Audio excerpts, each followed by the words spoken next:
make sure you hit the bell icon twice. Smash the like button, share this video out to all of your followers, and let's get it cracking. All right. So we're gonna be talking about some interesting things today. You know what I'm saying? I want to get you guys' opinion on some of these things. All right. And in order to do that, we're gonna have to open up the panel again. All right. So if you guys want that panel opened up, make sure that you give me some thumbs up in the comment section. Shout out to my man AB Promotions in the building early. If you guys have not smashed that like button, make sure that you guys smash that like button. If you guys have not subscribed to the channel, take a moment, make sure that you subscribe to the channel, and let's get it. All right. So what we're going to be talking about is the LGBTQIA. All right. That's what we're going to be talking about.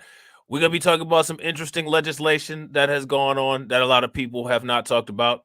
We're going to talk about a story, and I don't know if you guys saw the most recent video that I published, but if you guys watch it, it kind of goes over this in a little bit more detail. And then we're going to talk about some interesting incidents that have been going on around the country. And what I want to ask you guys is, what is it exactly that's going on with the culture here in the United States? And why is it that the majority of the society, the dominant society, is having this issue of cultural confusion? And for whatever reason, they just can't keep our names out of their mouth. They can't keep us out of their situation of cultural confusion. Shout out to my man DJ Elmo in the building. Shout out to my man D-Buck over on Twitch. If you guys are not subscribed on Twitch, make sure that you guys go over there and subscribe on Twitch. All right. So what this says is that senators defied political gravity on same-sex marriage. If you guys knew that there were some new developments with quote-unquote same-sex marriage, give me a thumbs up in the comment section. If you did not know that, give me a thumbs down and let's listen. I want to recognize the millions of same-sex and interracial couples who have truly made this moment. Same-sex and interracial couples, how are those the same? Can somebody help me out with that, please?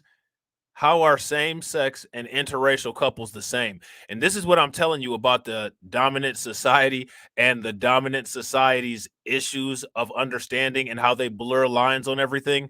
This is how you get slavery reparations, anti-Black racism, all of that stuff somehow wrapped up into the gender confusion that they have in their culture and perpetuate onto everybody else. Can somebody help me out? What does same-sex marriage and interracial marriage have to do with each other than the fact that the Democrats hijacked the results of the Loving versus Virginia case to weaponize it for their own political objectives, which was through Elizabeth Warren to give the LGBTQ married couples reparations in the form of tax refunds. But what I find fascinating is that none of the interracial couples got any reparations. But many interracial couples consist of a coon and an anti-Black racist, so they would inherently be against that as it is. Not all, but many. You know what I'm saying? So I want to run that back because I want to make sure that you guys really understand the deficiency of understanding of reality that these people have. I want to recognize the millions of same-sex and interracial couples who have truly made this moment possible. So really what the bill does is if you are married in a state where that marriage was legal when entered into, you are going to have your marriage recognized if you take a vacation to Florida or you go somewhere else, visit the nation's capital, right? That's portability. That legal acts of one state will be recognized by others. And this just specifies that that refers to interracial and same-sex marriage. I think that people... I'm still confused as to what interracial marriage has to do with this.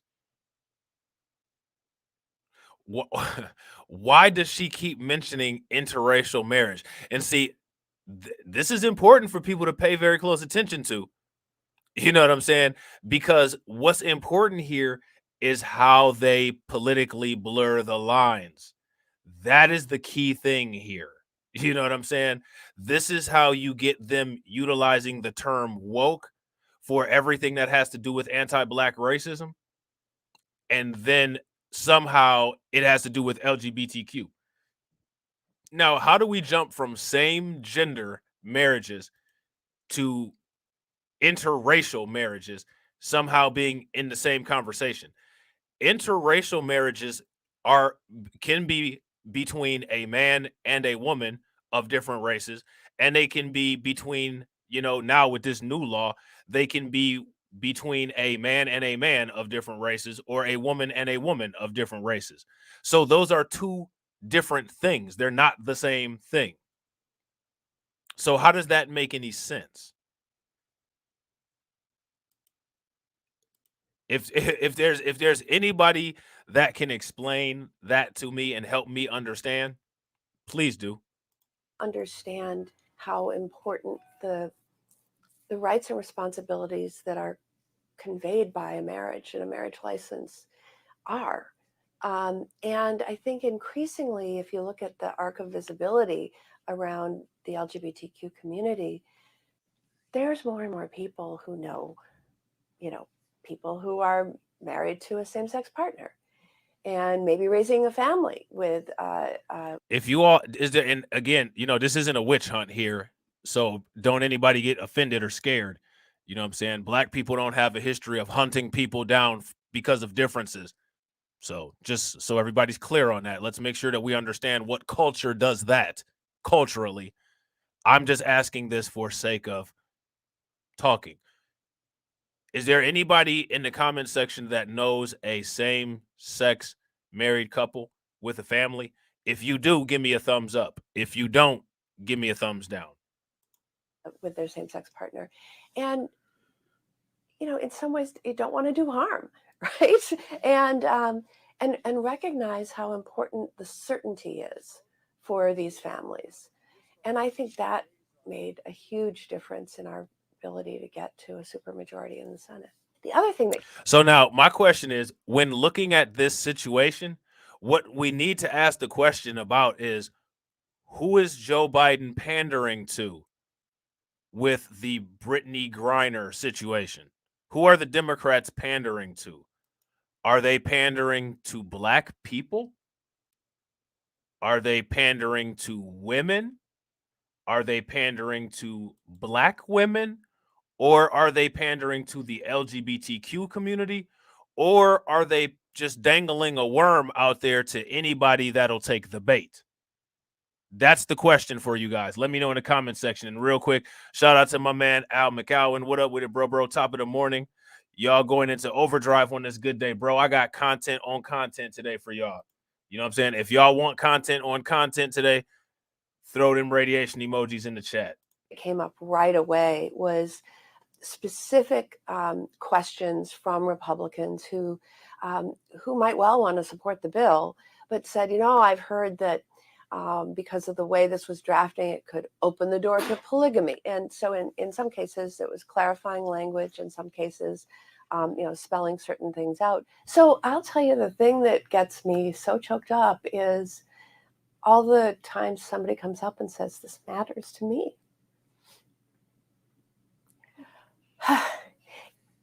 As humble as the legislation is, just some people who that's the first time I've seen the Senate do something that totally matters to me personally.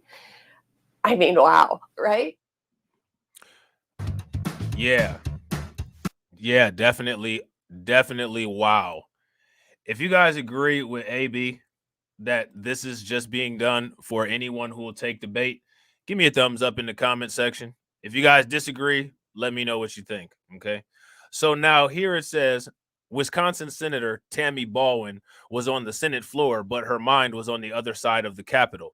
The House was voting that July afternoon on Democratic legislation to protect, look at this, to protect same-sex and interracial marriages in the wake of Supreme Court's decision to overturn the federal right to ban abortion. Okay. Now, why are they adding in interracial marriages to this? That's my question. Shout out to my man, Ricky Jones. Somebody explain that to me. You know what I'm saying? Somebody explain that to me. And suddenly it was winning more Republican votes than Baldwin or anyone else had expected. Baldwin, who became the first openly gay senator when she was elected a decade ago, said she was overjoyed as she saw the votes coming in. She excitedly walked over to Ohio Senator Robb Portman, who was also on the Senate floor and had been one of the first Republican senators to come out in favor of same-sex marriage. So now Robb Portman, who is, one of the all-American Adoso conservative Christian pro-white Republicans, he was one of the first senators that came out in favor of same-sex marriage. Notice they keep bringing up same-sex and interracial, but they made it very clear that what he was in favor of was same-sex. You know what I'm saying? Just understand that. So now here it says, did you see this? Baldwin asked, showing Portman a list of Republicans who had voted for the House bill, almost 4 dozen. Portman, who had worked with her on her issue in the past, was immediately on board. Count me in, he told her. So now what this reveals is that there is no difference between the Democrats and the Republicans. They are all on the same side. Okay. And like I've been saying this for a very long time. There's a lot of other people who make this very apparently, readily clear in their content. There's no difference between Democrats and Republicans when it comes to them wanting to get on code with whatever issues it is that they want to get on code with, which in most cases are anti-Black racism. They're all about it. They're all about that life. You know what I'm saying? And yeah, AB Promotions asks a good question because interracial marriages are different somehow. Right. So now here it says, along with Maine Senator Susan Collins, who eventually led the bipartisan effort with Baldwin, the senators teamed up with Senator Kristen Sinema, who is a Democrat from Arizona, Thomas Tillis, who is a Republican in North Carolina, to try to find the additional Republican votes necessary to pass the Senate. So now what's important about this, right? What's important about this? What's important about this is that when it comes to something that these political parties really want to get done, they'll get it done by finding the Republicans that are willing to bend if Democrats will give them a vote elsewhere. So what this actually says to me is that if they really wanted to pass reparations, if they really wanted to pass anti-Black hate crime bills, if they really wanted to do any kind of bills or any kind of policy that would promote Black empowerment, they could get a bipartisan effort if they tried. They're clearly not trying. Now, another thing that's interesting, right, when it comes to this whole thing is that the Republicans and the Democrats may not agree on the LGBTQ politics, but when it comes to Democrats and Republicans, many Democrats and Republicans are interracially married. So they're going to protect their interests as far as their marriage and their family goes. So what I find fascinating is that the racism of the Republican Party, right? They'll hide that to make it look like they're doing something when they're only furthering their own goals, their own agendas. Clarence Thomas is interracially married. His Republican buddies aren't going to want to tear up his family. I mean, they probably do under deep down inside, but they're not going to let him know that until it's time. You know what I'm saying? There's other Republicans that are interracially married. There's a lot of Democrats that are interracially married. So this doesn't have anything to do with LGBTQ at all. What this has to do with is protecting their interests. But what it demonstrates is that something that seems just completely incompatible with one party's principles, they are willing to make deals with the devil. So what that should tell everybody is that it's not about black people not being able to get reparations and anti-black hate bills put through.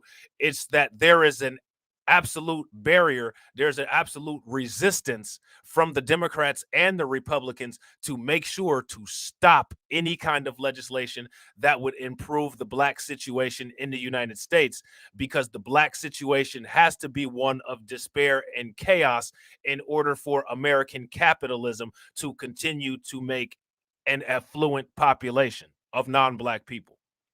That's what that should be evidence of. So now, if you pay attention to this, House bill to protect, quote unquote, same sex and interracial marriages, right? Now, here's the question, right?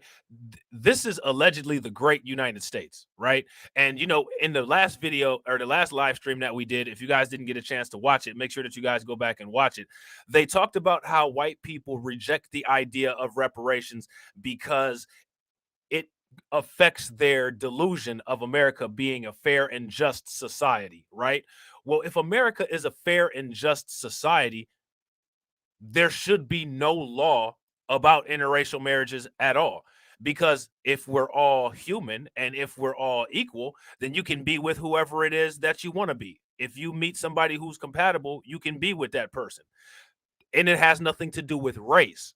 Marriage is an institution that is a union between man and wife.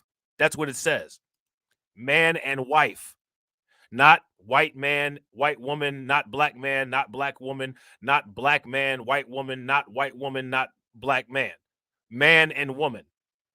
And in the United States, where they claim that everybody is equal, if everybody is equal, then that means that we're all equal, and there should be no specifier on race anyway. So now you got to ask yourself the question, well, wait a minute, if there's no race-based laws in America, then why do they have to specify in addition on here for same-sex and interracial that interracial is also constitutional when the Constitution supposedly made everybody equal? What that shows you is that the United States is full of shit. If that's the conclusion that you came up with, if that's the conclusion that you knew for a very long time, you're right on the money. You're not missing anything. You're exactly where you're supposed to be. You know what I'm saying?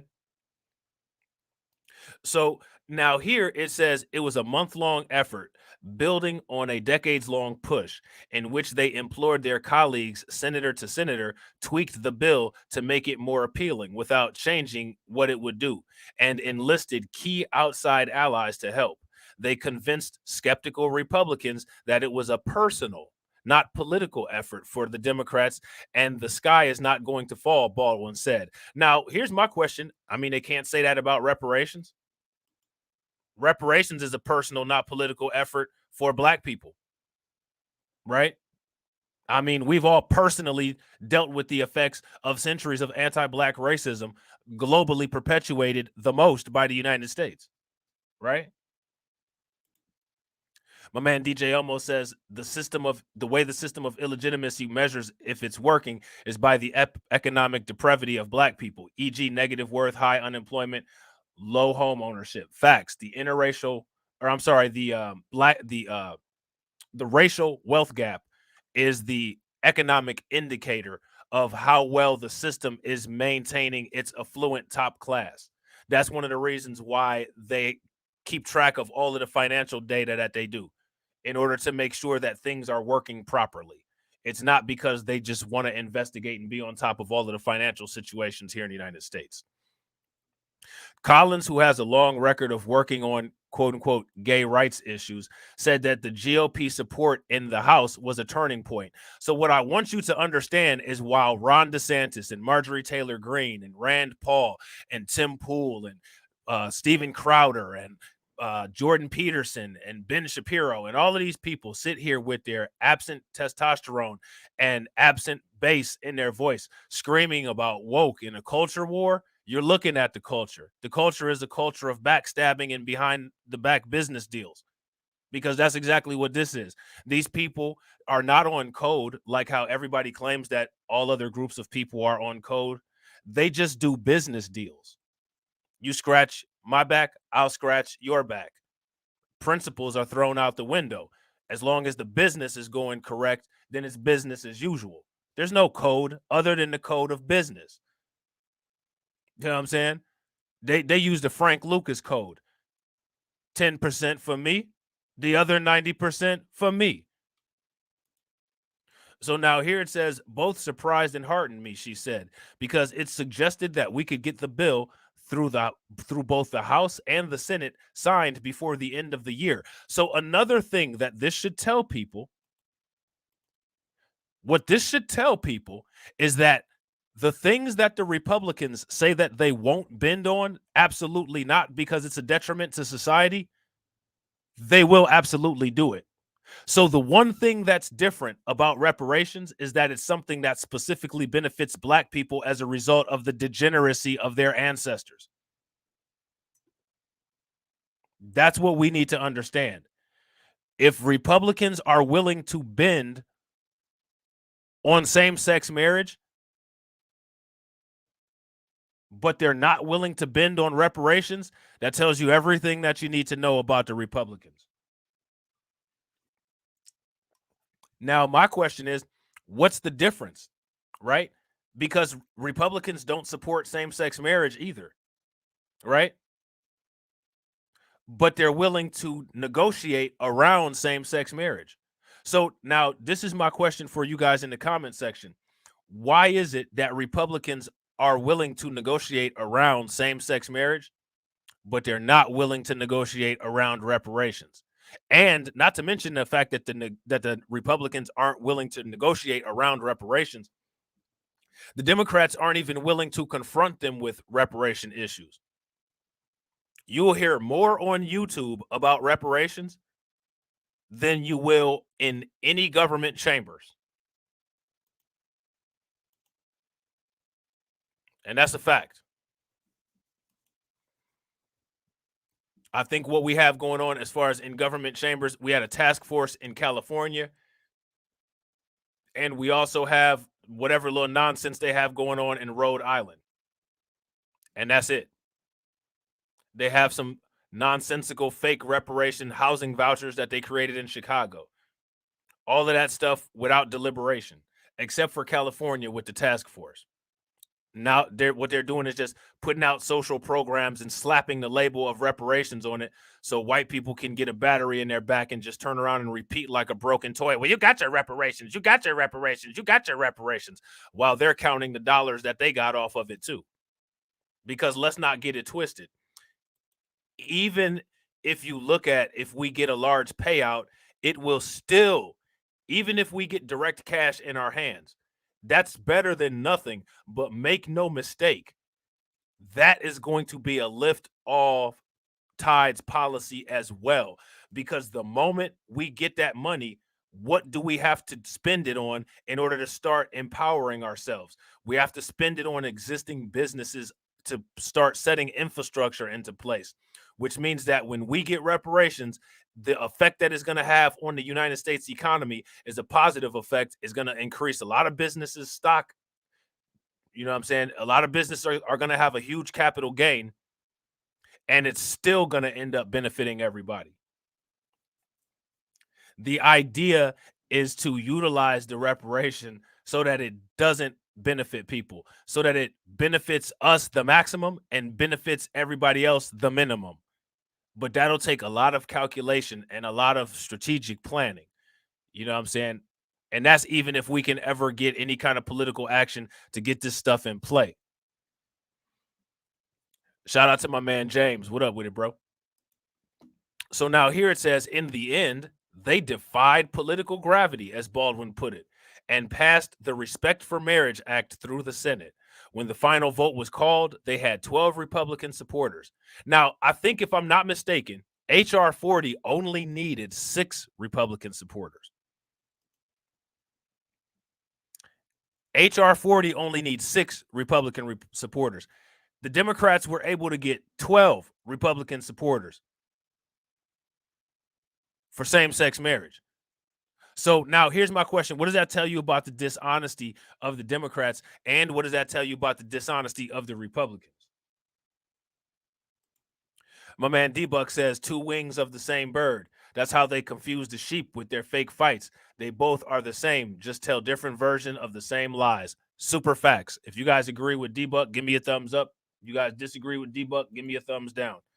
DJ Elmo says Dave Chappelle actually did a skit on what would happen to the economy when FBA gets reparations. Yeah, I remember he bought himself a truck full of Newports. You know what I'm saying? And he bought himself a baby because his name was Tron. So now here it says, the House gave it final passage on Thursday and sent the bill to President Joe Biden for his signature. You know what I'm saying? Now, what I'd like to know is I'd like to sit down with some of these Republicans and I'd like to ask them, what was it that made you bend for same-sex marriage and you won't bend with your racist, dried up ass about reparations? That's what I want to know. Because clearly there's something there. But now let me ask you guys something. Do you think that they'll ever say it? They'll never say it. So we just have to put the squeeze on them like a python and force it out of their nostrils. You know what I'm saying? So now here it says, along the way, the 5 senators, Democrats Baldwin and Sinema, and Republicans Collins, Portman, and Tillis, found that the attitudes have changed in the decades since most Republicans were openly campaigning against gay marriage. So the attitudes about gay, think about this, right? The attitudes about actual biological human interaction have changed to the point where Republicans are willing to bend on that, but Republicans are not willing to bend on the documented history of damage caused by anti-black racism to black people here in the United States. Let that marinate for a minute. Public attitude has changed Republicans' stance on pseudoscience about human biological interaction and human societal interaction and societal roles, but they're so invested in anti-black racism that their stance on accepting the reality of how this country was formed has not changed. I'm rich, bitch. I bought this baby straight cash. In that that's when he had on that blonde toupee, and his coworker was there. He said, "Sit on my lap, white bitch. I got money." He said, I think I lost her. I think I lost her. Bill Gates is no longer the world's richest man. The world's richest man is a black man from Chicago, simply known as Tron.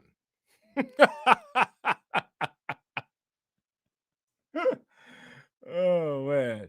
Republicans supposedly rule according to the Bible. Yeah, what chapter, book, and verse did this come out of?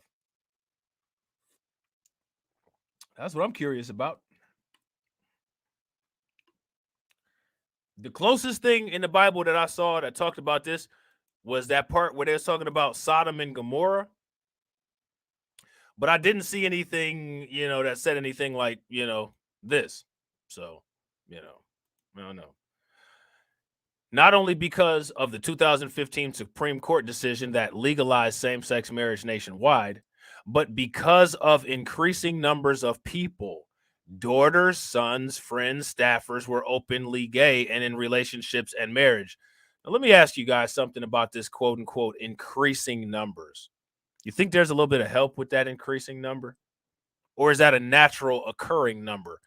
Over time, a population will just become more and more gay. Does any other living biological organism share that pattern, that over time its population will just become more gay?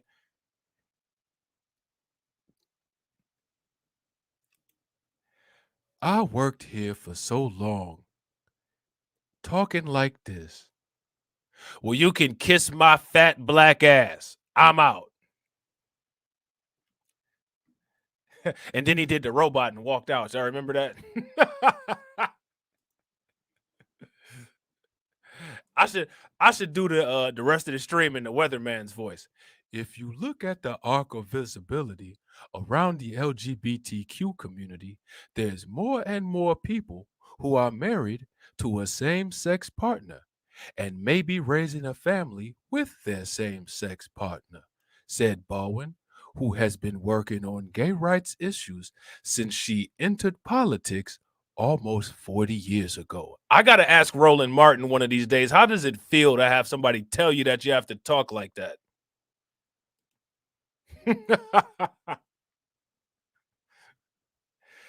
Just like crime stats, facts. Because remember, it's only us that commits crimes.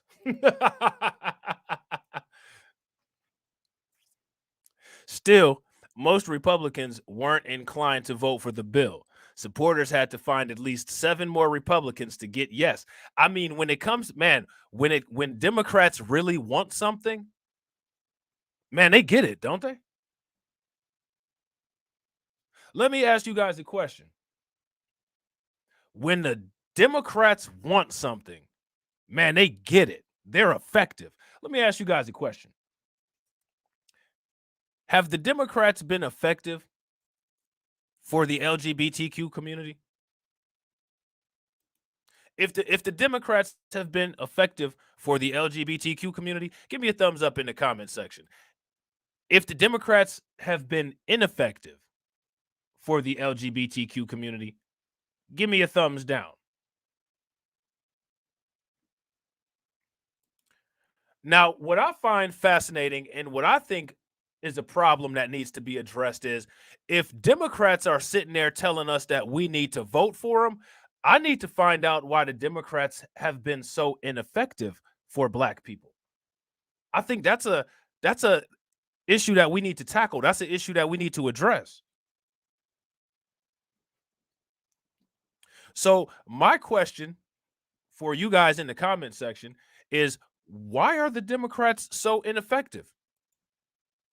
Why can't they get it together when it comes to anything for us? I mean, they can get AAPI hate crimes passed. You know what I'm saying? They can get all kind of anti-Semitism protection passed. They can get LGBTQ marriages passed. They can get LGBTQ materials taught in schools. I mean, what's the problem? See, that's what we need to get to the root of. What's the problem? Or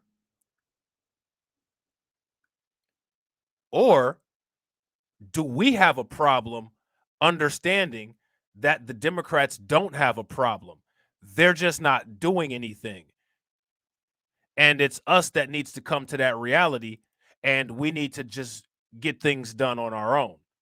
Because as we can see, not only do we not have political representation, American politics clearly is not meant to represent us, as evidenced by the last stream that I did where they said, hey, you know, if you're in Dominican Republic and you happen to be dark skinned, good luck. You might not make it back to the United States. Nothing we can do about it. Really? Nothing you can do about it? Now, remember, AB Promotions, Killer Mike actually said that Stacey Abrams was not running an effective campaign. Killer Mike said that Kemp was running an effective campaign and maybe Stacey Abrams should change her campaign to something similar to what Kemp was doing, right?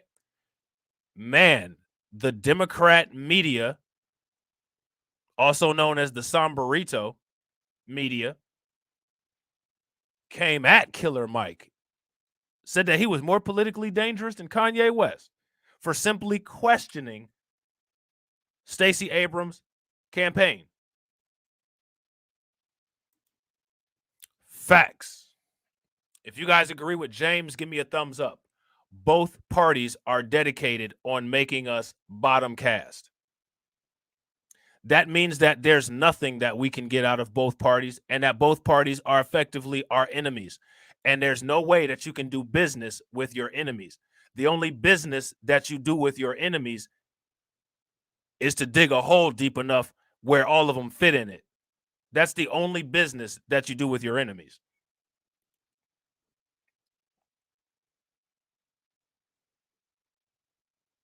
Facts. DJ Elmo says, least we forget Democrats' true nature. Wilmington, North Carolina. Super facts. The race massacre. Democrats looked at black people in Wilmington, North Carolina as enemies. What did they do? They buried them. That's an irrefutable fact.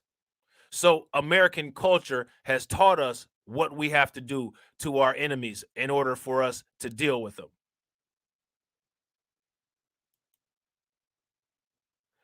White people saw Black Wall Street as a threat. What did they do? They buried black people in Tulsa, Oklahoma.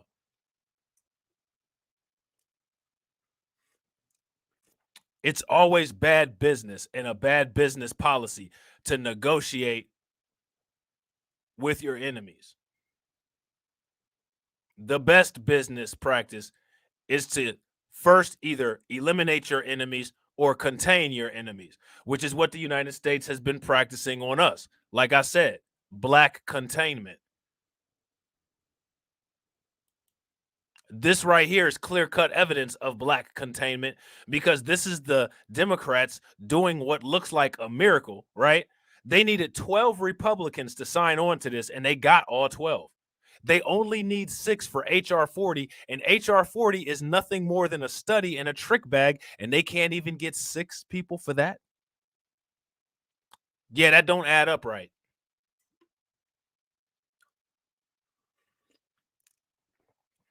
That don't add up right.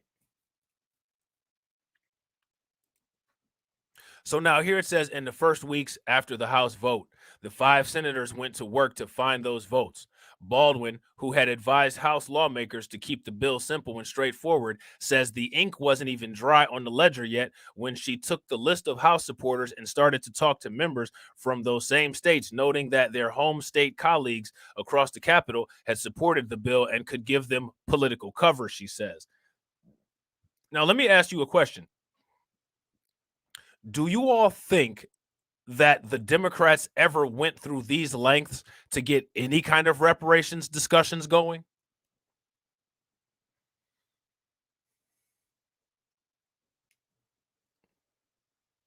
Do you guys think that the Democrats ever went through these lengths to get any kind of anti-black hate crime protection bill going?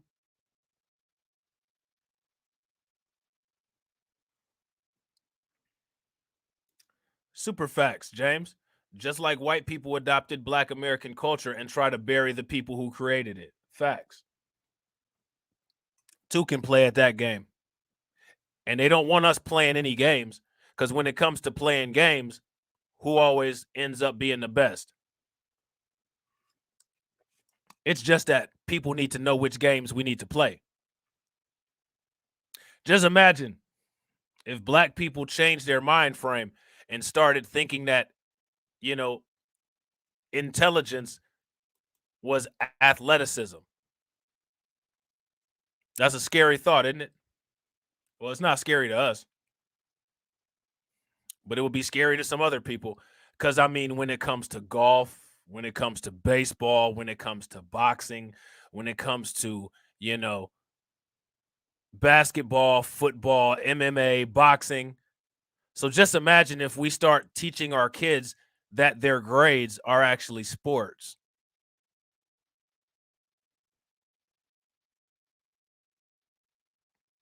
That's going to be very frightening for some people. Because I'm going to tell you something. There's nothing that people are more terrified of than an intelligent black person. Not just an intelligent black person that's not a coon. That is terrifying to people. Shout out to my man Kid Gravity Beyond. If you guys don't follow my man Kid Gravity Beyond, make sure you guys check out his channel. That brother drops some good content, man. Show him some love. So now here it says, but in talking to Republicans, they quickly found that the biggest concern was religious liberty and whether the bill would penalize private institutions or groups that did not want to perform same-sex marriages or provide services to same-sex couples. So they started crafting an amendment to address it. So you see what they did? even though they supported it, they were still able to draft up some kind of inside legislation to still protect their interests. Just as easy as they did that, they could do that with reparations.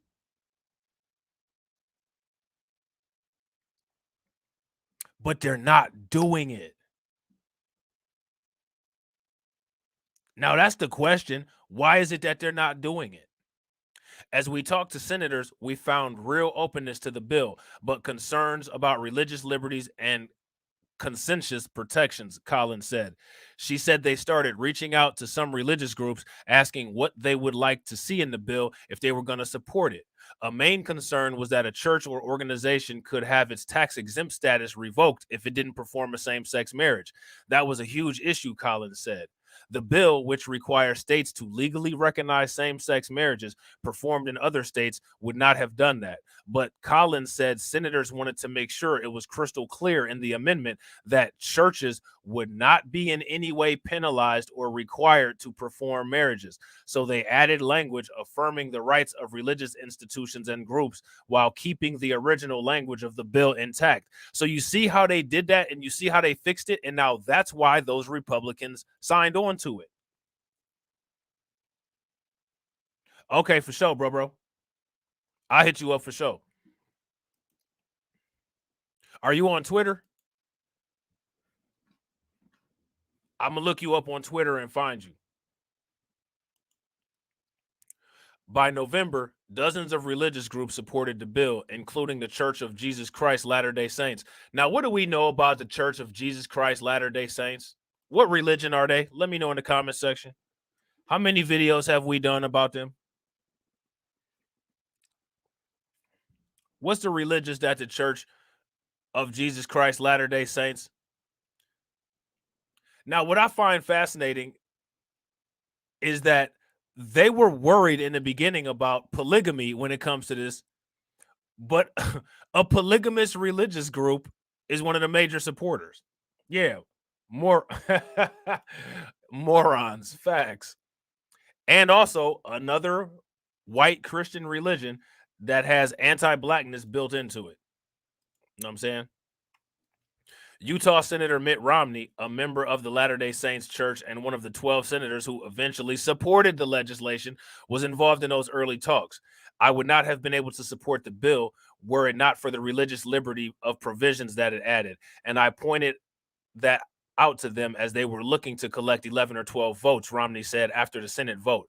According to Portman, Romney also pushed for a series of findings at the beginning of the bill that stated that beliefs about the role of gender in marriage are held by reasonable and sincere people based on decent and honorable religious or philosophical premises.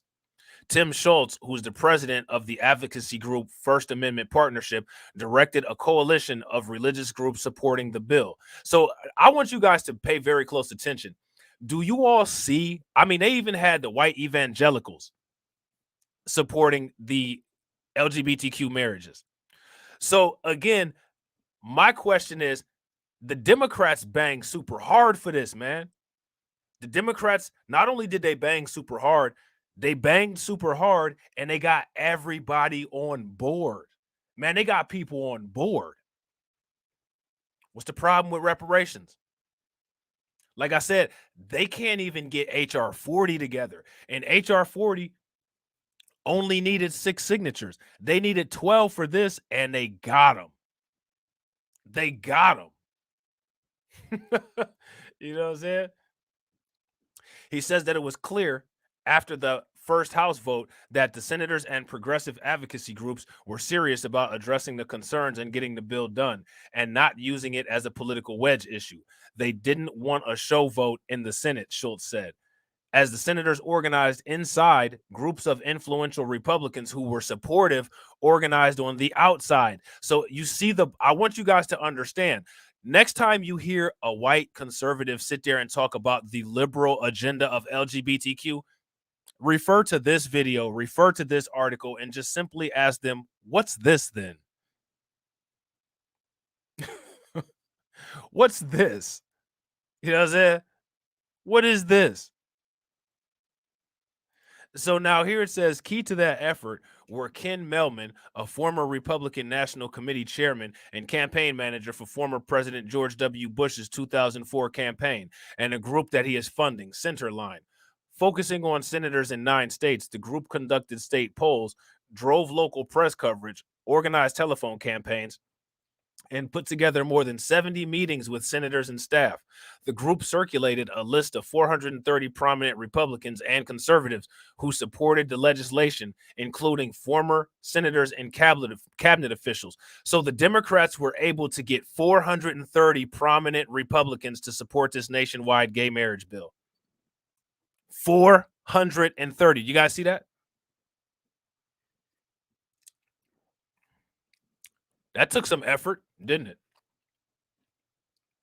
Melman says the campaign was based on data and polling showing an increased support for gay marriage.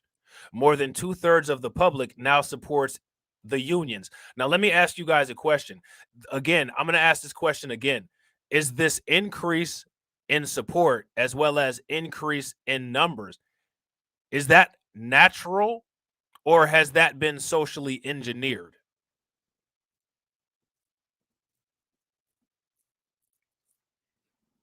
That's the question, guys. Is that natural or has that been socially engineered? Center right voters, and what does center right voters mean? It's so funny how they had these little spectrums and nonsense that they say. What does center right voters mean? There's only one scale for me. What's the likelihood of a center right voter saying the N word? Probably pretty damn high. You know what I'm saying?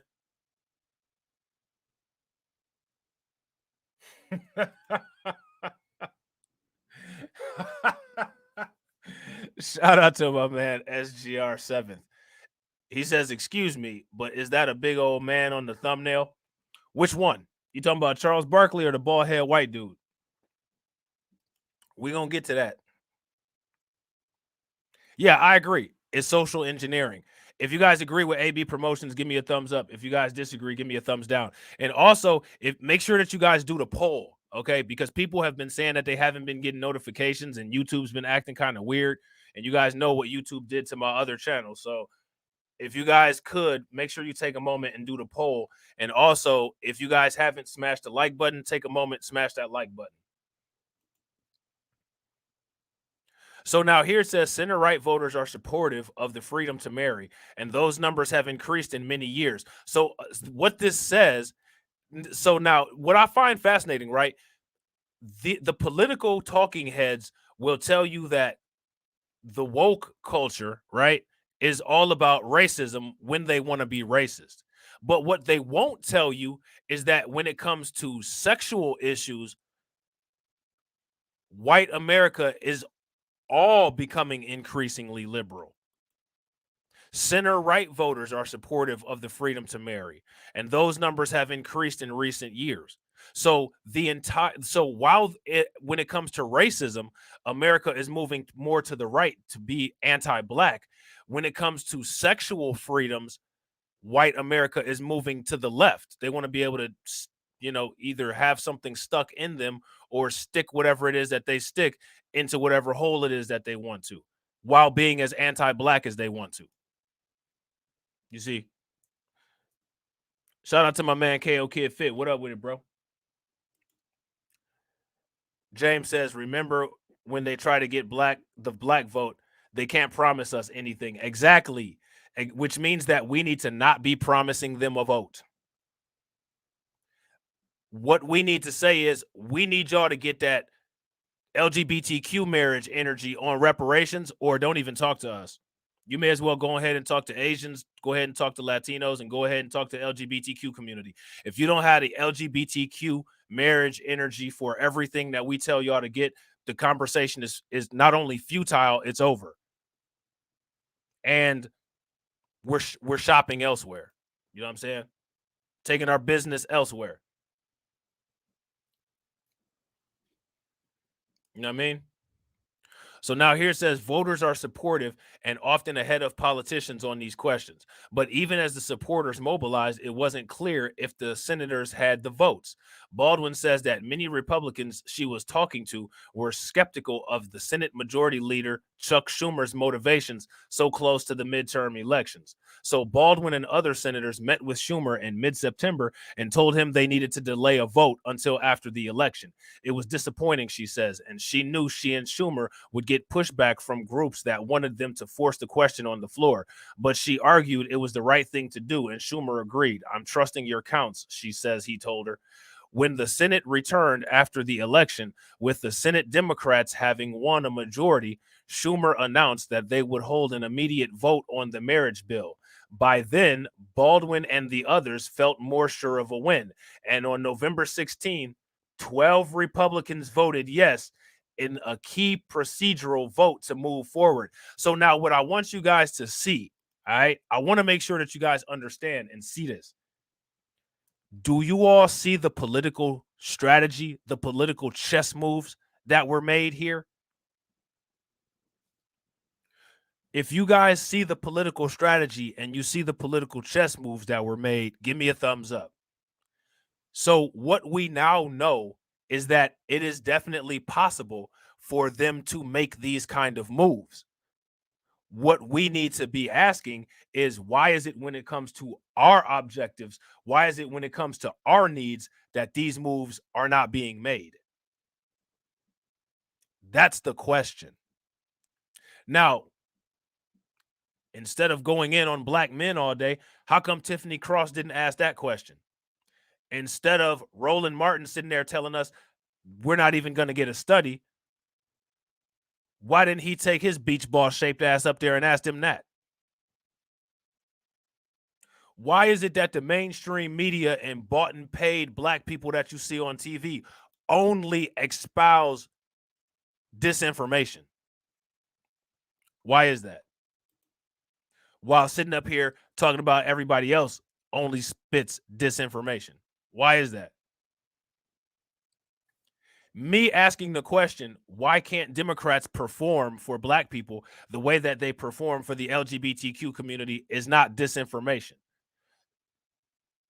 That's a question that should be a required answer, because we're definitely not required to support them. We're not required to vote for them. We're not required to do anything. We're not even required to entertain the bullshit that they talk.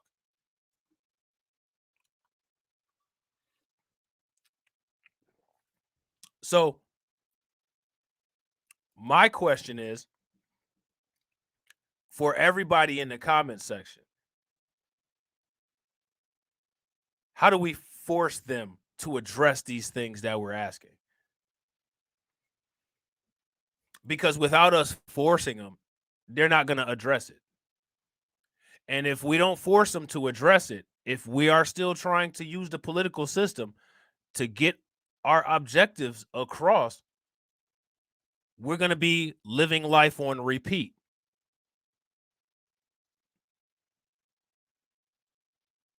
I don't want to live life on repeat.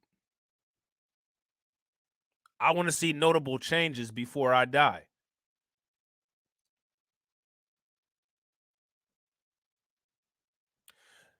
We have 2 years until the midterms to make it very clear that they're not going to get any cooperation from us. And in order for them to not get any cooperation from us, what we're talking about here, we have to make what we're talking about here what everybody's talking about. So now, here's my question. How do we do that?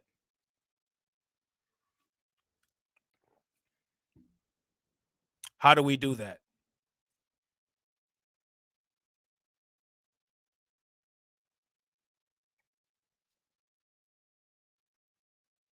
That's the question. We got to make it where channels like TD Hip Hop Media and Tory and Rain are where people get the majority of their news. Make it where people look at channels like African Diaspora News Network.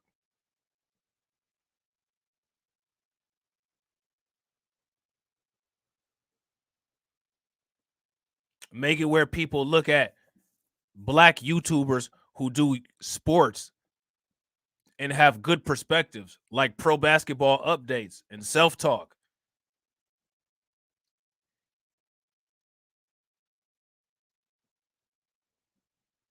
You know what I'm saying? I agree. I think there's a two-part mission that we have to do as far as black bootlicks. For one, we have to reduce them to being a comedy act for white people. And for two, we have to make them have no legitimacy, where the only place where they can go and talk nonsense is on anti-black networks. And if you ask me, I think when it comes to that, that's about how it is.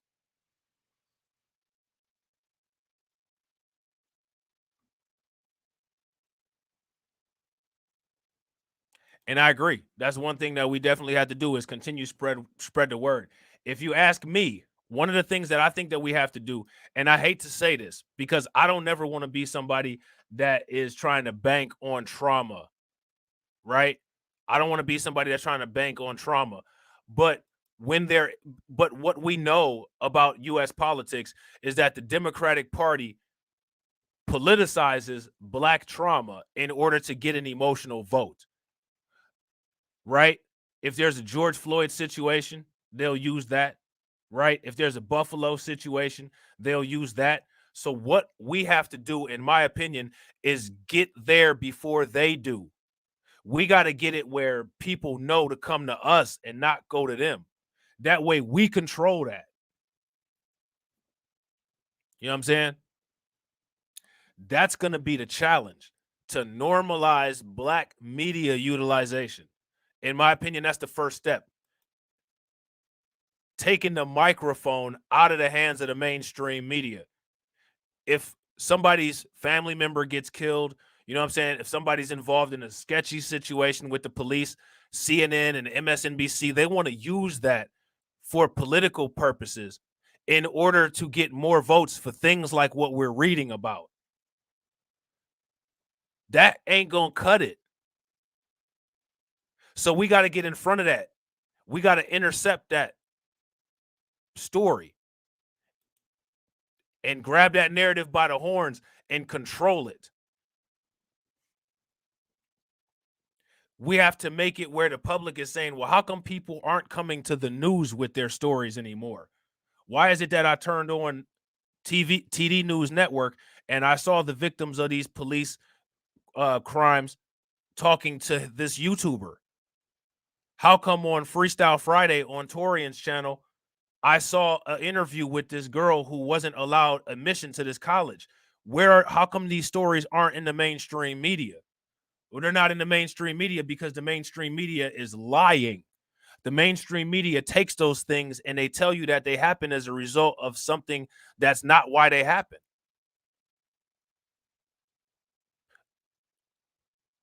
Just like I don't believe that Hollywood should be making stories about our history, I don't think that white media should be telling our news. It's the same thing. We'll make a movie like The Woman King to make white people feel better about the transatlantic slave trade. But we'll tell this story, on CNN to make it seem like everybody has an issue. Man, if a police officer is saying the N-word and racially profiling me, I ain't trying to hear about gun control. If there's an issue with black women with health care, man, I ain't trying to hear about abortion. If we want to get reparations, I ain't trying to hear about no COVID-19 stimulus. I don't care about none of that. The first thing that we got to do is we got to get a lot of people to recognize what they need to not care about. Or what we need to do is get them to recognize why they need to not care about it. Pattern recognition. Why they keep bringing up George Floyd every time something goes on. What people need to ask is, this political party keeps bringing up George Floyd. But what I notice about this situation is that this political party couldn't keep George Floyd alive. Now, what do you guys have to say about that? Why do y'all keep bringing up somebody that you couldn't protect to me? You're supposed to be fighting on our side and dealing with criminal justice reform, right? Well, that same criminal justice reform that you claim to be working on for 60 years is what killed this man that y'all keep bringing up. So why do you keep bringing up your failures to me? If you want me sold, you need to bring up some successes, and you don't have any. That's why they keep selling you their failures as successes.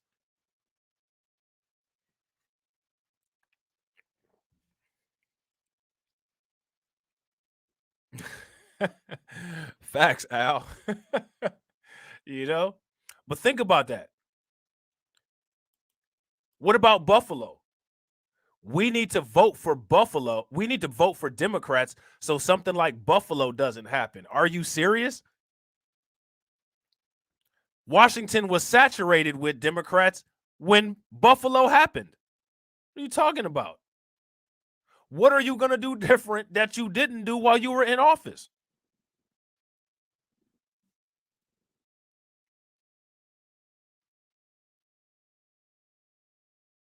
Are you saying that 11 people getting gunned down was an acceptable allowance? Like, if we didn't vote for you, then 22 people would have got gunned down? 0 people should be getting gunned down.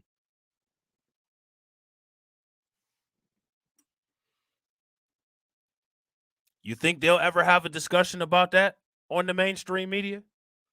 Nah, what they'll have is they'll have Charlemagne come on there with his hat turned to the back, and maybe he'll ask 1 or 2 questions, and then he'll say, "Oh, okay, all right, Kamala, well, I'll see you at the Christmas party."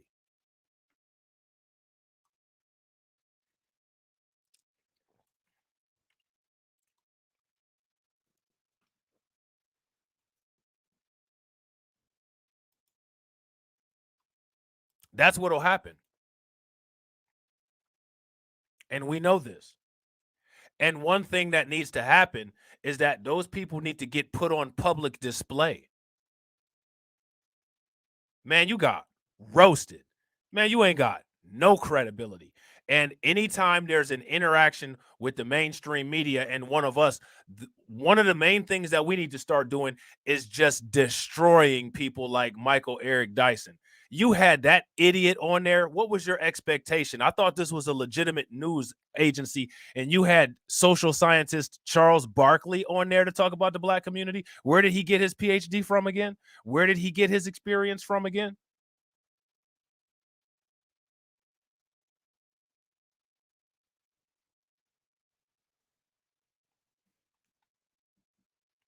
We need to start exposing and start exposing hard.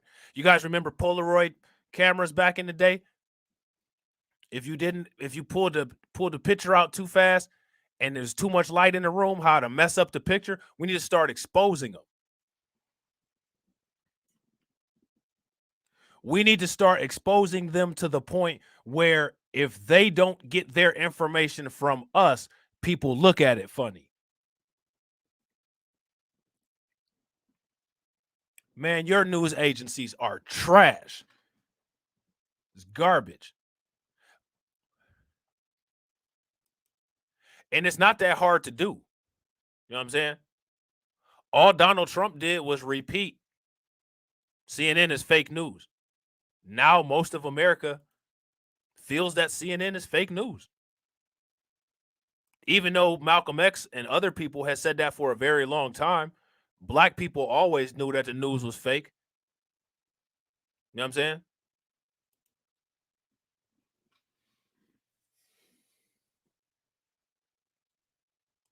So now here it says, in addition to Collins, Romney, Portman, and Tillis, Republicans supporting the legislation were Richard Burr of North Carolina, Todd Young of Indiana, Shelley Moore Capito of West Virginia, Joni Ernst of Iowa, Roy Blunt of Missouri, Cynthia Loomis of Wyoming, and Lisa Murkowski of and Dan Sullivan of Alaska. So these are all the Republicans that they got to support this gay marriage bill. So what we have to do is we have to archive this information, right? And then when it comes time to talk politics, we need to ask them, why is it that you can do this for this community, but you can't do the basics for us? You want us to do business and not receive anything in return. Okay, if you want us to do business and not receive anything in return, how about you get our legislation passed and we won't vote for you? How about that?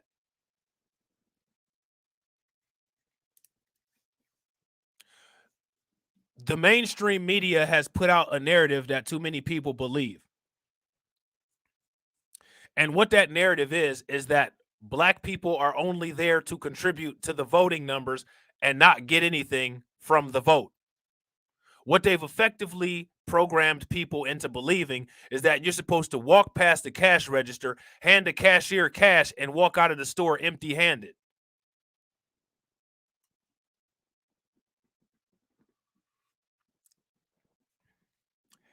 And because you're a bottom class in the United States, that the United States weak paper dollar is based on, you're just supposed to accept that. You can't be chosen to be God's chosen people. Shout out to Ronald Dalton. But you can be chosen for a lifetime and a legacy of persecution and shame. You can be chosen for that, but you can't be chosen for anything else. Shout out to the ADL. You know what I'm saying? You remember what Denzel Washington said when he played John Q? I don't accept that.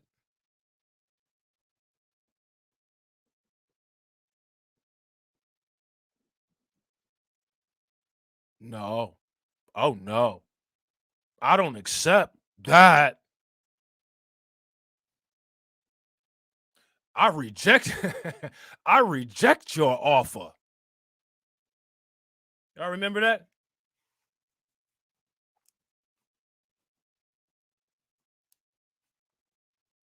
So this is what I'm saying to y'all. You're worth more than that. Don't accept junk. Demand premium all the time. You know what I'm saying? Don't accept garbage. The only thing that's supposed to accept garbage is a trash can or a landfill. You know what I'm saying? So now here it says, after that vote, as the Senate left town for Thanksgiving, some conservative groups mobilized against the bill. So as you can see, they're even making deals behind each other's backs. So like, there's no honor here. You know what I'm saying? There's no honor here. Shout out to Mama Zeke. Appreciate it. On November 23rd, the Heritage Foundation announced a new $1.3 million ad campaign. Liberals are hurrying to cram in their far-left agenda, and a few Republican senators are helping them, the ad said. But supporters held firm despite the pressure, and the bill passed the Senate on November 30th. As the roll was called, Baldwin teared up, hugging Schumer and others. The thing that gets me so choked up is all the time somebody comes up and says this matters to me, Baldwin said after, throughout tears. Now, we're gonna go deep. All right, we're gonna go deep into this rabbit hole. And if you guys haven't smashed the like button, please make sure that you guys smash the like button. Also, if you're not subscribed to the channel, make sure that you hit the bell icon twice.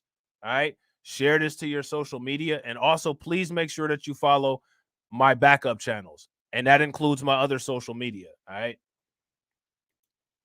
Looking back on her 4 decades of advocacy, she was elected to local office in the mid-1980s after she had already come out as gay. She says she always thought that she would live to see marriage equality. And like, what are they talking about, marriage equality here?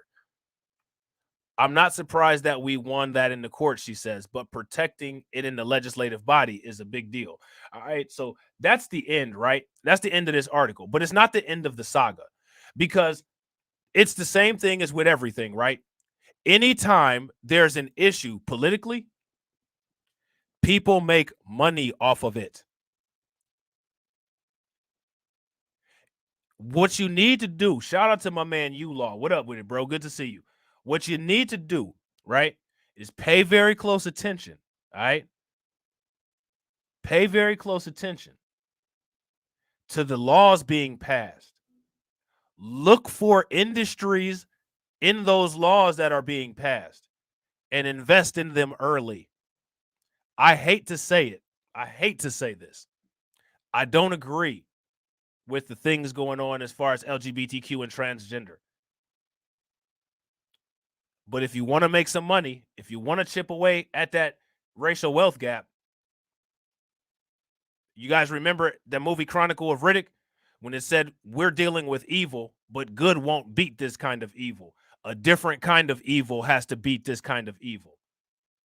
Well, if you were investing in healthcare back in the day when Obamacare was going on, you would have made triple your money on all your investments because you had the Obamacare, then you had C-19, and now you have the hormone blockers and the gender affirming care, all in the healthcare industry. There's a water crisis that's coming up that will be inevitable. You know what I'm saying? People need to start investing in freshwater industries like pronto. You know what I'm saying? Pronto. So what I did a video on this, and this is actually the video that I used in that video, but it's relevant to what I'm talking about. So I want to show it again real quick so you guys can kind of get a picture of this, all right? There's a guy named Chris Beck, all right? How many people know who Chris Beck is? If you know who Chris Beck is, give me a thumbs up. If you don't know who Chris Beck is, give me a thumbs down.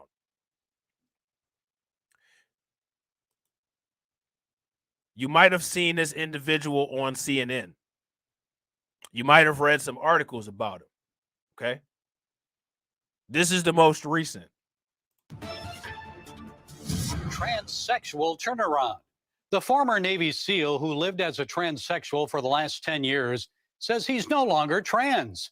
Appearing on the Robbie Starbucks show, Chris Beck, formerly known as Kristen Beck, suggests he became transsexual in 2012 because he suffered from adjustment disorder and wanted to get rid of the caveman he had become. I had some trauma, you know, and then I'm walking into a psychologist's office, and one day I had a letter in my hand saying I was transgender. I was authorized hormones. I was authorized all this other stuff. Just 1 hour with a VA psychiatrist. Let me just ask you guys a question. Do you all think that black people that vote Democrat know that this is what they're supporting? Shout out to Val. What up with it, Val? And real quick, ladies and gentlemen, if you guys can, please take a moment. Make sure you guys smash that like button.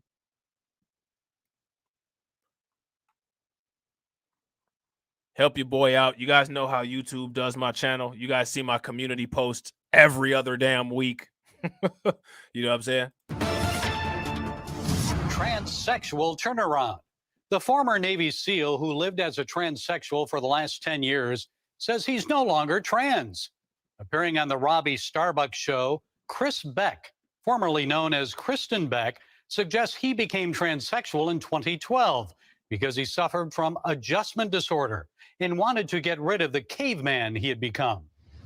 I had some trauma, you know, and then I'm walking into a psychologist's office, and one day I had a letter in my hand saying I was transgender. I was authorized hormones. I was authorized all this other stuff. Just 1 hour with a VA. Now, remember, what I want you guys to understand is that this dude used to be a Navy SEAL. This dude used to be a Navy SEAL. A psychiatrist, and Beck began the transgender transition.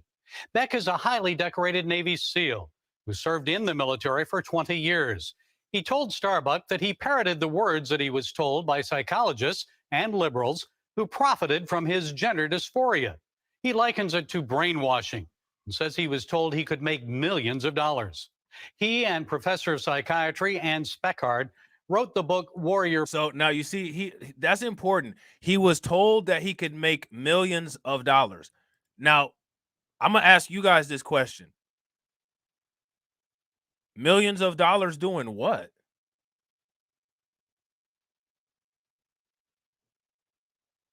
Millions of dollars doing what?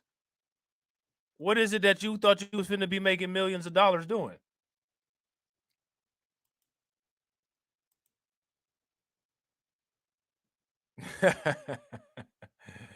Facts, AB. You know what I'm saying?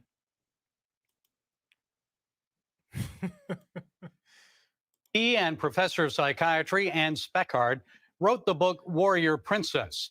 Beck explained that groups gave him awards for simply walking into a room. They'd tell him how courageous he was. Really? I guess coming out as trans is more courageous than facing down the Taliban in Afghanistan or Al Qaeda in Iraq? Although Beck became transgender after his military service, liberals used him to help advance their agenda to impose transgenderism on the U.S. military. The thinking was, if a former Navy SEAL could become trans, then why couldn't trans people serve in the military? Beck warns parents against giving their children hormones or allowing them to undergo gender reassignment surgeries. He says it's all about protecting the mental health and well-being of our nation's children.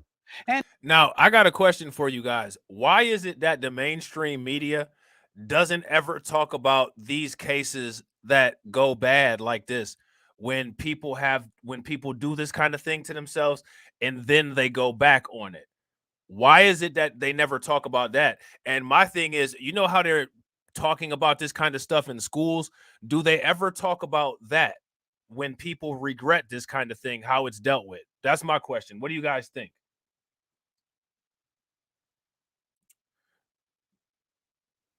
That's my question for you guys.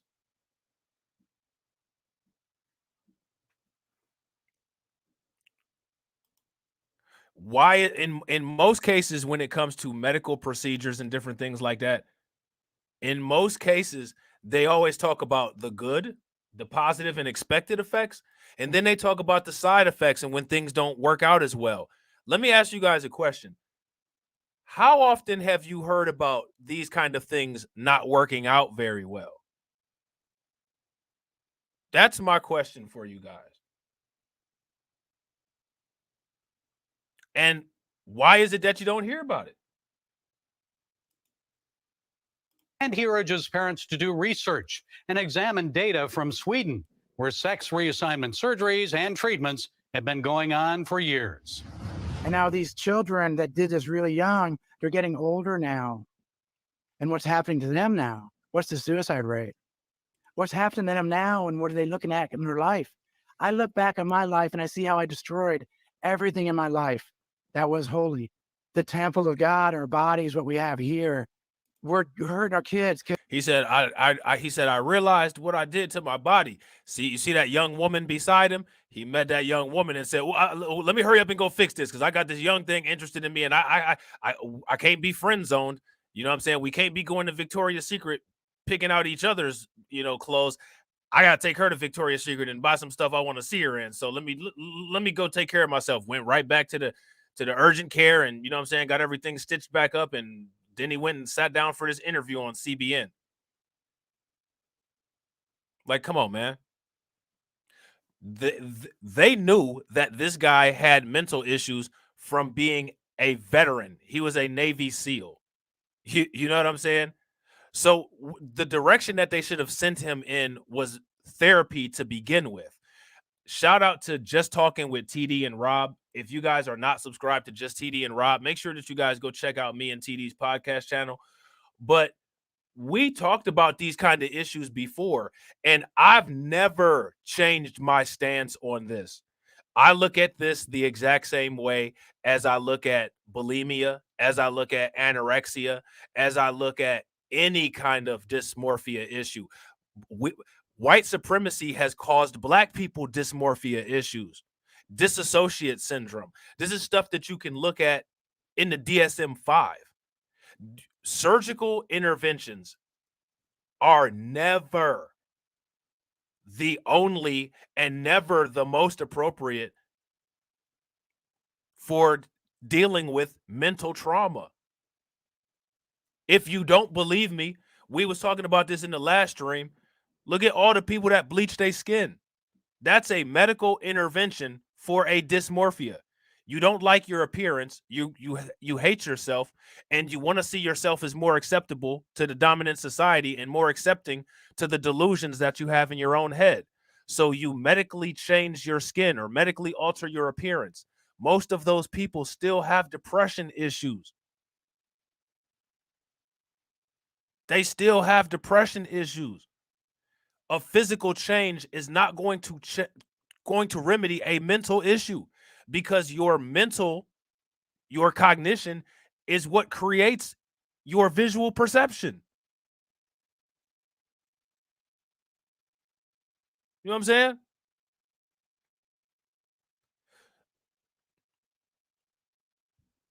Now, this is what I'm talking about. You remember you remember earlier what they said was he could make millions. And the reason why he could make if there's a reason why he could make millions, it's because they want to pay him to advertise his current state. Advertising his current state would be supportive to the legislation that we talked about in the last article. So for people that say that there's not an agenda, if there's not an agenda, why is it that you can trace all of the money that's involved? That's the question. You can literally trace the money that's involved. Let me ask you guys a question. How many medical companies do you think are making lots of money from hormone blockers, C19 remedies, all these different things that have just came out of nowhere? You know what I'm saying? They're making a lot of money. You know what I mean? Real quick, ladies and gentlemen, if you guys have not smashed the like button, please make sure that you guys take a moment, smash that like button. Also, if you're new to the channel and you're not subscribed, help your boy out. Hit that subscribe button, hit that bell icon twice. Kids are dying, and I don't want that to happen. It's killing me because I helped do that. CNN and how they used me. Part of my image is hurting these kids. Everything that happened to me for the last 10 years it's just horrible. They destroyed my life. I destroyed my life. I'm not a victim. I did it to myself, but I had some help. He sure did, and so have others suffering from trauma or gender confusion. Beck says thousands of gender dysphoria clinics are now popping up around the country, and suddenly transgenderism has become popular. What did he just say? These clinics popping up all over the country. How much money do you think people are making off of abortion? All of this stuff that's wrapped up as medical. As soon as insurance companies start reimbursing it, the money get the flowing.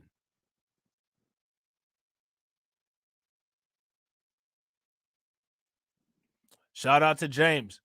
They can get government subsidies. Facts. AB Promotion says all of them making money. That's real. That's real. Dysphoria clinics are now popping up around the country, and suddenly transgenderism has become popular. A multi-billion-dollar industry has been created, folks. And let's go back to this picture right here. We're gonna talk about one of Joe Biden's trans people.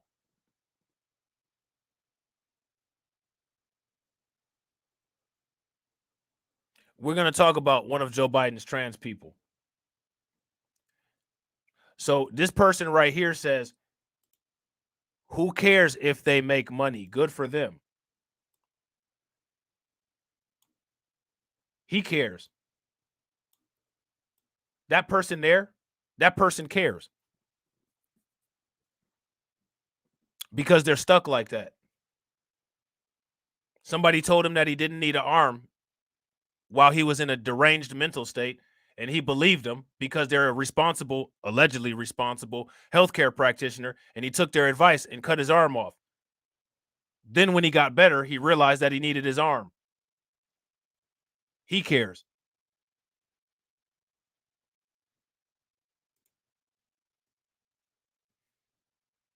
Everything's all fine and dandy until something goes wrong.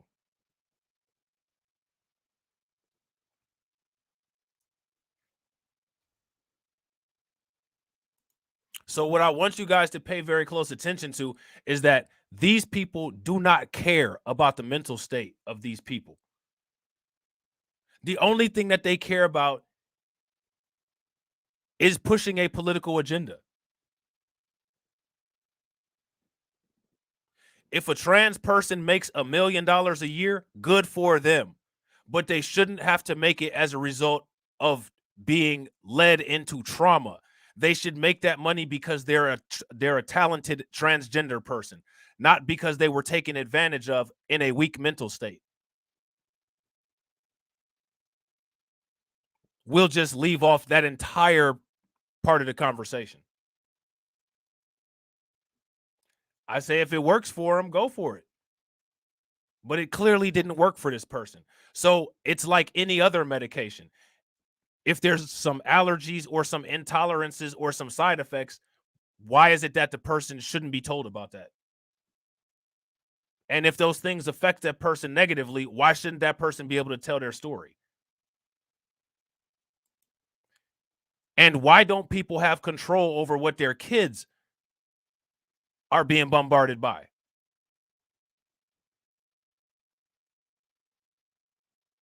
Shout out to my man Gary Smith. What up with it, bro? Shout out to Hey Mr. Knickerbocker. What up with it? Is what we have here. We're hurting our kids. Kids are dying. And I don't want that to happen. It's killing me because I helped do that. CNN and how they used me. Part of my image is hurting these kids. Everything that happened to me for the last 10 years is just, it's horrible. They destroyed my life. I destroyed my life. I'm not a victim. I did it to myself. But I had some help.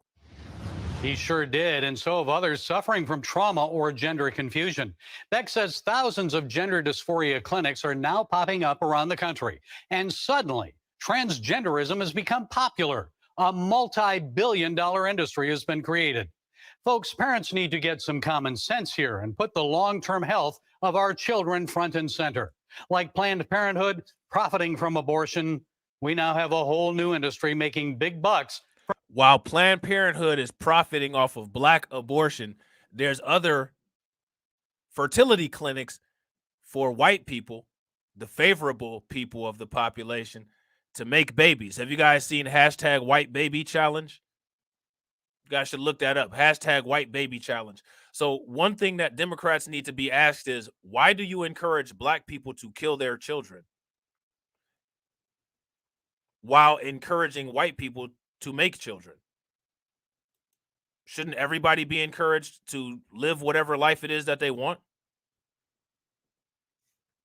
But there's clearly two marketing campaigns to the different sectors of the United States, but we'll just act like we don't see it and continue our business.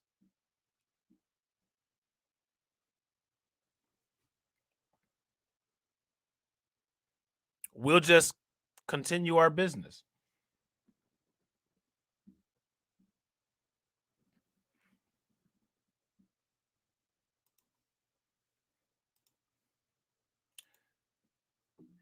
If their medical decision lands them in a bathroom that my daughter is in, then it becomes my problem.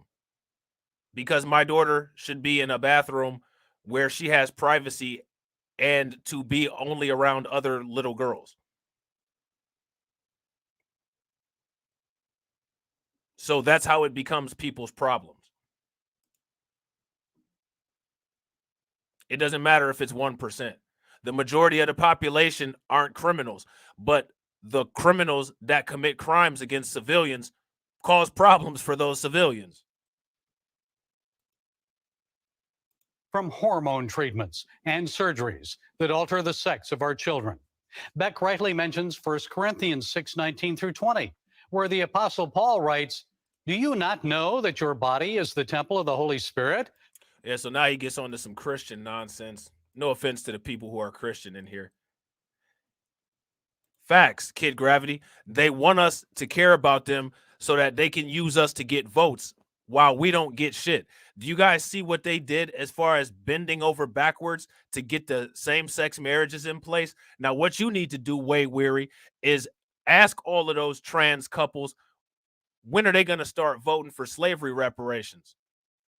That's what you need to ask them. Because as far as that whole 1%,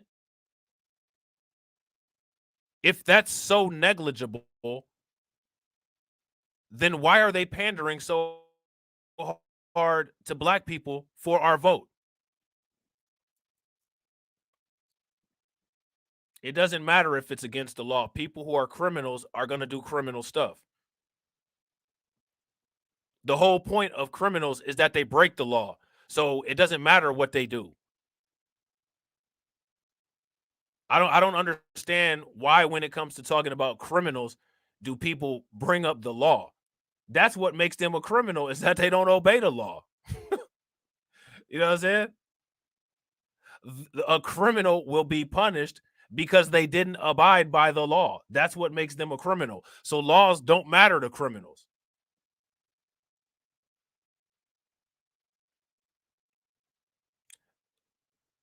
LGBTQ, in my opinion, does not count as a marginalized group.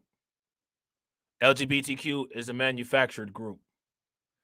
And the United States doesn't do anything for all marginalized groups. They definitely don't do anything for FBA. Facts, Kid Gravity.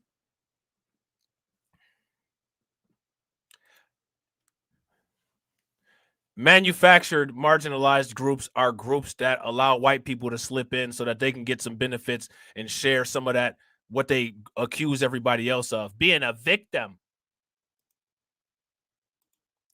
White women is not a marginalized group. White LGBTQ are not a marginalized group.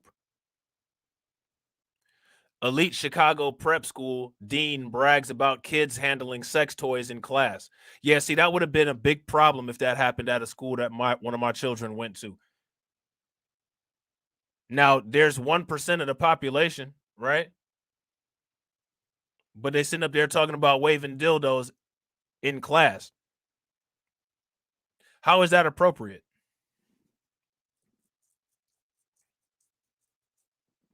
And they're doing this in Democrat cities. And as we all know, Democrat cities is code word for black areas.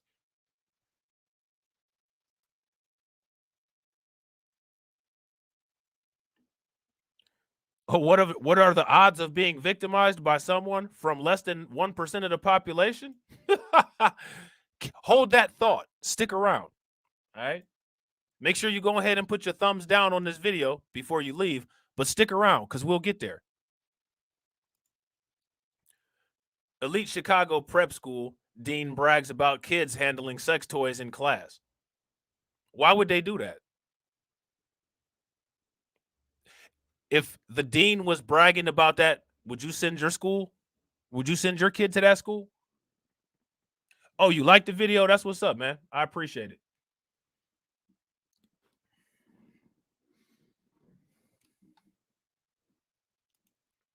The dean of the students at an elite $42,000 a year school in Chicago has been filmed bragging about kids, quote unquote, playing with dildos and butt plugs in class while getting tips on having queer sex. So now the thing is that I don't know if your statistic is correct. Way weary about the 1%. It may be, but I don't have time to fact check it. But because society is being engineered, that 1% is growing at the rate of the bombardment with certain propaganda. Now, see, the problem is that when you have these kind of conversations, people say, "Oh, well, you know, you're homophobic." No, if somebody is gay or LGBTQ, that's their adult choice. Sex is consenting between two adults. So if sex is consenting between two adults, there's really no place for talk of this kind of stuff in a school, because the only people who are adults in the school are the teachers. And it's definitely not appropriate for the teachers to be talking about sexual stuff with the kids. I mean, we have heterosexual teachers that can't keep their hands off of kids. which I have just as big as a problem with.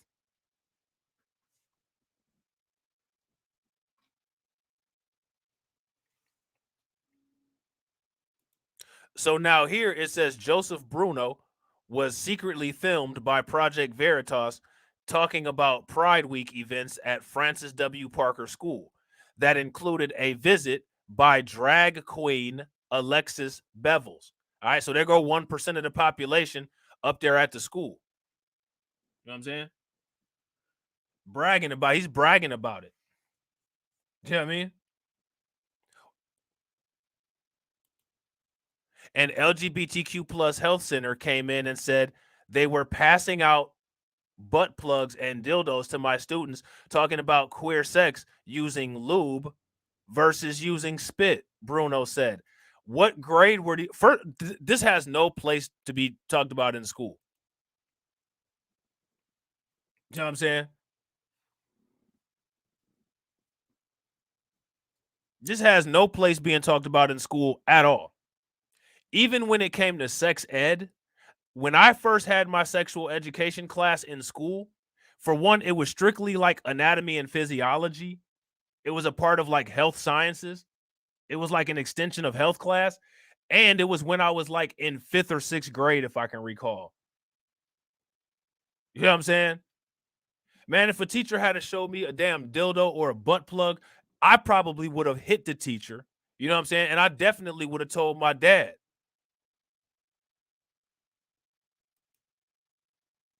There is no way that that is acceptable in a school. I mean, and I'm not trying to be funny, but as far as butt plugs go, that's not even acceptable to some people. You know what I'm saying? Everybody ain't on that. That's some specialty fetish shit. That don't even have nothing to do with LGBTQ. It doesn't matter if it's a private school. They still have to follow the laws. Just because it's a private school it does not mean that they have access to the students' private parts. You know what I'm saying?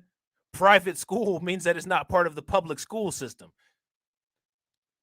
It doesn't mean that you give students a choice of objects to insert in themselves for sexual experiences. That is inappropriate. Why is it that the child can go to school and get butt plugs and lube, but if he came to school with butt plug and lube that he found in his parents' house because they happen to have a kinky ass date night, the parents could lose their child and they say that it's sexual abuse allegedly and have children's services come in there, but children's services can't come into school for handing out butt plugs and dildos. But say, for instance, their parents wanted to have a fun Friday and mom happened to leave a little massage bar by the damn shower and somebody threw that in their book bag and said, "Look what I found at my parents' house." Children's service knocking at the door. Shout out to my man Ghost Walker. What up with it?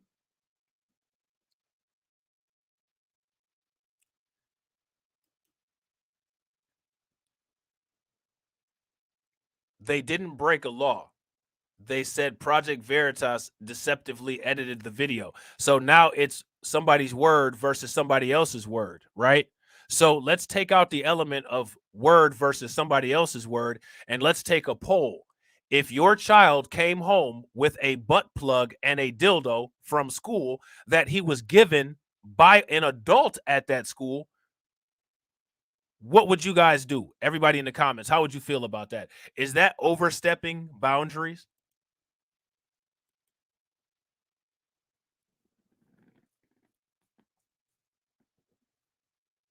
I mean, we're at a point here in the United States in 2022 where common sense is no longer common sense. If my daughter told me that a teacher at the school handed her a butt plug and a dildo, I'm going to take those things from my daughter and I'm going to shove those things in each hole in the face of the teacher that gave that shit to my daughter. So that teacher might end up retiring because they'll have a dildo sticking out of one eye socket and a butt plug sticking out of the other.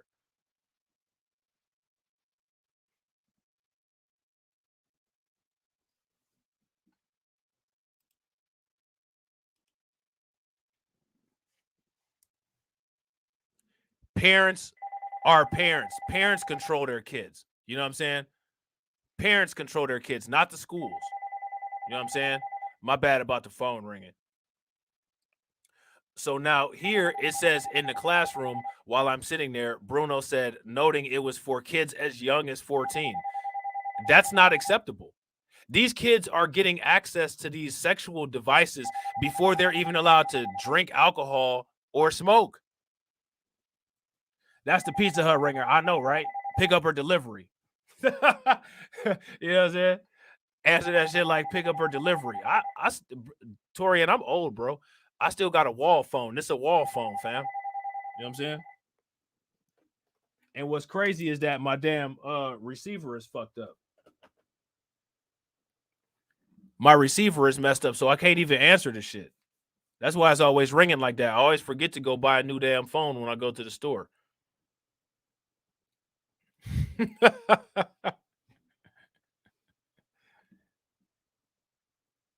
Yeah, no doubt. Not just dying, but in the worst way. You know what I'm saying? Now, that's a good question. That's a good question, Wade Weary. And I don't have the answer for that question. Then why are parents and the school defending the teacher? The school's defending the teacher because the school doesn't want to get a lawsuit. Why the parents would defend the teacher is beyond me.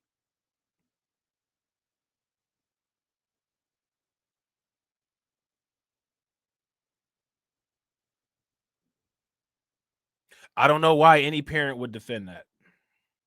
The teacher would defend it, or I'm sorry, the school would defend it for legal reasons. Now, why a parent would actually defend that is beyond me.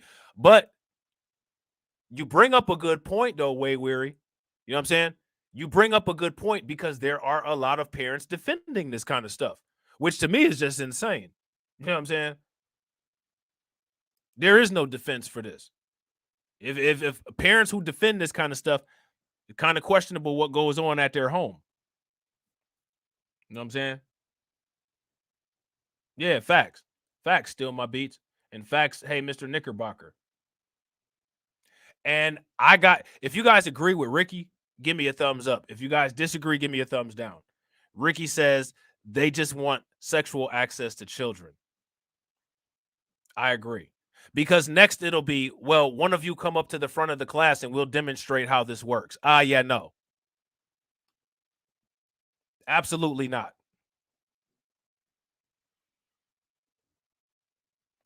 That part, Jay, you're probably right. You probably got a point.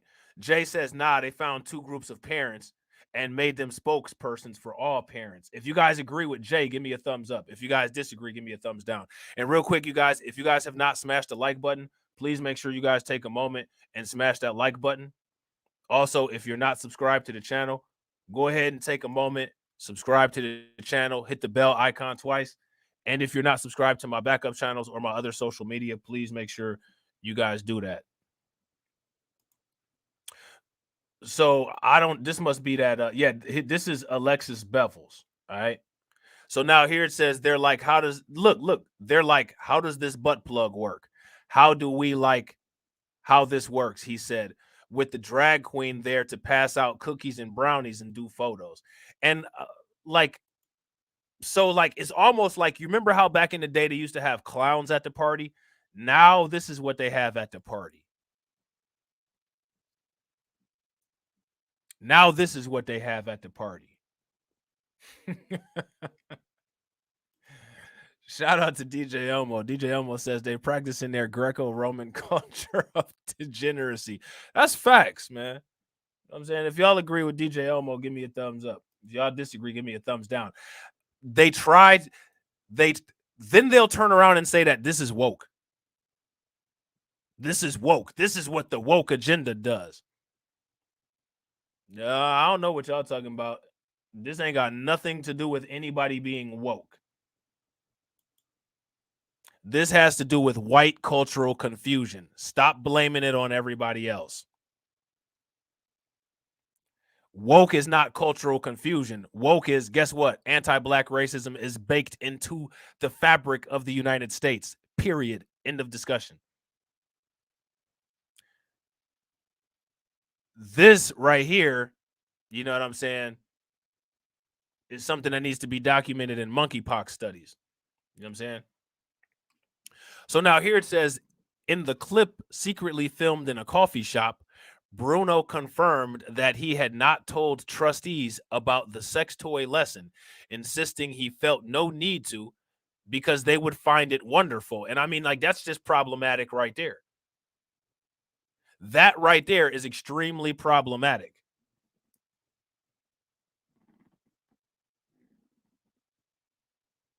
The fact that he didn't tell the trustees and the fact that he didn't think that the trustees would find anything wrong with it, pretty damn problematic. You know what I'm saying? So now here he says, that's a real cool part of my job. I don't have to worry about stuff like that. He was recorded saying, bragging about how he had so much freedom and so much money to do stuff at the school. Bruno refused to answer questions when Project Veritas chief James O'Keefe confronted him outside the school door, with guerrilla journalists loudly calling out in front of kids, "Sir, anal and butt plug toys."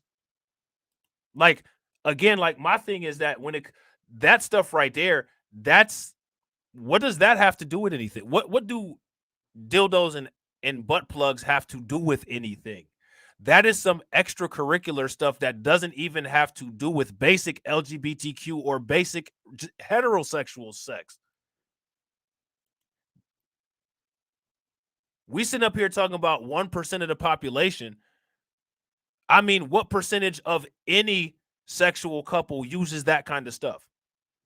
Everybody don't use that.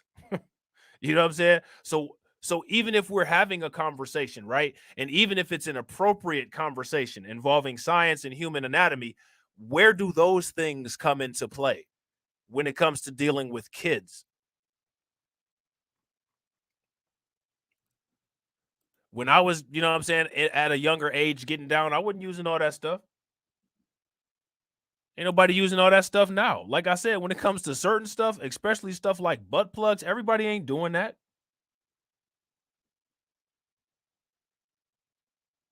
That's extra. Shout out to This Is a Test Name 123. I ain't even see you in here. What's up with it? Good to see you. See, and that's what I'm talking about. If you guys agree with, hey, Mr. Knickerbocker, give me a thumbs up. If you guys disagree, give me a thumbs down. And shout out to you, Law, for answering the Nightbot. If you guys could answer the Nightbot when it asks you guys questions, that helps with the engagement. Yeah, facts, Val. I would too. I would absolutely sue the school. I probably wouldn't, because I'd probably be in jail when I found out who gave it to my kids. You know what I'm saying? So depending on how much money I had left after my legal fees, and if I didn't end up doing life in jail, yeah. You know what I'm saying? So now here it says, however, just as Bruno predicted, the school stood by him, blaming the far-right activist group for having twisted an example of its quote-unquote inclusive LGBTQ affirming and comprehensive approach to sex education. Again, butt plugs are something that are not specific to LGBTQ. So why are these being talked about as far as quote unquote inclusive to LGBTQ plus affirming? That is the question. That's the meat of the question that needs to be answered. You know what I'm saying? We could talk about trans only make up 1% of the population and all kinds of other stuff. Again, butt plugs and dildos don't have anything to do with that. You could get on Pornhub right now and see a heterosexual couple using that stuff. It don't have anything to do with LGBTQ. So why was it at the school?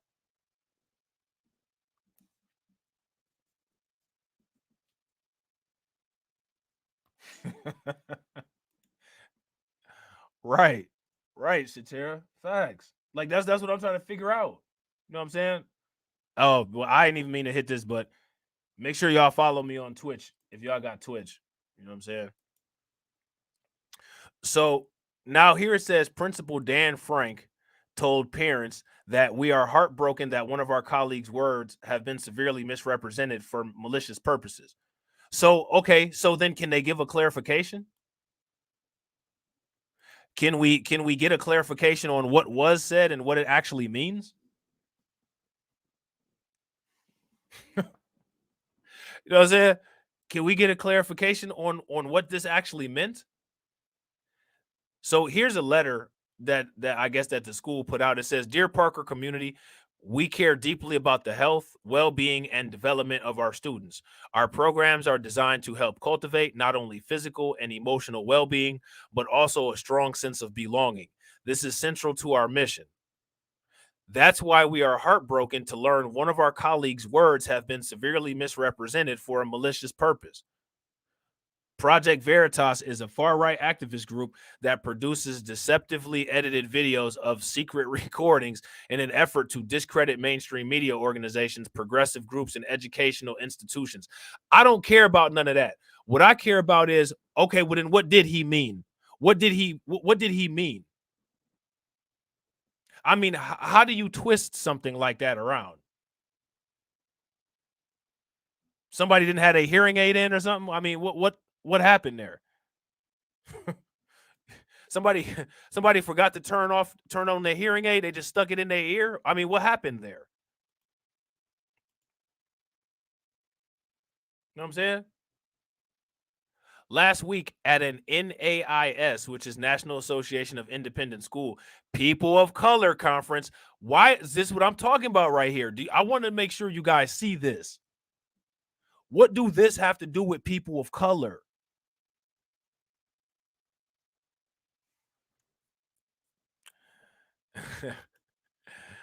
Shatera said, "Why are we talking about butt plugs?" Because CC came in. No, I'm just playing.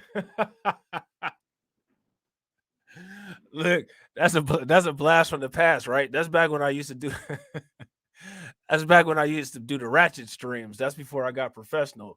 You know what I'm saying? Shout out to shout out to the ratchet days. You know what I'm saying? I'm about to make a I'm gonna have to make a separate channel for ratchet streams. You know what I'm saying? The ratchet streams used to be fun and hilarious. What are they talking about here? Last week at NAIS, National Association of Independent School People of Color conference. Why was this being discussed at a People of Color conference? You know what I'm saying, one of our employees was targeted by this group and misled to believe he was conversing with another conference attendee over a coffee. I mean, that's what happens. That's the same thing as selling to an undercover. You know what I'm saying? Like, if you get caught selling to an undercover, you can't come out with no statement and say the police unlawfully arrested me. I thought I was doing a drug deal to a client. Turned out the client had been watching me for 8 months, you know what I'm saying, and arrested me and raided my trap house. Like, are you serious?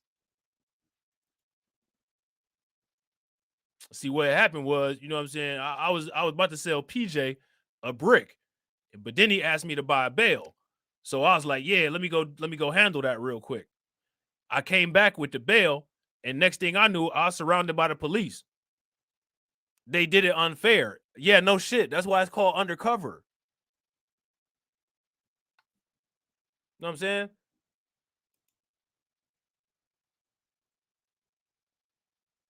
So now here it says, please know this video contains descriptive language. If you choose to view it, we ask you not to share it because it will add to its viral power. Okay, well, can you give what did he mean the butt plugs and dildos part? What did he mean by that then? I ain't trying to hear all this. Don't share it and Project Veritas, this, that, and the other. The shit that they got him on camera saying, what are we not interpreting correctly? You know what I'm saying? That's what I want to know.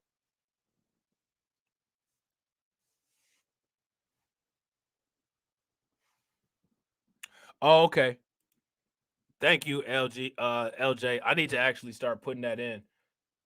If you guys got a notification, give me a thumbs up in the chat. If you guys did not get a notification, give me a thumbs down. And also, if you guys didn't do the poll yet, can you guys take a moment and do the poll? So now here it says, earlier this week, the same group attempted to ambush our employee at the school and was escorted off campus without incident by security. While we have no reason to believe there is a threat to the physical safety of the community, we have worked with the alderman's office and police and to implement higher security measures. You may already have noticed increased police presence outside the school. They need to have them inside the school if they're handing out butt plugs and dildos, real talk. Parker's administrators and Parker's board of trustees support Parker's programming, the strength and inclusivity of our curriculum, and have dedicated the talented faculty and staff that teach it. We are sickened by this group's deceptive tactics. Their invasion during a people of color. Why they keep throwing people of color in front of that shit?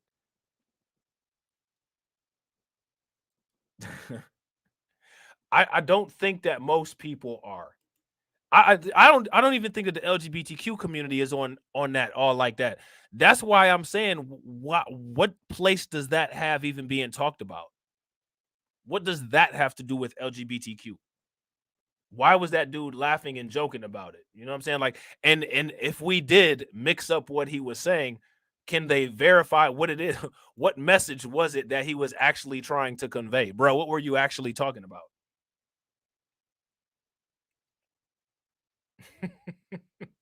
You know what I'm saying?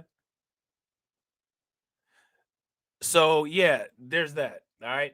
So now, where's my man that was saying what's the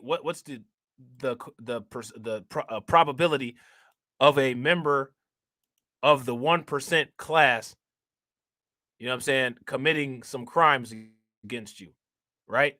I don't know what the percentage is, right? We would have to actually calculate that. But here's an instance of them actually committing some crimes here. How many people know who Sam Brenton is? If you know who Sam Brenton is, give me a thumbs up in the comment section. If you don't know who Sam Brenton is, give me a thumbs down. And trust me, you're going to know today. You're going to learn today. If you don't know who he is, you're going to learn today. That's him right there. You know what I'm saying?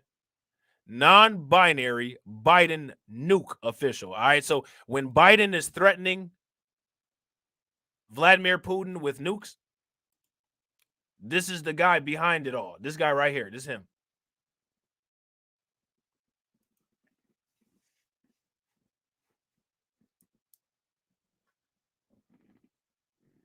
This Gilbert Godfrey looking motherfucker. If Vladimir Putin doesn't get his ass out of Ukraine, we're going to send a dildo over there with a nuclear warhead on it and a radioactive Trojan covering. Man, if you don't sit your ass down somewhere and stop committing crime, I thought we committed all the crime. This motherfucker stole somebody's bag. He ain't even steal a good one. He ain't even steal a Gucci bag. He ain't even steal no Prada bag. He ain't steal no Coach bag.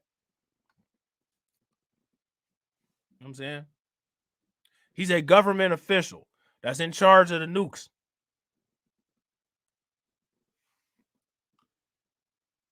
This motherfucker's literally the bomb.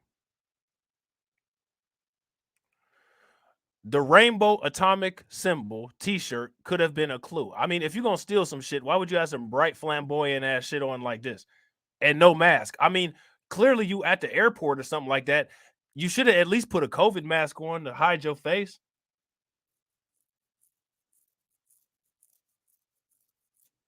I would call this motherfucker a dickhead, but for one, he actually looks like a dickhead. And for two, he might take that shit as a compliment. Non-binary Biden nuke official Sam Brenton caught on camera stealing woman's bag. Why are you stealing people's bags? Sam Brenton was captured on security footage making off with a woman's bag worth more than $3,670 from a Las Vegas airport on July 6th. I mean, why did you do it?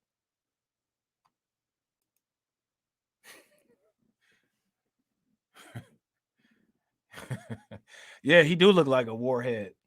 Look like a sour snatch kid. You know what I'm saying? Motherfucker's a sour snatch kid.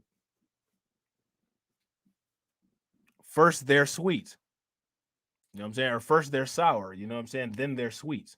And then apparently they decide to stay sweet. The rainbow atomic t-shirt should have been a clue. Sam Brenton, the allegedly sticky fingered. Oh God, when talking about certain people, you should not use descriptions like sticky fingered because I wasn't even thinking about no damn theft. You know what I'm saying? We just got finished with an article talking about all kind of lube and shit. You know what I'm saying? And now they talking about this motherfucker with these sticky fingers. Biden administration's nuclear official. That's who this is. Biden's nuclear official. You know what I'm saying? And he was captured on security footage making off with a woman's bag worth more than $3,670 from a Las Vegas airport on July 6th. KLAS News reported. I know they got a funny ass video about this shit, and we gonna find it and watch it. Oh my goodness. Lord have mercy. Wait a minute. Y'all gotta Lord have mercy. Come on, man. Where'd Lil Boozy at? Come on, dog. Come on, dog. Come on. You know what I'm saying?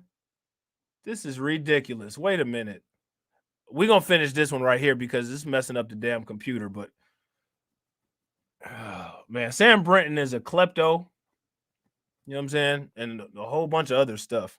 What part of the alphabet is that? Klepto. He's an LGBTQK. You know what I'm saying?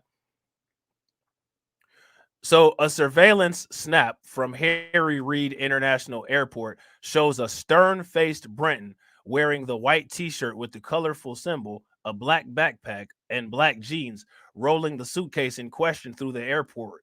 The distinctive tee, which Brenton sported in a selfie posted to Instagram the same day, led Las Vegas Metropolitan Police to issue a warrant for Brenton's arrest on grand larceny charges, according to the detective's declaration. Last month, Brenton, the Deputy Assistant Secretary for Spent Fuel and Waste Disposition at the Department of Energy's Office of Nuclear Energy, was charged in the September theft of a woman's suitcase from the Minneapolis airport. So this motherfucker them stole bags from all the airports he goes to. He just sit there by the machine waiting for the damn bags to come off it and grab them and run away. You know what I'm saying? He deals with nuclear waste. He doesn't have the codes. Y'all need to chill. Yeah, you right. You right. You know what I'm saying? You right. He don't have the buttons. He ain't got the codes. Nuclear waste is still dangerous, though. You know what I'm saying? And clearly, so is he. If you leave your shit unattended.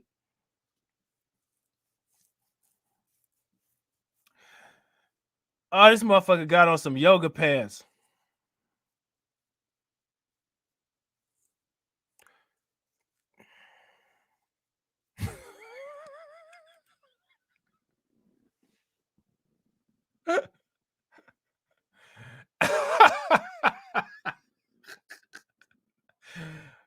Oh man, like why they climbed the mountains? Because it was there, right? Shout out to Tori and make sure y'all check out his video. He says he spoke about his thieving ways a couple weeks back. Damn, I don't even know what to say about this shit. The Las Vegas security footage from that showed the luggage containing $1,700 worth of jewelry, clothing valued at $850, $500 worth of makeup, police said, being removed from the airport's baggage carousel by a white male adult wearing a white t-shirt with a large rainbow-colored atomic nuclear symbol design, the detective wrote. So he not going to get a hissy fit? He not going to get in a hissy fit because they described him as a male? Why the police get away with doing it? Somebody else call him a male, they'll mess around and take your YouTube video down. The Capitol Police looking at that motherfucker like, Capitol Police is looking at him like, yeah, I wish them Republicans had to send him in first because we wouldn't have done shit. We'd have been so confused. You know what I'm saying? Ashley Babbitt could have just walked around us. You know what I'm saying? couldn't he couldn't couldn't he use the waste to make a dirty bomb? He quite possibly could have, Val. I think he's more worried about his blouse matching his shoes, though. He trying to look like he.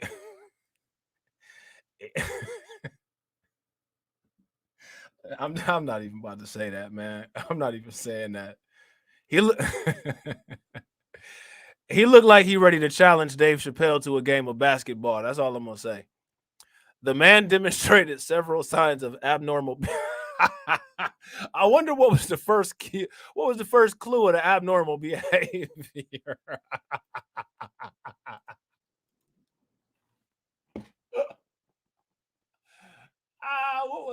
What was the first what was the first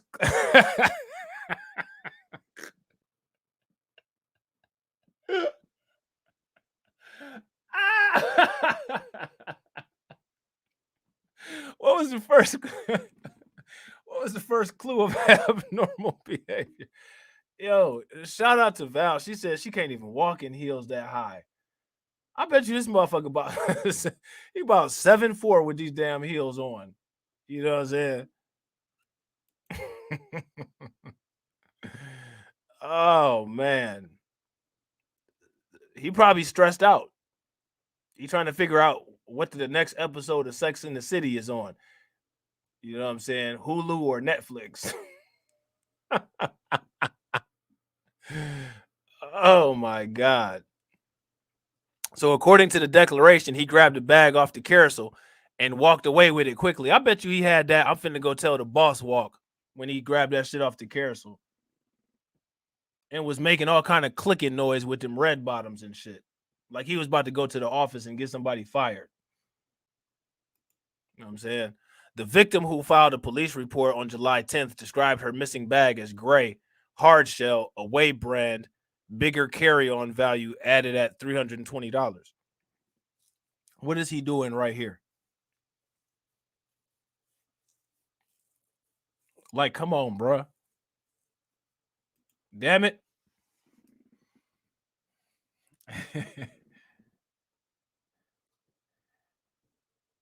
Jay said Brittany Griner.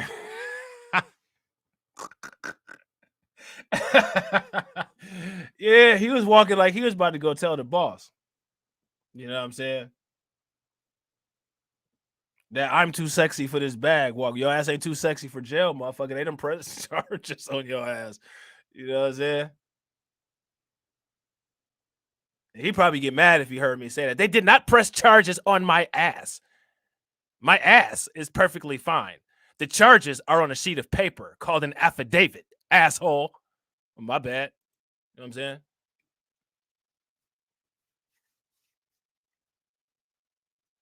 Oh, shit. Am I doing that shit again? My bad, Carla. Now, why they got this picture? See, this is just the New York Post does a lot sometimes. You know what I'm saying? A lot of times the New York Post does a little bit too much. Police were initially unable to identify the thief from the footage and closed the case. How was they not able to identify his ass? They had this picture of him from the security camera. Like, come on now. It's not a lot of motherfuckers that look like this. This motherfucker's head is about 4 feet long. He walking around looking like the leader on the Incredible Hulk and shit. Looking like MODOK. You mean to tell me you see somebody that looks like this every day?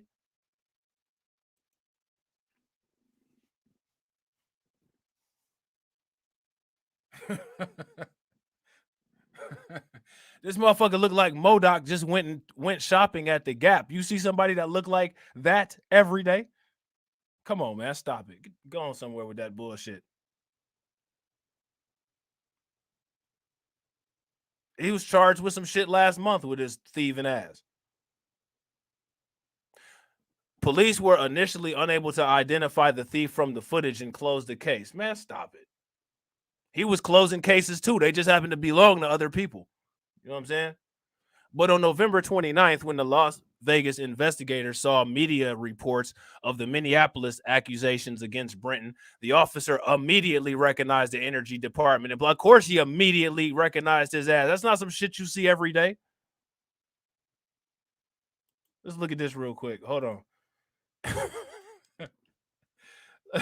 He looked like one of the Buttmans from In Living Color. Y'all remember the Buttmans when Keenan Ivory Wayans used to have a butt on his head? That's what this motherfucker looked like. A cone head. Hold on real quick. Now they got a commercial up here for the energy system. Trying to get him some revenue. Come on, man. Hurry up. Shit. All right, hold on. Here we go. It was a $2,300 Vera Bradley. And Sam liked the bag so much, he was caught with the same stolen bag on at least 2 other trips. The last time he got caught, police called him and Sam said he was innocent and the clothes in the bag were his. But then a few hours later, That's look, hold on, wait a minute. That's what those police officers was talking about.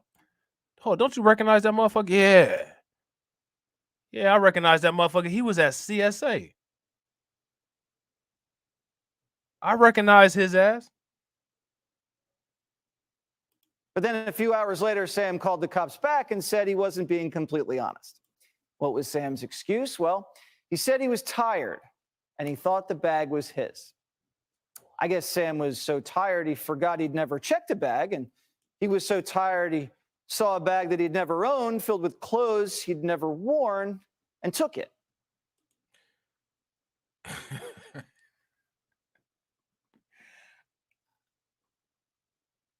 Don't get mad, get elected.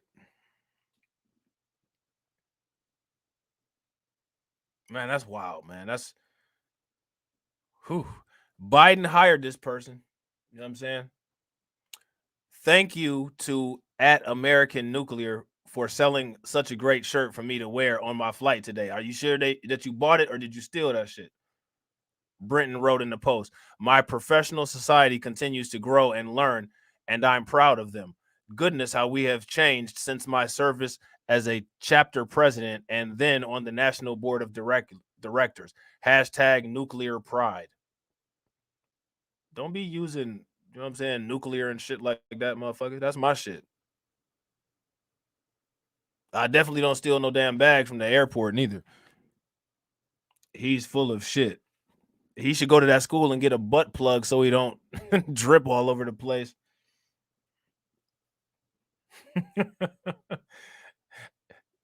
You lost that. I wonder how many bags he stole before he was caught. I know, right? I wonder too. You know what I'm saying? Britain, who uses they, them pronouns, has been feted as one of the government's first gender non-binary officials. He's a crook. But a group of House Republicans is clamoring for Britain's removal over the alleged thefts. We demand the resignation of Sam Brenton, and we implore you to set aside petty politics and appoint only the most qualified and dedicated individuals to influence America's energy sector. I mean, it's crazy how white people will just completely flip a narrative to try to get away with perpetuating some anti-black racist talking points to people who aren't black. That's the talking point that's reserved when white people are upset that a black person got a good job that they were qualified for. Well, you should have hired the best guy for the job. Wink and a nod, my white buddy. The white buddy is the one that got hired. That's him with the Coach bag and the high heels. You know what I'm saying? Who goes around stealing bags? This motherfucker's a booster. He budgets nuclear waste during the day, you know what I'm saying, and finds the best deals at night, stealing from the damn airport and shit. Brenton, who faces up to 5 years in prison for I bet you're looking forward to that, for the Minnesota theft and up to 10 years jail time. Ooh, that's 15 years. For the Las Vegas heist, was placed on leave when the allegation first came to light, according to an Energy Department spokesperson. They gonna get him out just like they got Brittany Griner out, so he ain't got nothing to worry about.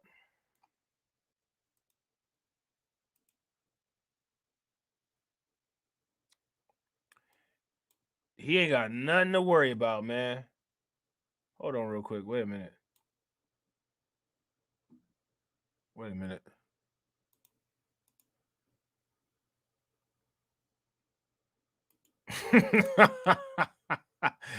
He's selling that yellow cake, so he needed to carry it in style. Facts. Funny they call him non-binary, but who or what is he dressing like? Or is his personality lost in the sacred timeline like the MCU? Facts. You know what I'm saying? Shout out to my man Bronze the God. What up with it, bro? The pictures of this guy are just this is American culture right here. This shout out to American culture in 2022. I don't know what's going on here. Are they talking about this? Let me see. Hold on. Now, good afternoon. Thank you for joining us here at 4. I'm Kirsten Joyce. And I'm Christian Casares. It's a story the 8 News Now investigators first broke. Vanessa Murphy joining us live in studio with the latest. Vanessa. Energy Department Deputy Assistant Secretary Sam Brinton made headlines after being charged with stealing luggage in Minneapolis. Metro Police saw those news stories and said, hey, that's the person stealing luggage over the summer here in Las Vegas for a previously unsolved case. Now, as we first reported yesterday, a warrant is... Man, why is his face puckered up like a butt? You think he... You think he had his face puckered up like that trying he was using every muscle in his face to try to distort his face for the camera. Issued for Britain for a felony charge. Energy stealing luggage according to... He looked like that motherfucker off of that show Preacher. Y'all ever seen that dude? Y'all ever seen that show Preacher?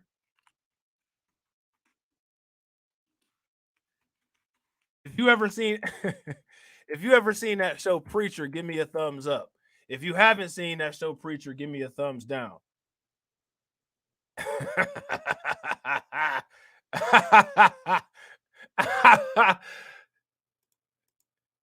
Whoever seen Preacher? We can't go any further until y'all tell me if y'all seen Preacher or not.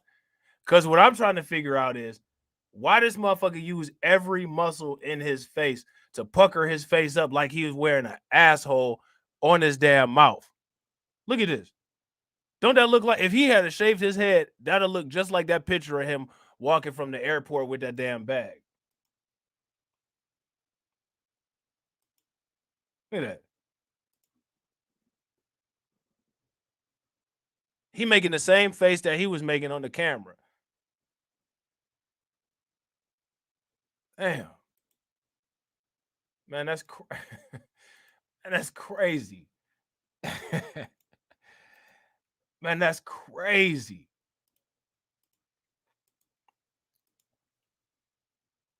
That's crazy. To a warrant first obtained by 8 News Now. Good afternoon. Thank you for joining us here at 4. I'm Kirsten Joyce. And I'm Christian Casares. It's a story the 8 News Now investigators first broke. Vanessa Murphy joining us live in studio with the latest. Show this motherfucking face. Look. Energy Department Deputy Assistant Secretary Sam Brinton made headlines after being charged with stealing luggage in Minneapolis. Metro Police saw those news stories and said, hey, that's the person stealing luggage over the summer here in Las Vegas for a previously unsolved case. Now, as we first reported, this old pucker butt face ass. Yeah, that's that dude.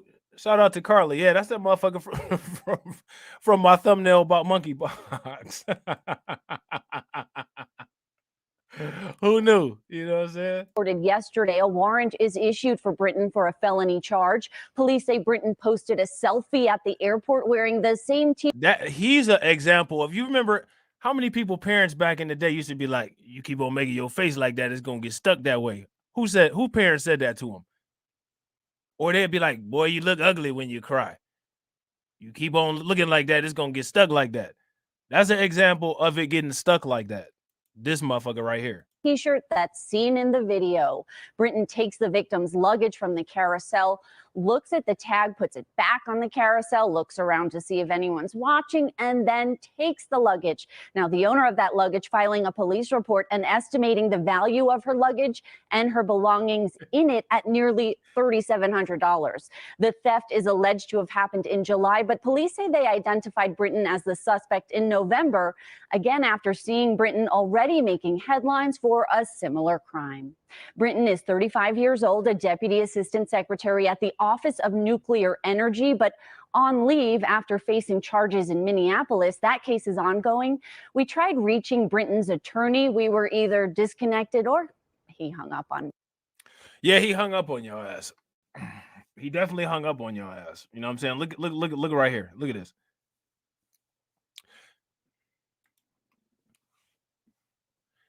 He got all them nuclear formulas going on in that big ass cranium. Look at how big his motherfucking head is. I bet you his brain weigh about 50 pounds and shit. Look at this. Look. Hold on real quick. Oh, hey. I thought they had some funnier pictures. Man, this is just wild though, man. Like, I'm just at all. Shout out to my man Jay Bird. What up with it, bro?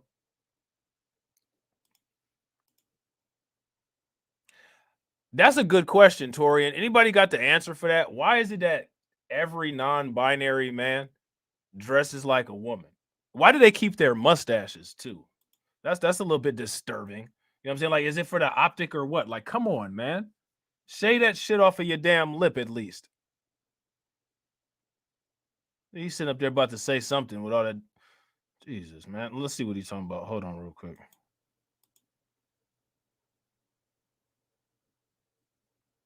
The Biden administration loves to brag about its diverse slate of nominees. Your actual qualifications aren't really that important. It's more about how you look. But we thought Sam Britton might be an exception. Sam, an MIT grad and an expert. Shout out to Cole. What up with it, bro? Started back in June as a deputy assistant secretary in the Department of Energy. But we quickly discovered that Sam, who goes by the they-them pronouns, might not be the right person for the job. According to a report, there were substantial irregularities. Hold on, man. We gotta run that back. What, bruh? A report, there were substantial goes by the they-them pronouns, might not be the right person for the job. According to a report, I'm not trying to I'm not trying to be funny, but that makes me angry. You know what I'm saying? Yeah, sitting up there looking like a Christmas tree.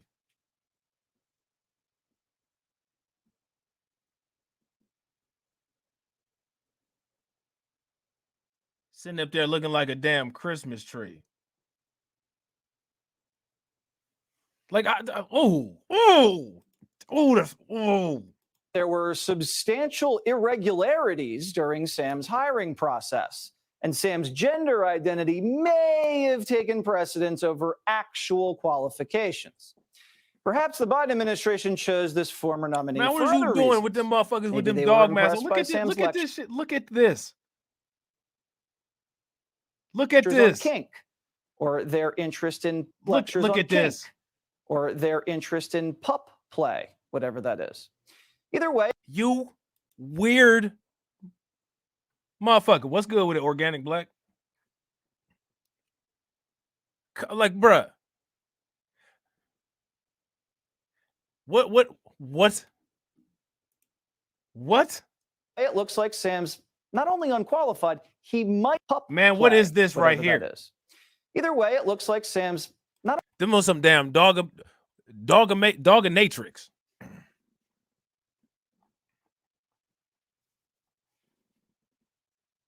See, that's just too much. Like, that is just entirely too much, man. It's going to look in the next 10 years, it's going to be normal. They just going to have, you know what I'm saying? It's going to be a person, you know what I'm saying? Just walking down the street. They're going to have a dominatrix mask on with leashes around the 3 other dudes' necks with some dogganatrix masks on. Just walking up the street like it's normal. You know.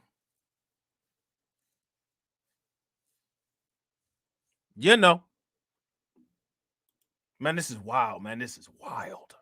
Wild. Not only unqualified, he might also be a criminal. Brinton was allegedly charged with felony theft last month.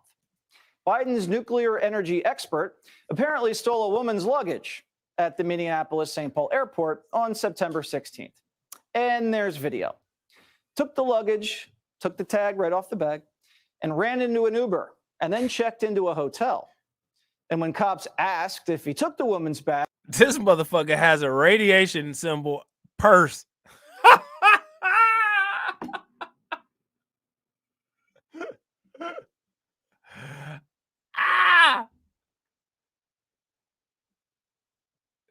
Man, that's crazy, man. he said, not that I know of, but these look like my clothes, What? quote unquote. And we called Hennepin County, and they confirmed the person arrested matches Sam's first, middle, and last name. We have not independently confirmed this. We really hope Sam is not the same guy who Biden hired. We hope we're wrong. We hope it's a different guy with the same first, middle, and last name. Now, if Sam did do this, that would make this the third transgender U.S. official to have been charged with a crime this year. So there goes that whole thing about the 1%. You know what I'm saying? The third Biden trans official to be charged with a crime. What is it with Biden liking these criminals? How come on Fox they didn't refer to that guy as a thug? Because he's definitely a thug. You know what I'm saying? Samuel Brinton, who has served as the Energy Department's Deputy Assistant Secretary for Spent Fuel and Waste Disposition since June, allegedly stole a suitcase with an total estimated worth of $3,670 on July 6th at Harry Reid International Airport in Las Vegas, according to a declaration filed by Las Vegas Metropolitan Police Department detective on Wednesday. The bag contained jewelry valued at $1,700, clothing worth $850, and makeup valued at $500. The detective wrote in the report that a woman traveling from Washington, D.C. to Las Vegas on July 6th reported that one of her checked bags missing shortly after this incident. Police then reviewed security camera footage and observed a quote-unquote white male adult wearing a white t-shirt with a large rainbow-colored atomic nuclear symbol design, removing baggage that matched the victim's description of her missing bag before quickly exiting the airport. That's when he started walking like he was finna run to the boss and tell him something. Why they got him sitting like that on that damn couch? See, this that extra stuff that I'm talking about. Right, messing with our symbol. Facts. I'm gonna have to change the whole damn page now. Shit.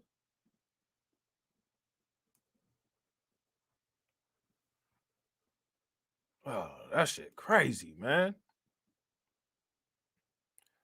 Police closed the investigation, though, after they were unable to identify the person who took the suitcase. Man, how can you not identify this person here?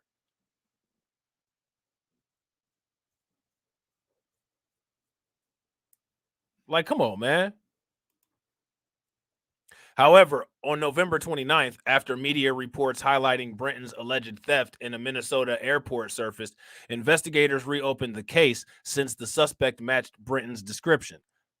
Upon reviewing the new articles, the officer who had closed the case months earlier immediately recognized Brinton as the suspect pertaining to the case. Police were then able to confirm that Brinton traveled on the same flight to Las Vegas as the victim on July 6th and found an Instagram post in which Brinton posted a selfie wearing the same rainbow-colored atomic symbol shirt. And see, that's that smart dumb shit. You're a nuclear physicist and you can do all them damn equations in your head, but you're so stupid, you posted yourself on social media in the same clothes without a mask on that you committed a crime on camera in. You idiot.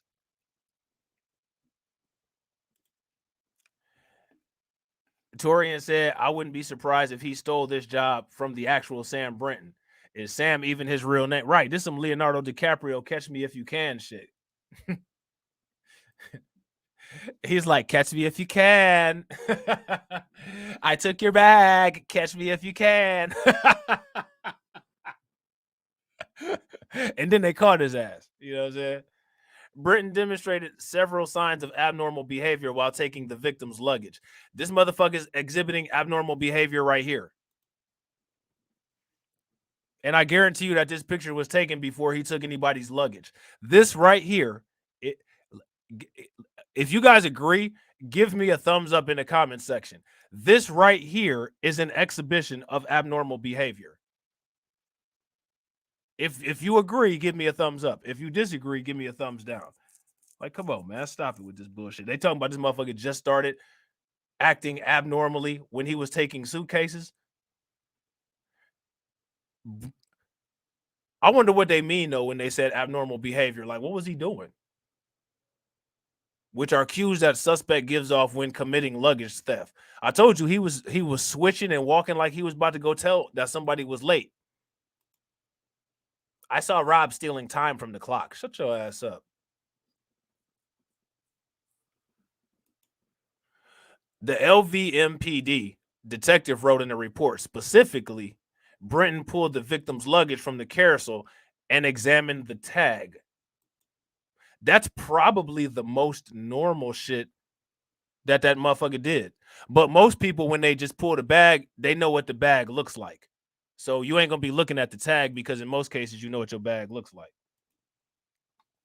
Then placing it back on the carousel, looking at all. So he put it back on the carousel.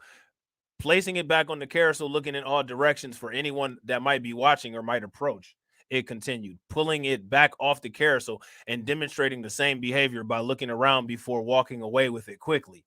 Britton, only having checked one piece of luggage, which Britton had already claimed from the carousel, had no reason to be examining and taking any other pieces of luggage. The declaration concluded that probable cause existed that Britton committed grand larceny with the intent to deprive the owner permanently of property valued at $3,670. In Nevada, grand larceny of items worth more than $3,500 is considered a Category B felony and is punishable by up to 10 years in prison and a fine of up to $10,000. Britton, meanwhile, is scheduled to appear at a court hearing in Minnesota State Court later this month to face similar charges from a September incident at the Minneapolis St. Paul Airport. Police accused Britton of stealing a suitcase worth $2,325 from an MSP baggage carousel September 16th, according to a criminal complaint filed October 26th. Minneapolis police similarly observed via security camera footage Britton taking a suitcase before removing its tag and hurrying away. Britton blamed taking the bag on tiredness in a brief call with police officers. So I was tired, so I just decided to use the last little bit of energy that I had to lift this heavy ass bag off the conveyor belt and run my ass out the airport.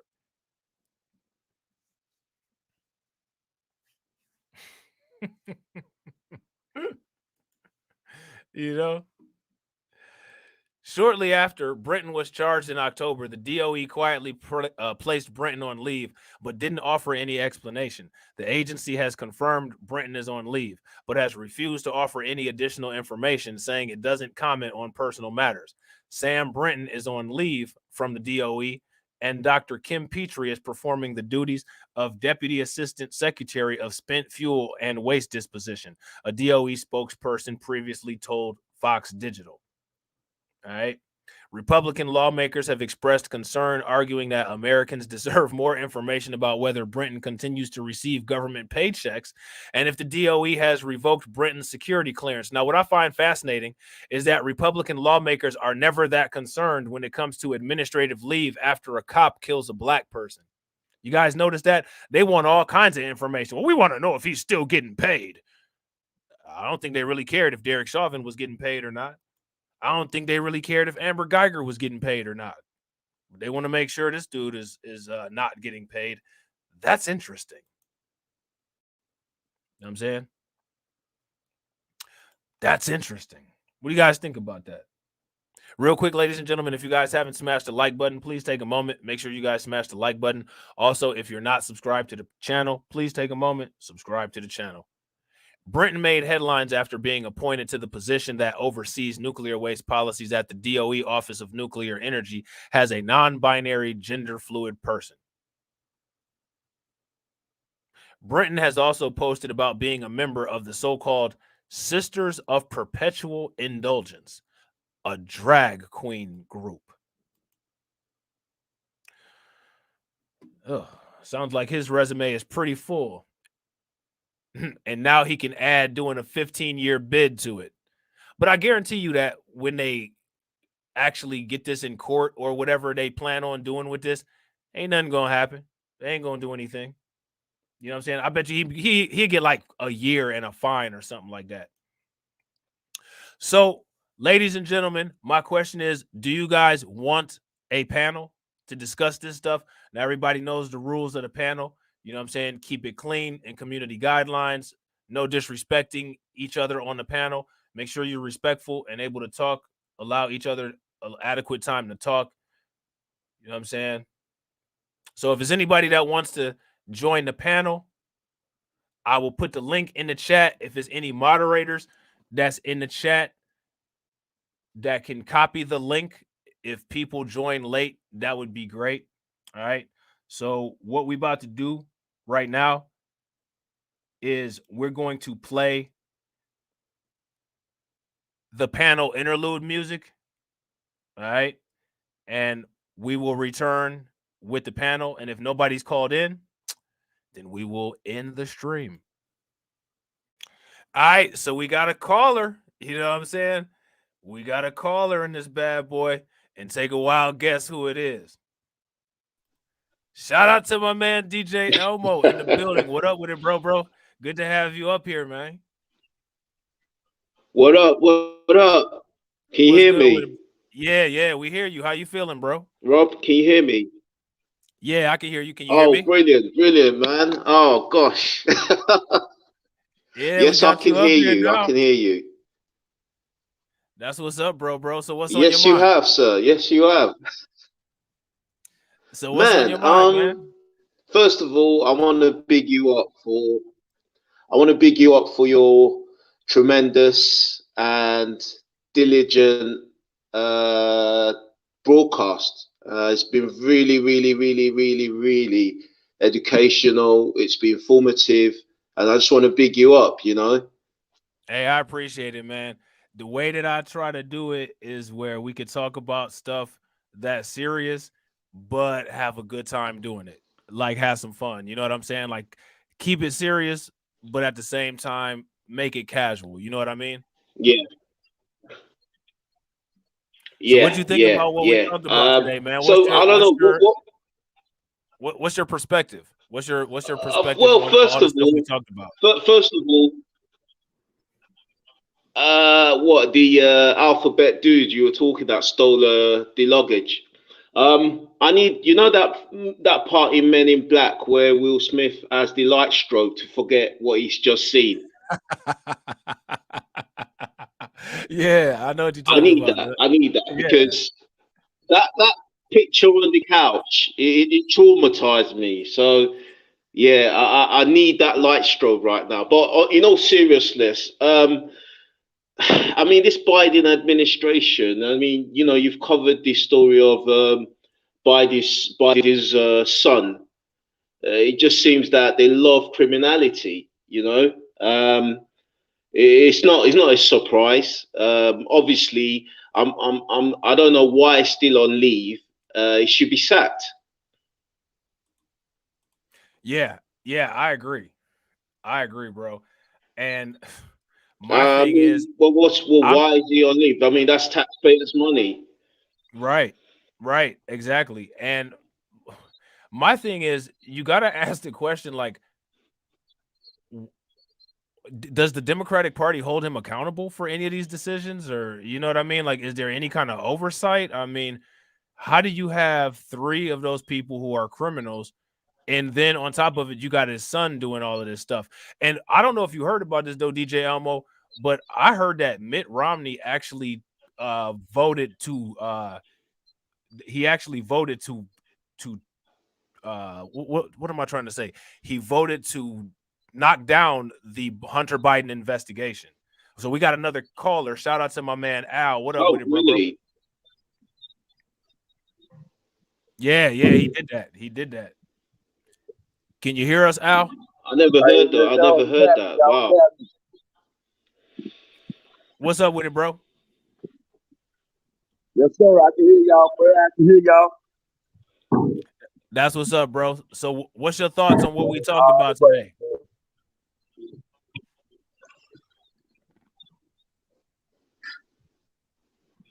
I think we got a little bit of a lag. Well, the thing I'm talking about is, when we get in those rooms, when we get in those rooms and we catch these people, the Democrats at these town halls and stuff like that, we need to stop asking them, the more politically correct questions, man. Go on and hit them with the hard questions, man. Go on and hit these people with the hard questions where they can't run from you, make them poop. Yeah, I agree. 110%. What you think, DJ Elmo? Like, looking at American politics from your perspective, what do you think could be done to kind of get some more things accomplished?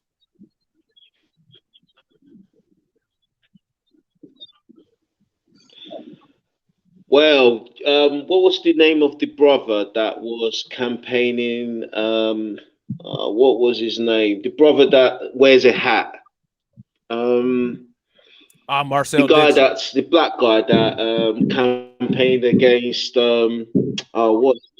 That's right. Marcel. It was an Marcel opportunity Dixon. for FBA to put a brother interest at heart. He never got in. That's right, Marcel Dixon. He never got in.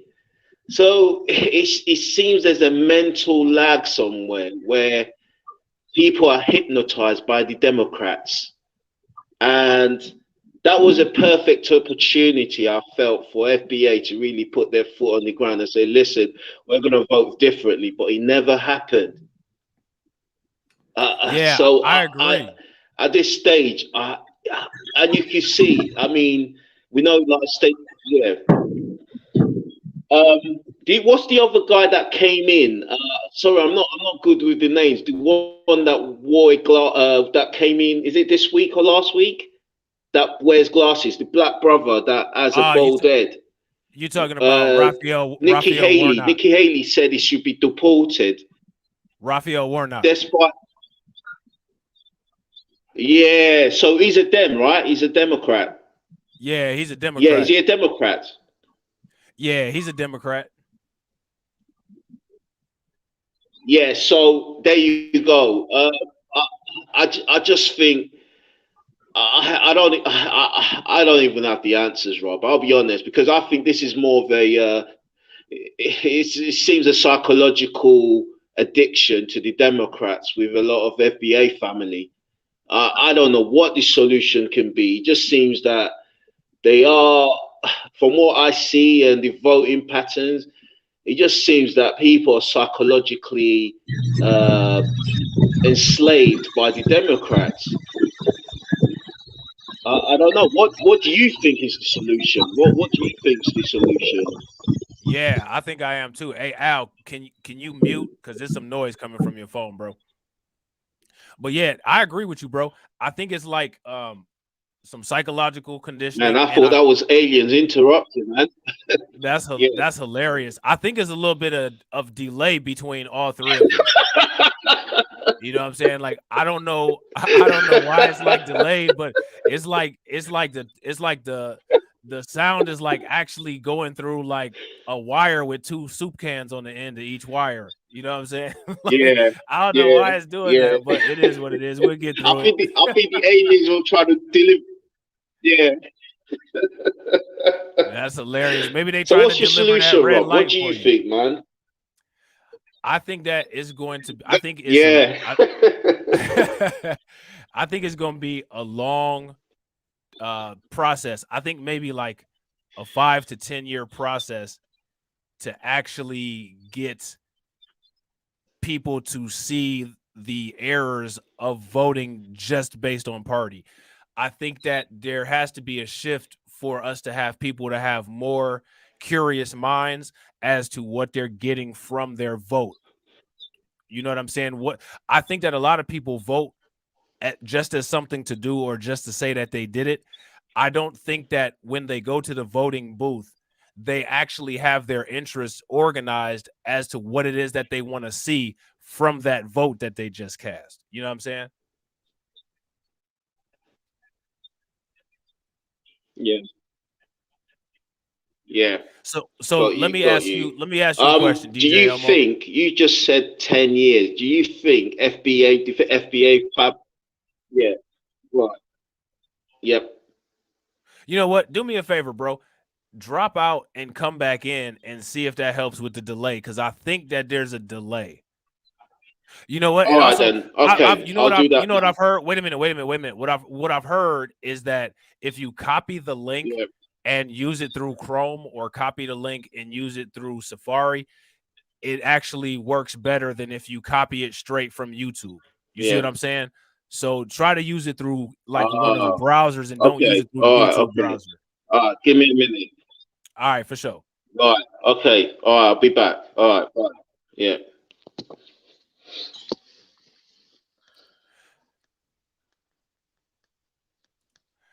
Real quick, you guys, if you guys haven't smashed that like button, please make sure you guys smash the like button. Also, if you guys are not subscribed to the channel, make sure that you hit the bell icon. And if there's any questions that you guys want to ask, or if there's anything that you want us to discuss as far as the content that we just went over, put the comment in the question in the chat. You know what I'm saying? We'll work on it. You know what I'm saying? But steal my beats. You better go to the next room, or you better hit that basement, bro. You know what I'm saying? But what I was gonna say is, from what I've heard, I don't know if this is true or not, but when you hit the link, don't use the YouTube browser. Actually, just copy the link and then use it through Safari, like my man AB is saying, or use it through Chrome, and it should work better. From what I understand, a lot of times people have problems when they go directly from YouTube. If you're using a cell phone, you know what I'm saying? If you're using a computer, that shouldn't be an issue. But eventually, I'm gonna have it where we got a phone number too. You know what I'm saying? It's funny that you mentioned that, you law. I'm actually planning on doing a video for that channel and some streams pretty soon, because I don't know if anybody been paying attention, but C19, man, the numbers are, you know what I'm saying, they out of control. You know what I'm saying? Shout out to AB Promotions. My man said that beat go hard, had me with the ice grill on. Facts. You know what I'm saying? That's that East Coast, that ice grill. You know what I'm saying? That's, if you guys, there's a guy on YouTube, his name is Dagga Beatmaker, and I bought some of those beats like a long time ago. You know what I'm saying? So if you guys like some of the beats that I use for this channel, that's where I got those beats from.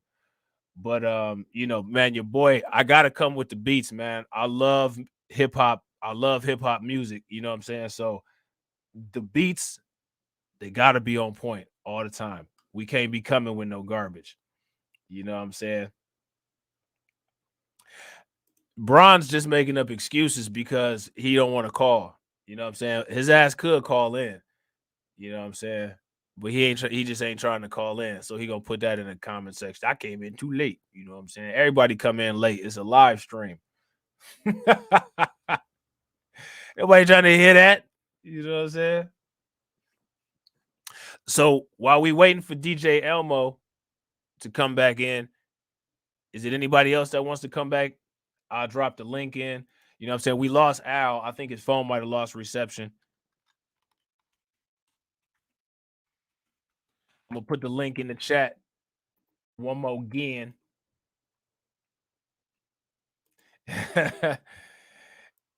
My man Still My Beat said he got slaps on deck. Yo, get at me, bro. You know what I'm saying? I just put it in there. All right, hold on. We got DJ Elmo back. All right, is there a delay now, bro? Can you hear me? You muted, by the way. So if you unmute, hold on. Let me see.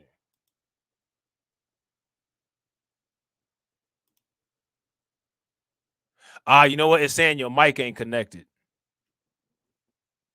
when you logged in, did you give it permission to connect the mic? Because that might have been it.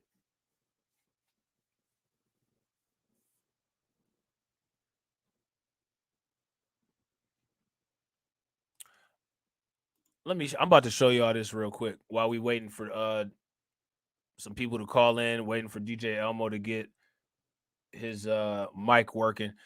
Did you guys ever see the Melvin Gregg, Denzel Washington thing? We got my man Al back. What up with it, bro? Is that better? Are you still getting a delay? We got Still My Beats in the house. What up with it, Still My Beats? What's good with you, bro? What's good, man? No, we good now over here. We good, guys. All right, cool. How's the sound? Is anybody getting a delay? Good, what's good? You guys getting a delay, or are you getting the sound pretty early? Let me know. It's hard to tell unless I get the feedback.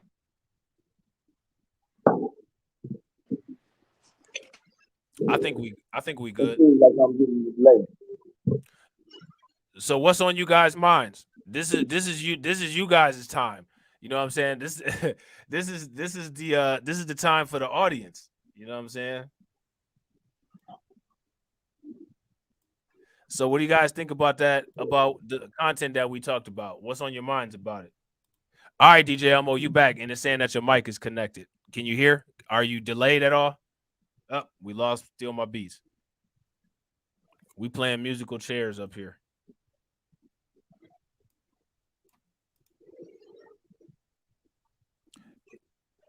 Can you guys hear me?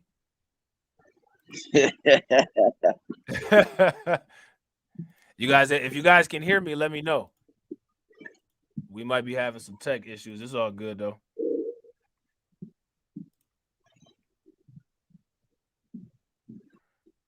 Yeah, we still have a little technical issues. You know, we got technical issues right now. Right. Let's see. Hold on. We about to add Still My Beats. All right, Still My Beats. Can you hear? Yep. Can you hear me? Yep. We good. Cool. No lag on my end either. No lag. All right. That's what's up. So what's on your mind? Man, I just don't know what's wrong with people. Like literally in the amount of like 3 years, the whole world is convinced up is down and down is up. Yeah, I agree. I agree 100%. And they give all types of leeway to anybody with like some kind of special status, but they gaslight people as if a sexual preference is equivalent to, you know, somebody's the color of their skin, or you know what I'm saying, something that they were born with. So I think they they feed the dysphoria. You know what I'm saying? I agree. Now let me ask you this: do you all think that what's going on with that is making the voting landscape or making the political landscape more challenging for people to navigate through? Yeah, just the common populace. Yeah, 100%. That I think they're doing that for the purpose of galvanizing that elite class and that. Yeah, so I'm still getting it later, so I'm gonna go and drop out, so. All right, for sure, bro.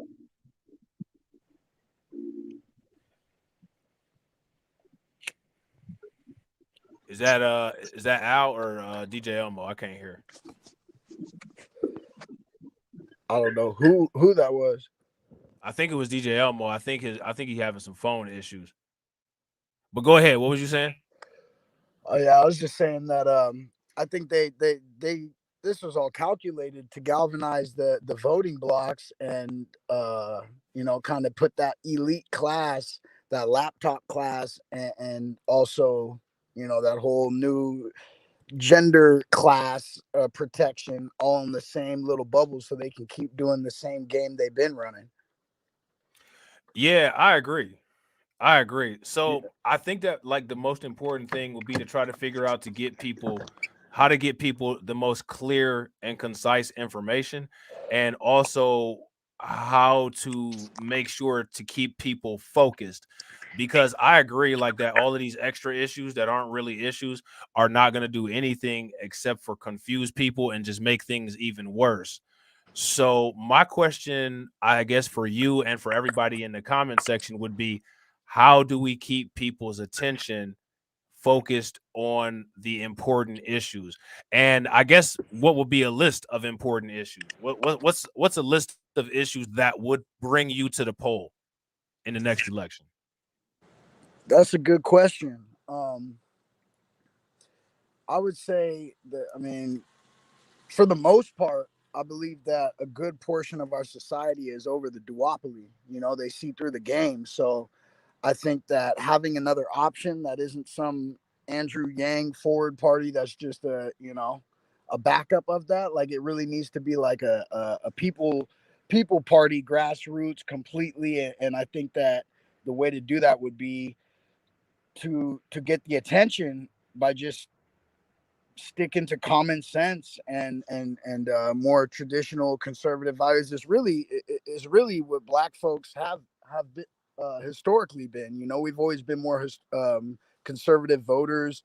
We're not with all this. You know, we're progressive in sense towards our liberation, but we're more conservative as far as values wise. So I think that if we were to kind of feed that narrative and point out the hypocrisy. That's why I think Kanye and Kyrie are so essential right now, just to the narrative, or they glitched it because they're allowing a voice to Black America to speak towards America's historical and current hypocrisy. So it makes it a superpower that we were able to use.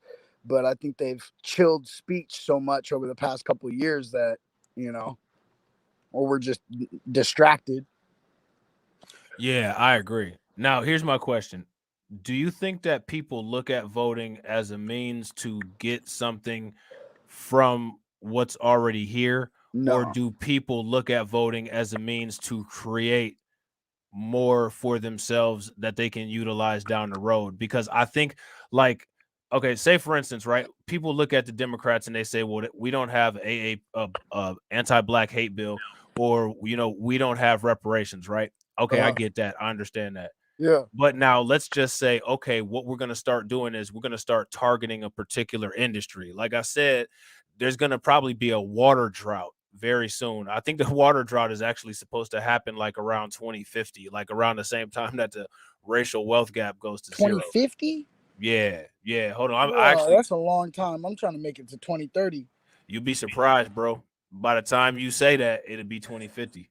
with these cats' agendas, bro, they had this shit planned for a long time. You know. Oh, I agree. But what I'm saying is that's an industry where there's going to be a scarcity. You know what I'm saying? And like my thing is, the best way to bully the world into giving us what it is that we want is to make sure that we have a monopoly on at least one area of where products are scarce. And then that way we can just turn off the water. I feel We like can that's turn off the natural. electricity. That's innate. You could say that's the you can replace that with melanin and just say we born with it. You know what I'm saying? I Look at get this. what you're saying as far as demand, supply and demand, but I also relate that to any of the 9 areas of human activity. You know, so if we can knock out the legs of really any one of those and go from the exploited class to the owners, or even move up in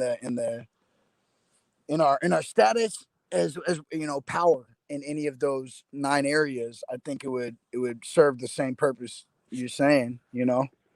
So check this out. By 2025, 2/3 of the world's population may face water shortages. So what's that going to do to the value of water? I mean, shit, in a country where it doesn't let you save rainwater a lot. Right, right. But I also think that there's going to be an uprising of the call it the global South, or humanitarian plea for sovereignty, and they're going to attach it to this whole digital digital identity shit, so they know who's posting. There's not just a bunch of trolls. So they're trying to attach those two narratives at the same time as controlling movement and shit with the whole, jab pack, whatever you want to call it. So it's all those narratives tying into one. So my question is, with all of that, lay out the plan of how we get power. You already said it, bro. I don't know if you don't want to talk about it, but it's world domination. Yeah, exactly. Literally, and being in America and being able to have, I always say the gunpowder of this generation is the internet, So yeah, I agree. It's about fine-tooth combing and polishing that content, being able to reach as many people as possible, as well as having disruptive narratives that everybody can resonate with that go international. And then yeah, I agree. Once you put your finger on that button, and you're able to get the support and it affects government in a geopolitical way. That's why what Kanye's doing is so crazy, because he's talking about Israel and Netanyahu and all this shit. So it's like that has geopolitical impacts that I think that we just need to sharpen up on. We've been kind of lulled to sleep for so many years. Yeah, I agree to an extent. But my thing is even when it comes to Kanye, as much as people say, like, don't pay attention to celebrities, don't pay attention to celebrity, he's a celebrity that's got everybody's eye. So like to me, when I'm looking at that, I look at it like, I don't care what a celebrity is saying, and I don't care how they saying it. If it's a celebrity, in most cases, it's another, agenda behind it. So me, right, my agenda, one of the things that I'm trying to do is I'm trying to have it where we can have consequences, right? Like I was talking about, like taking over the industry of energy, right? Renewable and clean energy. So that way, if something like Jerry Jones happened, how the ADL tried to use that 6-step process for Kyrie, we could just be like, well, anytime any of these coaches decide to use this anti-black racism, or anytime there's anti-black racism in the NFL, well, we're going to cut your power utilization down to 25%. Yeah. Until you apologize or whatever. Do the same thing with gas. And do even the same with our thing own with solar. People. Yeah, to have consequences. So yeah, I get that. I just think that we have to consider industries that already have monopolies in them, and also what already fits our skills. So like, for instance, I've been saying this for years, and I kind of got excited when the whole Kyrie shit went down, because literally there's a line between our athletes, or those who are paid well, and people who are just average. So we have to adopt the mentality of like touch one, touch all, and really stand our ground, in the sense of like, all FBA, ADOs, whatever you call it, basketball players and football players, none of them are playing. They're all standing together, and they're standing for, call it human rights, call it reparation, whatever the demands are. But we have to be willing to stand on something. So the best way to do that, I think, is kind of to continue doing what we're doing. We're tightening up, but at the same time, it's not the collective that we need. Yeah, I agree. Now check this out. I got another question for you, right? So do you think, all right, if people leave it to quote unquote celebrities, right, to do the right thing, me personally, I don't think that celebrities are going to do the right thing. I agree. Me personally, the way that I look at most people is, if most people don't have eyes on them, or if they don't know that they have eyes on them, or if there's not a consequence, most people in most cases aren't going to do the right thing. Most celebrities or most people? Both. Most people and both celebrities. Okay. So what I think is that if we're not satisfied with what celebrities are doing, for one, what we need to do is we need to start making our own celebrities, for one. And for two, the celebrities that are existing, we need to treat them the exact same way that they treat politicians. If they want to take up the mantle of a politician every time somebody sticks a mic in their face, if they want to do something stupid and say something stupid, then we should make something stupid happen, like nobody goes to their games or nobody buys their albums, and they get disciplined in the same way that we discipline a politician. So what's your answer for like a Van Jones? Now, my thing with Van Jones is he would have to have the same consequences. You know what I'm saying? People But how need would to you do that for somebody that you can't essentially boycott? That's just a tool or a puppet of them. That would have to be he's a media tool, right? And a media puppet. So that would be all part of dealing with the media, creating our own media and taking away his credibility with black people and turning him into a Like court we jester doing. for white people.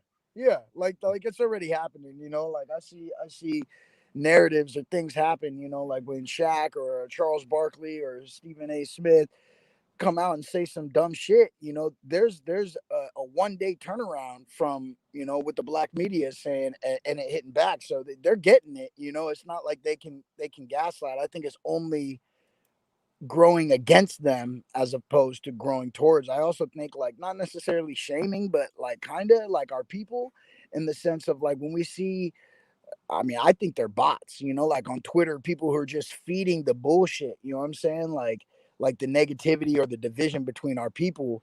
Like at some point we got to be able to call them out and be able to you know, throw a jab in that direction of trying to assist them getting on code or let them know where the line is, because the ignoramus shit is it leads, it's like a beacon for other people, you know. We have to limit the options of distractions from you know what we're trying to do, because if they can just throw some random story out or some new celebrity or new TMZ or post or whatever that gets everybody focused on some shit that ain't even like uplifting our people, then that's almost worse than somebody directly opposing our agenda. Well, let me ask you this. That's a good point that you bring up, right? Why is it that people focus so much on trendy stuff? Now, my thing is, right, if we're going to be politically focused, quote unquote, on tangibles, then a tangible focus is what everybody should have on everything. Shout out to Thomas Wilson and shout out to my man RG Titan. What up with y'all? So now my thing is, and I want to ask this question to you and everybody in the comment section, is when people put their focus on trendy things, or when people put their focus on celebrities, or when people put their focus on flash and all of that kind of stuff, what is the tangible that people receive from that? Is there one? Status. Clout is the new currency. What can you buy with it? What can you buy with it? It's not. I mean, nothing. That's why. So then, is it a tangible? No, it's tangible in the sense of in a world where people worship, you know, their social status and how many likes and comments they get and interaction. It subverts actual tangibles because people are addicted to the clout. They just want to be more recognized. They want to be famous. They want to be, you know, so what we got to do then is we got to shift people's desire to wanting things that are tangible for what they invest their time in. If you're going to invest your time in trendy stuff, fashion stuff, sports, you know what I mean, then you should be getting something out of it. As much as people invest their time and money into sports, there should be more of a return, right? But when it comes to the things that a lot of us decide to invest our time in, what is the actual return that we get? So see, like my thing is that the way that politics is moving, that wouldn't be a bad idea to just implement that into a practice of life. Yeah. You know what I'm saying? Yeah, it's all good. It's all good, DJ Elmo. It's all good. Don't worry about it. Like I said, on this is what we're doing from here on out, unless something crazy happens. So, you know what I'm saying? It'll always be a next time. So don't even worry about it, bro. Yeah, I've been waiting for a panel with you, bro. Yeah, I'm gonna try to start doing this, you know what I'm saying? To, you know, because I want to try to, everybody that comes in and watches the streams, I appreciate y'all. And sometimes you just can't get out what it is that you need to say, or, you know, you can't convey an idea with the limit of characters that's in the chat. So I want it to be a little bit more interactive and people to be able to voice their opinions and say what's on their mind, or even suggest stuff or disagree or whatever. You know what I'm saying? Yeah. So my thing is, right, we got 2 years until the midterms. The way things are right now, how do you see that going? Because here's my thing, right? This is one of the things that I worry about. It's so easy for the mainstream media to say that like independent people are disinformation and misinformation. And, these social media platforms are linked in right along with a lot of the companies that own the big social media platforms. So the problem is, to me, is that a lot of the independent media is anchored into social media. And I think that it's important for people to dislodge those anchors and set up their anchors in their own, in their own platform, in their own specific platform to them, so that if they want to pull the plug on social media because, social media is increasingly, whatever, democratic agenda, white supremacist, you know what I'm saying? Then we'll still be able to convey the same messages that we need to. No, I get that. I think that's a tricky situation, and I think that going into the next, you're talking 2 years. I don't know what that looks like, because these people are willing to. I feel like they'll burn it down before they lose power. Oh yeah, I mean, we've seen that. January 6th, Charlottesville. You know what I'm saying? Yeah. Nuclear weapons is evidence the of that. BLM shit. I mean, I think the BLM shit was heavy in that. Not to say I don't agree with the sentiment, but that was obviously co-opted and played in a way for them to stoke the flames with Trump and destabilize us to make them look more appealing. Well, I agree, and there's always been this right left like pendulum swing, right? Like the right and the left work together because the Who right owns the narrative for the time being? Yeah. Right. And they play off of each other, right? Because it's interesting if you watch how they do it. Like the Democrats perpetuate stereotypes about black people, and then the Republicans use those stereotypes to substantiate their anti-black talking points. So to me, that's one of the reasons why it's extremely important. Like everything that we do as far as like dealing with any of the media, politics, any of that, we need to do as much as we can to dislodge ourselves from it so that we're our own independent entity with our own independent voice. And it just doesn't make sense for a person on Fox News to just sit there and make a blanket statement about black people because your understanding about black people is completely detached and you've been getting all your information from coons for the last 10 years. You know what I'm saying? And we're here to bust that narrative open. Like just because Candace Owens wants to sit there, you know what I'm saying, and play with herself in front of Tucker Carlson under the table while she's saying all black people do is just follow BLM, that doesn't mean that it's right because they have her up there saying that. You know what I'm saying? But these people aren't critical thinkers, you know what I'm saying? Most of these people are just consumers. They're just, sheep, as they say. Right. Which means that if we want them to consume our product, then there has to be a reward behind it. And then once people get that reward and enjoy it, then we have to build a dependency on that reward. That's what white supremacy did. You know what I'm saying? That's one of the reasons why people start when things go bad in the country, people default to anti-black racism because anti-black racism has given such good positive conditioning psychologically for non-black people in the United States. They don't know anything else. That's their lifeline. That's their, I don't know. I don't have anything else that I could do, but I could definitely abuse a black person and not get in trouble or call them an N-word, or I always know that I'm better than them. And see, like the thing is that we have to kind of have something like that for us that keeps us going as well. White supremacy gives non-black people that white privilege of they'll always be a class above white people. So we got to start chipping away at that. I mean, that's called the truth. Yeah. Yeah. Fact. The truth is the biggest weapon. That's why they trying to stifle free speech, is because we've gotten to a place to where our consciousness is raised, and we understand our circumstances to where they're not pulling people over to their side anymore. More people are waking up and coming to the side of black empowerment because I mean, even with the, like I was saying, geopolitical issues, like there's a lot of shit that's documented. Like I said, that the internet is this generation's gunpowder. So being able to access, history, a lot of shit that was robbed from us, now we're starting to see them try to clamp down. Because a lot of shit's being exposed, and people are realizing that, hey, we haven't been this good guy that's going over all over the world and trying to spread democracy, so it's hitting them from every facet. And I think that has a lot to do with the medical experiments that they're trying to impose on people too, because they know that there's a time limit, there's an expiration date to the limit that people will tolerate. And I think they've just been trying to get ahead of that, while robbing us.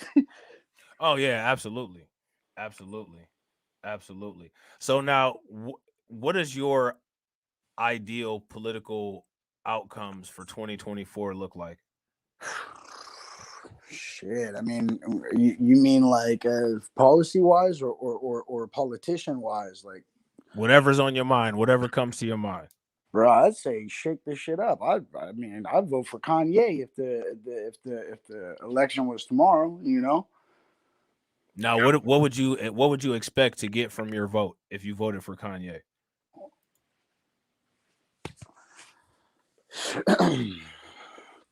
It's an interesting question, because it also feeds into like what expectations I would have of him, and how the political system would treat him. You know what I'm saying? Like, in a perfect world, if it was Burger King and I can have it my way, or realistically, what do I think the outcome would be?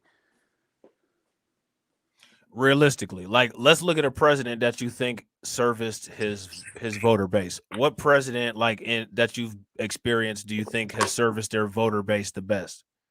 Trump, hands down. So then I would assume that you would expect similar of Kanye to serve you as what Trump did with his voter base. So I would say, like, I think he would be more. I think he would, like, because the goal, right, is to not improve our position in white supremacy, but to replace white supremacy with justice.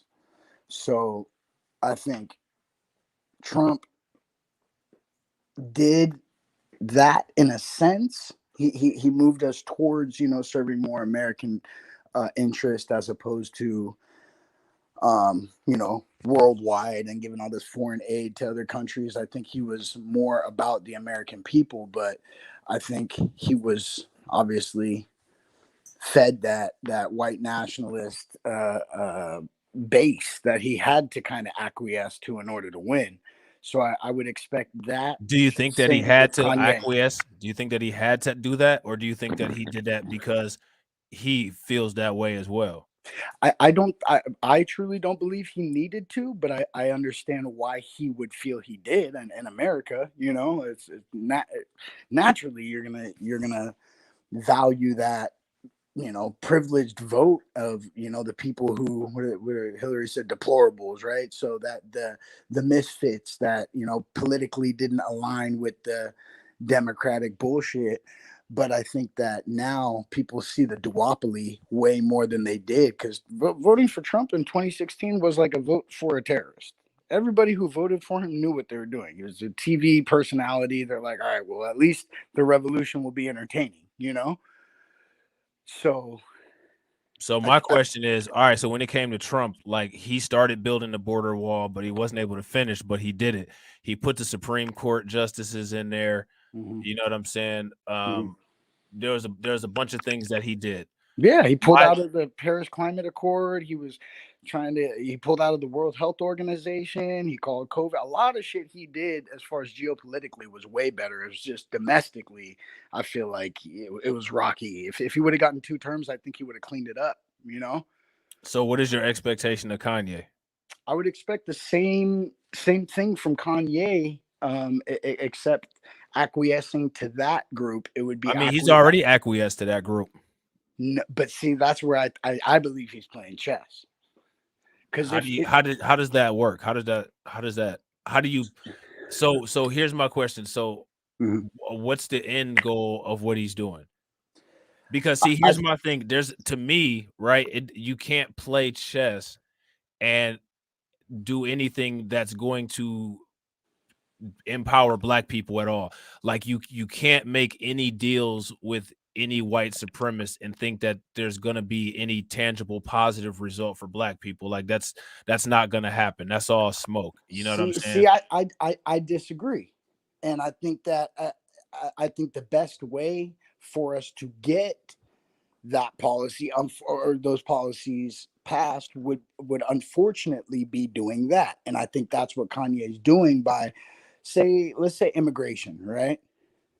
That affects white Americans and black Americans. Obviously it affects black Americans more because, you know, economically and jobs wise, that, you know, as far and real But estate. check this out though. Here's my thing, right? White Mhm. people have the numbers and the financial resources to take care of all of their own battles. You know what I'm saying? If I see somebody in a gunfight and they have 5 AR-15s and 2 grenades, I'm not going to walk over there and offer them my knife and be like, you need some help. You got it. I got my Yeah. own shit I got to deal with. So Yeah. my thing is whatever they're doing, that's what they're doing. And it's gonna, you know, affect them however it affects them. I'm Mhm. talking about us and our destiny.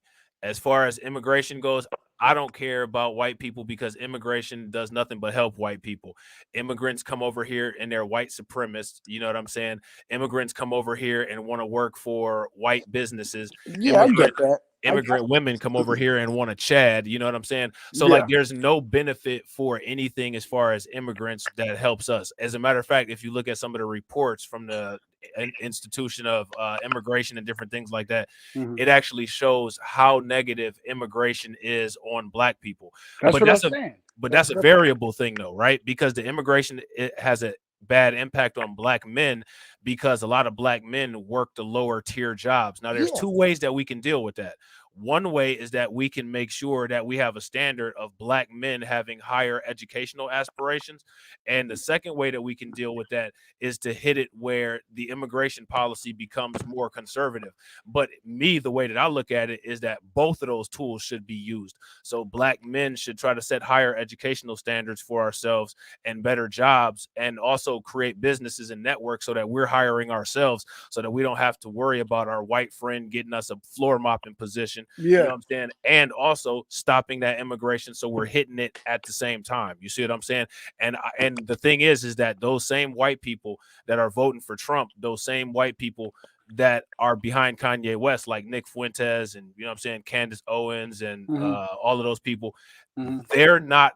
they're going to, anything that's going to help black people, they're going to look at it as negative and attempt to do whatever they can to disrupt it or talk it down, even See, if it I is don't us agree. pulling up by our bootstraps. I don't agree with that. I think that I don't think they're necessarily going to go against something because it's empowering to Black Americans. What I think they're going to do is try to both sides it and always sit on the other side so they can play double agent. Which means that regardless of how you look at it, they can't be trusted. You know what I'm saying? So like, why even put them into the equation? Well, the reason I'm saying that is I'm just thinking strategically. If you were to make a list of all the things that would help Black Americans, or that is our, you know, our biggest priorities, right? Make a long list, say 10, 20 different things. And then out of that list, put a star next to the ones that indirectly will benefit all Americans, right? Like Kamala Harris, or, you know, I'm not just going to do something for Black people, right? It's it's unfortunate, and it should just be a direct hijack. You know, it should be a black party, and it should be FBA at the spearhead of that, narrating and dictating what the movement is. But I think the way to get there is to do what Kanye is doing, in a sense, by uniting under common common interests.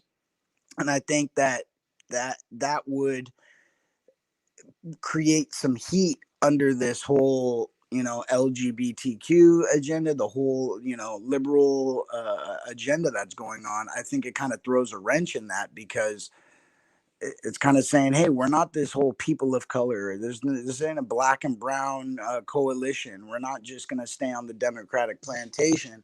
We're going to get behind whoever to create common sense policies that are going to serve our interests. Because at this point, anything is better than what we have now. You know, anything disruptive is better than, you know, robbing us and feeding money to Nazis. You know, so I think that it's a step in the right direction, and I think they want change more so than they want like direct anti-black, you know, policies. I feel like the people in power. The reason why I staunchly disagree with that particular part is because this is a country that's already had staunch anti-black policies, and the same things that they said that they say now. You know what I'm saying? Like, white people are triggered by black history. They say the same things now about the people like us that they said about Martin Luther King and MLK, and now they turn around and try to finger wag at us and use MLK and Martin Luther King talking points. So my thing is that, again, like, when it comes to, like, you're also supposed to damage your enemies, right? And like, the white supremacist population is our enemy. You know what I'm saying? They damage us every day. The Democratic or Republican Party? It doesn't matter. If they're if both parties are white supremacists, I'm not looking at them as separate parties. I'm looking at them as target practice. I agree. I know the uniparty in between. I understand they're both anti-black, but what I'm saying is that the way that the narrative has been spun, and historically, the Democrats are, even Malcolm said it. You know, they have that a grip of our base because they are playing these MK Ultra mind games, constantly propagandizing.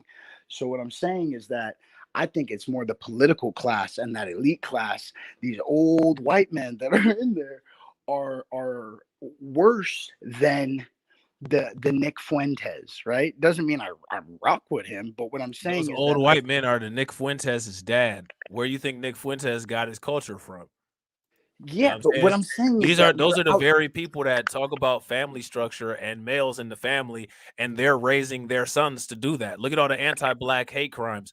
All of the anti-black hate crimes are a family affair. They're with an old, dried up ass white man that's the age of Joe Biden. You know what I'm saying? With the guy that has good eyes, like his son Hunter Biden, driving the pickup truck. Like, I always make the joke of, like, I prefer my racism up front. I don't want somebody hiding their hand and pretending to be my friend, and you get what I'm saying? So I make the joke of just Republicans all the way, because you're thinking, like, here goes my joke. I like my racists in a casket or on fire. Huh? Here's my joke. Here's my joke. I like my racists in a casket, sliding down an impalement pole, or on fire. That's my joke. You know what I'm saying? See, it made you laugh. No, I rock with it, obviously, but, you know, I just feel like either it's hard, because I feel like a lot of us have a revolutionary mind state, and I think that we also have a tolerance that other people can't understand, and even our community as a whole doesn't really understand. We're just reacting. So I think that, analyzing both parties, obviously, I would say neither of the parties. I would say a black party. I say outside of the political, you know, systems is the best way, in my opinion. But one party wants to take your guns. One party is trying to forcibly, you know, experiment on you. One party is doing a lot of things that I think that doesn't mean we need to be super right wing. I just think that libertarian aspect is what's going to, I agree, help us get further forward. I agree, right? But now here's my question: how do you navigate, right, within a how do you navigate within a libertarian space when it comes down to cultural issues, right? Like, we control the culture. They're reacting culturally. So, but if we control the culture, right, then all of our interests should be accomplished already. No, what we've been doing is we've been navigating inside of this space as it is, which is one of the reasons why we don't have anything, right? Like, think about this, right? If you're in a space, and that's inside of that space is a container, and then there's a smaller container where you're inside, Everybody else has access to the entire container, but Mhm. you only have access to that smaller section. Yeah. But we're under the illusion that we're operating in the same space as everybody else when we don't even have access to the same space as Yeah. everybody else. The Yep. first step that we have to do is we have to break that second layer container. We have to break it and shatter it. And then what we got to do is use the pieces that we get to start snatching people up and holding them hostage. And when I say snatching people up and holding them hostage, if you read that thing going across the bottom, I don't encourage violence. But when Mhm. I'm talking about things like taking control of an industry like water and then using economic warfare, that's what I'm talking about. You see what I'm saying? Yeah, no, I rock with that. I mean, I see that. I mean, maybe it's hard for me to completely plant my feet in it just because I see Mad Max, it's on some Book of Eli type shit when you're thinking of, having hegemony on water. But I feel like I get what you're saying. It's kind of just, I feel like I don't know. You could be right. So I don't know. I just think that there's Think another about way this. that's already in our Do lane. people sell water now? Huh? Do people sell water now? Yeah. Where do they get the water from? One of their monopolies.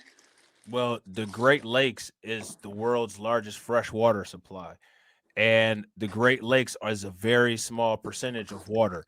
Seawater takes a lot of money to be processed to get it from a saline form to a fresh form that can be, processed by our human metabolism, right? So my thing is everything that we need that's on the bottom of Maslow's hierarchy, food, right? Water, sex, all of that stuff, they're already charging for. They're even charging for air. If you go to a medical facility and speaking of C19, they have people on ventilators and you have to have oxygen machines. So my thing is that all of these things are already for sale.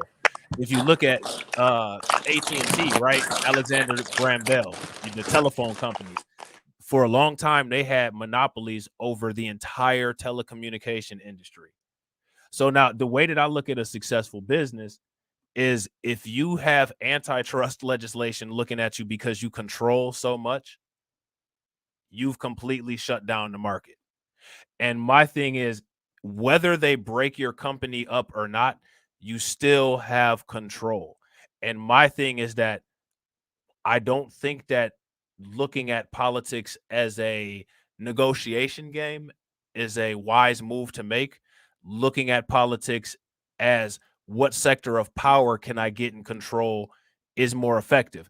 Because while we're sitting here voting, right, and while we're sitting here negotiating, those anti-Black Hispanic people in California, Nuri Martinez and Kevin De Leon, they got in trouble for trying to create a power monopoly. You see what I'm saying? Behind the scenes, we're gonna make it look like we got a democracy up front, but behind the scenes, we're gonna come up with a power monopoly.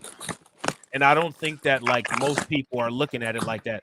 I think you have some really good ideas, but I think that you may not feel that the population at large really has nefarious purposes behind some of the things that they say or do. No, I 100% believe that they do. What I'm saying is that's how we're controlled by the fear of that. You know what I'm saying? So, like, I believe it's the fear of, Trumpism or, white national or Christian nationalism. It's the boogeyman, but we've always been here.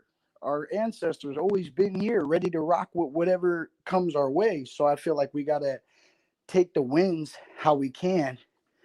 And I mean, I sound very like incremental right now, and I'm actually not. But I feel like if we're not going to just flip the whole board over, then we got to incrementally get those wins or get us towards liberation. So I don't feel like that has any foundation in the Democratic Party. So waking our people up and letting them know they're in a small container inside of another container, I think is the best way to create that change or Yeah, I agree. create some movement. So what's an effective way to get people to realize, like, hey, put your hand out. You don't feel that glass in front of you? Yeah, you're inside of a container. What's the best way to get people to wake up and see it? Because like the thing is that like the Matrix allegory actually has a lot of truth to it because people don't realize that they're inside of that container. There's some people that do, and then they just try to work within it. And see, like me, I think that working within the political system is us having a blue pill and using that cipher logic. And a lot of people say, I well, agree. you could be a coon, right? Being a coon is a blue pill.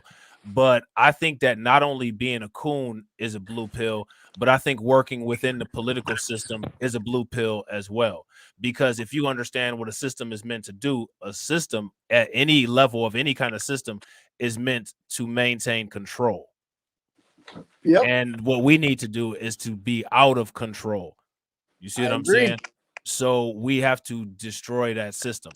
And the first way to destroy a system is to make sure that there's irrefutable evidence that can be presented in digestible forms that shows that there is a system in place. And if you pay very close attention, despite the fact that the Republicans like to beat their bird chests and talk about critical race theory, the Democrats do it too, because the Democrats critical race theory Kyrie Irving and Kanye West, and nobody's talking about that. They did. You know what I'm saying? I came up with something pretty funny. I might have wrote it on my notes, but I was saying if CRT actually meant critical religious theory, all of our problems would be fixed. Well, what I think that white people should do is I think that white people should do a critical race theory challenge. They got the hashtag white baby challenge. I think they should do a hashtag critical race theory challenge. I think that every white person should post some TikTok memorabilia of their family, you know what I'm saying, that have black and white pictures, everybody born, beyond 1960. And let's see if we can match them up to a photo of them doing Lynching? something nasty to black people. Yeah, I'm with all that shit. But That's I mean, something. look, That's something Carolyn original. Bryant- Carolyn White Bryant people seem can't to even have get issues indicted. doing original content on TikTok. That's something original that they can do. I guess it's not original anymore because I just came up with it, but they like to steal our shit. They can steal that. Yeah, no, I rock with that. I think that a think tank, you said it earlier too, like if something happened and we didn't have a way of communicating, I think there needs to be a think tank or some kind of which is so weird because it's not that difficult to make a social media site or whatever. It's really just the catching on part of it. But if it was made by like FBA, like in the black grassroots, had some kind of central base to where there's a timeline or news articles posted about what matters to us, and like a Facebook type who's online type of shit. That's structured around politics or activism or community.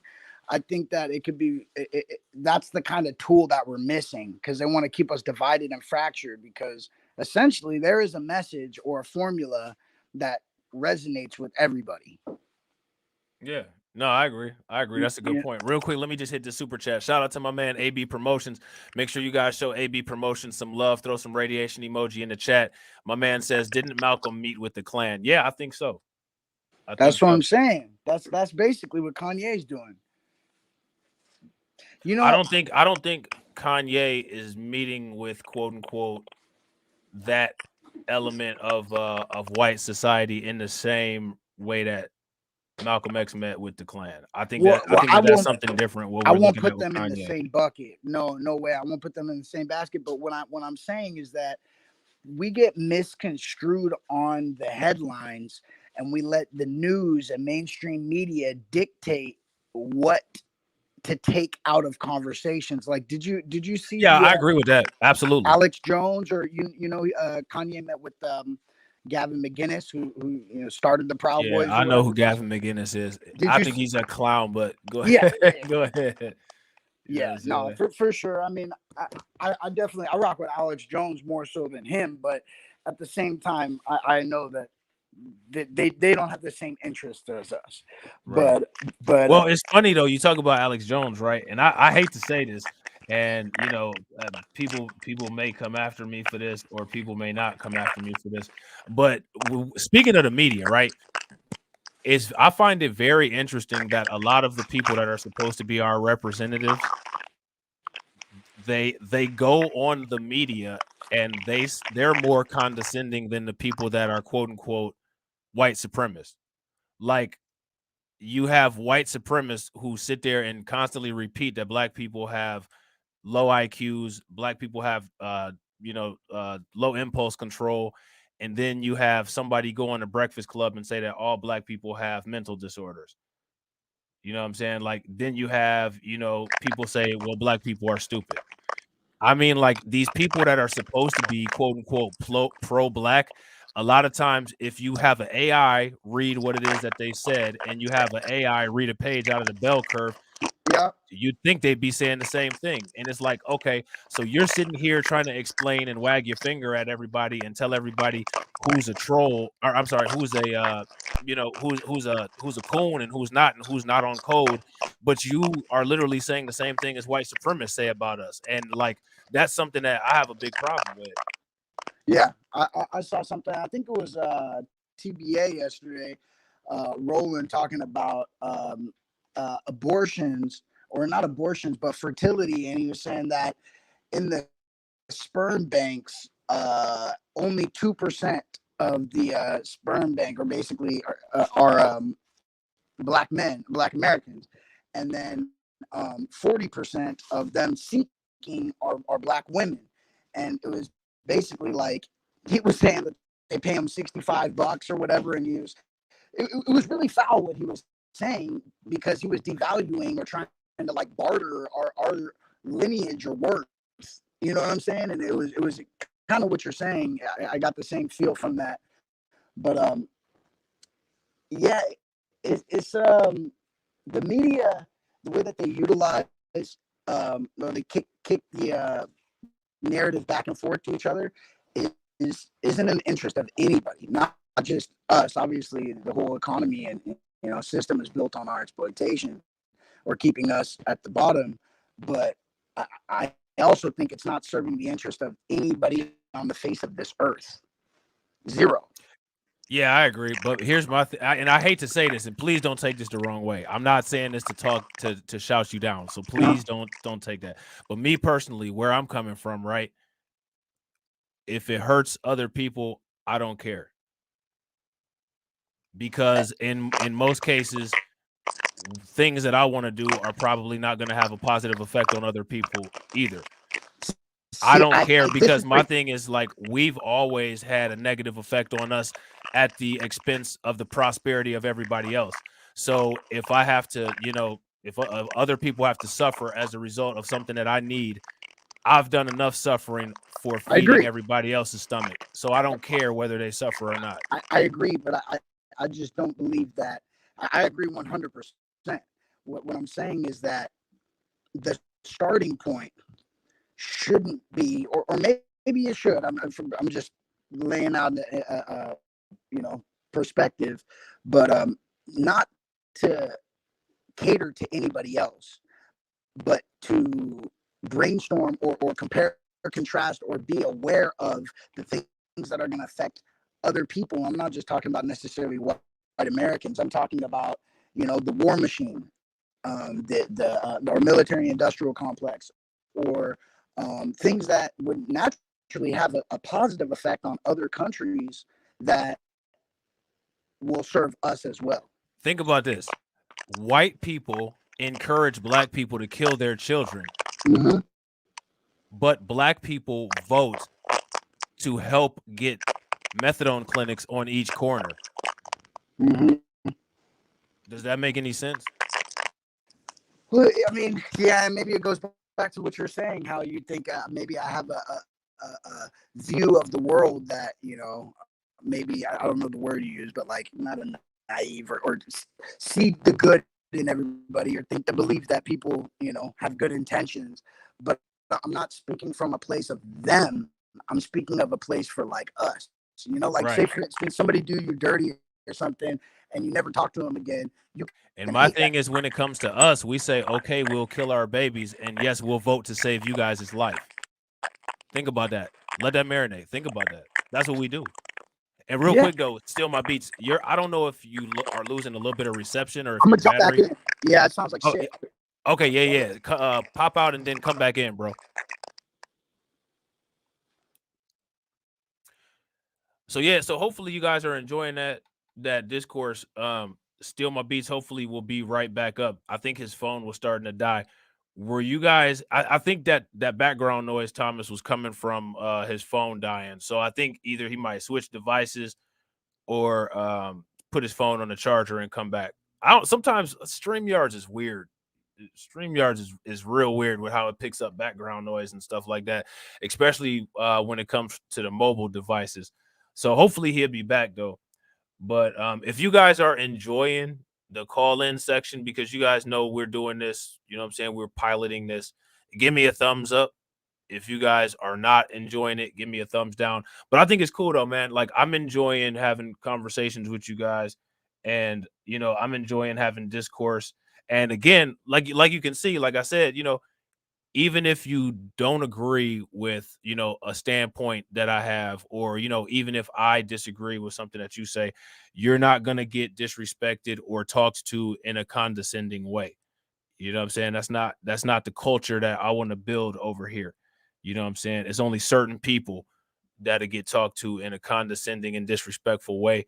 And those are the people that have been condescending and disrespectful towards us ever since whatever kind of ultraviolet light helped to make them. You know what I'm saying? All right, Steal My Beat, you back. What up with it, bro? Welcome back. Thanks. Yeah, it's getting. I don't know what it is. My phone's getting like all hot and shit from being on. See, that's that. Yeah, see, that's the phone. That's that phone, man. That's the Sounds phone. better now, but I don't know how long it'll last. Yeah, well, that's cool. You know what I'm saying? We'll almost be at an hour anyway. So, you know what I'm saying? By the time it starts, messing up again, you know what I'm saying? We'll be able to end it. And then, you know what I'm saying? Next time we stream, we'll get at it. You know what I'm saying? Yeah. So my thing is, but I want you to think about that, right? What I had just said. And that's how we've been doing politics. Yeah, selfless. Yeah. Yeah, no, I agree. I think that there's some balance, because unless we don't flip the whole table up, which I'll rock with anything at that point. I'm rocking with truth and justice. You know what I'm saying? Overall, so it is what it is. But I think we got to be mindful not to be what's the word? Like not to take everything not to be spiteful, I guess is what I'm saying. Yeah, I agree. And see, like my thing is humanitarianism. My thing is, I don't think. My thing is, we have to really analyze what we consider spite versus what's not considered spite, right? Can we have don't. this conversation on here? Well, just keep it within community guidelines. You know what I'm saying? If you got to use some code words, but see, like what I'm saying, right? I don't think that what I'm saying is spite. Now, it might offend a white person, but it's not true. White people have encouraged black people to kill their children, and black people are encouraged to vote to help save white people by putting up methadone clinics. So what they're saying is that our lives, our children don't mean anything. So if you put that into context and you actually get people to think about that, do you think those people would be as willing to vote for methadone clinics for people who in turn tell you to flush your unborn baby down the toilet? Yeah, because white Jesus did a number on these niggas. That's you know what I'm saying? Yeah. We've always had the moral high ground because we've been programmed with that as a collective. But check this out though. See, this is what I'm saying about complete reprogramming.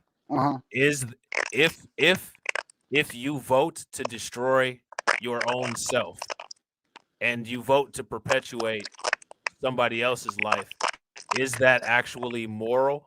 Because moral is when you take care of your morality, when you take care of yourself. I agree.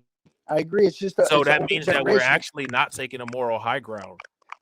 Well, no, I think that we stand whether it's in ignorance or just a lack of political intellectualism. I believe that the moral high ground, no matter how much we're painted a certain way, is there. I heard in a song, you said, if I aimed a gun at you and we shot at the same time, whose side would God be on? So I'm saying that it's the church, the bourgeoisie class that's in bed with the powers that be because of the monetary system. It's they're willingly being exploited and willingly it's the ideal of rugged individualism. It's like Claude Anderson, that group economics is what needs to happen. So like you said, consequences to certain things, but I think that if we are more about attraction rather than promotion, it's not something we got to promote. It's something that's attractive, which is, with the Black grassroots is already established to a certain aspect. We just got to spread those spider webs out to different industries and nooks and crannies and different areas of content. But I think that we just have to be we have to play it by ear. But I think that not to be spiteful, meaning that not to try to disenfranchise somebody else for the purpose of getting power ourselves, but actually go to the root of the problem and create a change or take power in a way that can create justice. In every game, there's a winner and there's a loser. Of course. Right. And naturally, us going up would be them going down. But like even education, detaching from whiteness, from European, that racial aspect is something that they're indoctrinated with. So like I'll make a joke and say I rock with Irish people, I rock with Italian people, I don't like white people. You know what I'm saying? So it's just the understanding, and there needs to be a way that it's gone about. And like if we were to be invaded, would everybody be an American or no? You're black, you're white over there. If we had a common enemy, but we do have a common enemy. White supremacy. We have system of white supremacy, which is everybody else, including some of us. Yeah, but how many of those people who are playing a part or trying to improve their position in that are ignorant to its actual None of them. Every single one of them knows how it works from page 1 to page 2000. Because if they didn't know it, then they wouldn't practice it. Well, Black people that don't know white supremacy don't exist, don't practice it. They're just lost. I'm saying Coons know that white supremacy. Right. I'm saying that's the default. It's not something that needs to be taught. The greatest weapon for them is keeping people ignorant of it. I don't think anybody understands the framework of how, our classification, our history. I can't expect anybody else to understand. Well, I'm going to tell you something. They know us more than we know ourselves. They can tell you exactly where they purchased the family from. We don't even know, for the most part, whether we came from here in the United States or if we were on the transatlantic slave trade. They should not ever be given any kind of advantage ever. Mm-hmm. You know what I'm saying? Yeah. First rule of business. You never know if somebody's got a gun up their sleeve. You never know if they got a knife behind their back. And when it comes to these people, they've shown time after time that they have both. If you're walking through the desert starving and need a drink for water, and the only car that you see for 100 miles, or only possibility of you sustaining life is the car that kicked you out, you see passing by you again and is willing to pick you up, or you're gonna be conscious of what happened before, and you're gonna use that situation to try to get ahead, but you're gonna take that opportunity to survive, basically. And I'm saying that's kind of what the situation. Now, how are you gonna do that? How are you gonna do that? What would you do? Somebody kicked you out, left you in the desert, and then they pulled back around. What you gonna do? I'm probably going to play some 48 Laws of Power and just act like that weakling that, oh, thank you, sorry, just sent, and then wait until an opportune time to be able to take that car and make sure he can't ever do that to me again. How you gonna do that? I mean, now we're talking weapons. Now we're talking breach of YouTube regulations. But Not really. metaphorically, You can be creative. well, I'm trying to relate it now politically, and then it'll clean it up. But yeah, I mean, it would be a hostile takeover. Like that's kind of what at some point what would happen, and that's why I think either the Republican Party or neither. You know, the Republican Party's kind of nuking itself right now, but at the same aspect, like that's our ancestors that created that party. You know, that I believe that they use white supremacy and all their dog whistles and virtue signals in order to keep us out. That's why they have the coons there. So do you think that the Democrats use white supremacists and dog whistles to keep us in? Yes. So you have one group using the same thing that the other group uses to keep us out, and another group using it to keep us in, which Correct. means that both groups are keeping us in. Well, So both, how do you work with two groups to have weapons pointed at you? Any means necessary. Be willing to take some casualties. People got to be willing to die for it, you know? Same way anybody has to get power. That's why I always say that, like, the only language a lot of these people speak is money or violence, you know? And it's unfortunate because we're a people who we get along with everybody. We can see, that's a problem. That's a problem right there. And see, that's one of the reasons why I think we need to throw morality, this false European Western concept of morality, out of the window. Morality is nonsense. When is the last time morality gave a tangible payout? Yeah, never. Like I said, in every single game, there's a winner and there's a loser. There's hunted last. And a hunter. You know what I'm saying? And the thing is that when it comes to winning or taking over a business, somebody's going to be broke and somebody's going to be rich. For the last 400 years, it's been us that's been broke. It's time for us to be rich. Mm-hmm. See what I'm saying? So, like I said, in order to make that happen, people have to be able to recognize things like these people are telling you to kill your children and selling it to you, and they're doing things and telling you to help keep them alive, and you're buying it. Now, is that being spiteful? No, it's not being spiteful. No, that's just true. It's just being logical. Yeah. No, that's I feel that. I definitely I get that, and I agree with the throwing the morality away. Like, I keep going in my head to your responses. Like, you're familiar with with Israelites or the movement that, you know, a lot of street corners have experienced as of late. Yeah, I feel like there is not only historical value, not only a punch to the gut of Christianity or Western, you know, Judeo-Christianity, and also a code that's created. So I feel like there is a power in that I feel like a lot of people are quick to push back on because they just associate, oh, that's the white man's religion, or, oh, this is, you know, they have the knee-jerk reaction to resist that or slander it or whatever. But I think that there's a strength and a camaraderie and a code that naturally will come from that I feel like also could have a similar effect, but just take a different path to getting to the goal that we're talking about.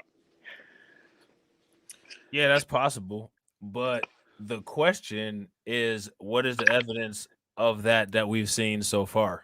Or if there's no evidence that has been completed, what are the steps that show that it's moving in the direction of completion? I mean, from what in relation to what? I mean, I could show you a couple. I mean, a couple of different examples, but I want to know like what you mean relative to what? Because there's one thing having power over one person. There's another thing having power over either your city or your county or, you know, politically or even militarily. So what do you in relation to what? In relation to the goal of being able to combat this system. The goal is power, right? Power. So Control. Let's start off with, would you say there's strength in numbers? Possibly, not Okay, necessarily. not always. You're only as strong as your weakest link, but in general, there is strength in numbers. If there's a unification or common understanding, so you're rooted under one umbrella or understanding, I think that there's that can be seen as a chain of command or hierarchy or structure and order that's necessary. And rhetoric, when you think about the way that we've been told how to see religion in relation to what it actually says, I make fun and say good times Jesus, it's like, oh, everything's good, peace, everybody. That's not what the book says. Now, see, me, like, the thing is, like, with me, I don't know if you've seen, like, any of my streams or, like, if you are subscribed to me and Izzy's podcast channel, but, like, I don't believe in religion, right? So now, and I'm not saying that to talk down on anybody's religion, because, my man TD Hip Hop Media is a Christian, you know what I'm saying? But I don't believe in any religion. So, like, to me, that gives me that ability to just be kind of necessarily cold. Yeah, but I feel like that's kind of the knee-jerk reaction because we've been told that that is religion. Who says that is a religion? The slave master, the one who taught us, made it illegal to read that and took out books out of it? When it became legal to read, what did people do? They haven't changed what they said that it was. Who's controlled that book and its teachings since we knew about it? It's been controlled by. They've controlled that long before we knew about it. The Priory of Sion, the Council of Nicaea. You know what I'm saying? Like all of these, different. That was the Roman, the Pope, and all that when they went through that period. Right. I'm talking about prior. But to now, regardless of who controls it, now people have a choice of whether they want to practice it or whether they don't. And every time, most people still practice it. People look at me like I'm crazy and say, something's wrong with you. You're going to hell because you don't believe in religion. You don't even know if hell exists. And you're telling me where I'm going. This is hell. What's worse? Yeah, but I just think that, like, having the ability to remove your perspective of, like, you can see how programmed a person is by how they see their relation to that. Meaning, like, you were told how to worship. They painted pictures of white Jesus and told you, love or slaves obey your master and all these BS. Why is that? Why is that? They wanted to keep the docile Negro. They wanted to. Well, you can make it even more simple than that. You can make it even more simple than that. One thing that everybody has in common, all people, is that people like familiarity and people like certainty. One of the reasons why people like religion, for one, is because it gives them a false sense of control. Well, if I do this, then this will happen to me when I die. You just gotta wait till you die. Yeah. You don't know what's gonna happen when you die. You don't even know if you actually do die. You could just, something else could happen. Who knows? Who knows what happens? I'm cool with fade to black. Even if that bitch is fade to black and there ain't nothing, I'll be at peace. I'm grateful for every day I'm alive. You know what I'm saying? But the whole point is that it's for control and for comfort. Usually when you control people, you can control them through comfort. That's one of the reasons why people do drugs. Or fear. Yeah, or fear. Yeah. And it is fear. Fear of the unknown, because most fear is based in the unknown. I don't know what's going to happen to me if I get this disease. I don't know what's going to happen to me if I try this new thing. So the thing is that the people who want to maintain control like to have predictability of the extent to what they think that the people that they can control will do. They know that most people aren't going to just go completely buck wild because they're already stuck within the confines of morality and religion. Yeah, money controls people. I just think that with the religious aspect, I think that, again, separating from the way that we were taught the Bible and what its actual truth is. Like, I don't believe that was created by our oppressor. You know what I think is the most important thing in the Bible? What? The most important thing in the Bible is how to create a static electricity field with solid gold, like they did with the Ark of the Covenant. That can just vaporize somebody, because we got a lot of people around us that need to be vaporized. Yeah. I haven't read that, but I don't doubt that it's in there. I'm just talking about in the more like applicable way in helping our people. I think that if there was a like almost like decolonizing your mind, if it's like How do you decolonize your mind if you had a concepts of morality as safeties? See, like all of these things, there's multi-layer programming, and all of these things are safety mechanisms, right? There's certain elements of things that people won't do because they have internal controls that have been put there, and religion is one of the internal controls. Yeah, but I feel like religion. Okay, what I feel like in the future is there's no religion and there's no race. And that is what almost they want, but they want to do that while remaining in control. And I feel like they're going to means by like, gender's the new race and creating different constructs and tiers and to try to compensate. But who's doing that though? Elite, the controllers, the white supremacist elites, right? Yeah. Which means that what's the reason why white supremacy exists? White supremacy exists as a compensation mechanism for weak genetics to perpetuate. Yeah, to prevent genetic annihilation. So that means that there will be race. They'll just control it. Well, I mean, I think ultimately they want to exterminate us. You know what I'm saying? So I think that they're just been slow walking that, playing economic warfare while doing certain things and trying to control the masses of us. But I'm saying, like, I think we're in an era of change, and I think what's going to happen, because I don't think they win. I believe that we win, and not just we pertaining to us, but I mean that in a humanitarian way. I don't believe those who've exploited and subverted and controlled and corrupted and rotted the world, I don't believe those will be the winners of this transition we're in. So I feel like, I mean, they have a pretty good track record. They're like the Lakers and the Celtics of the shit.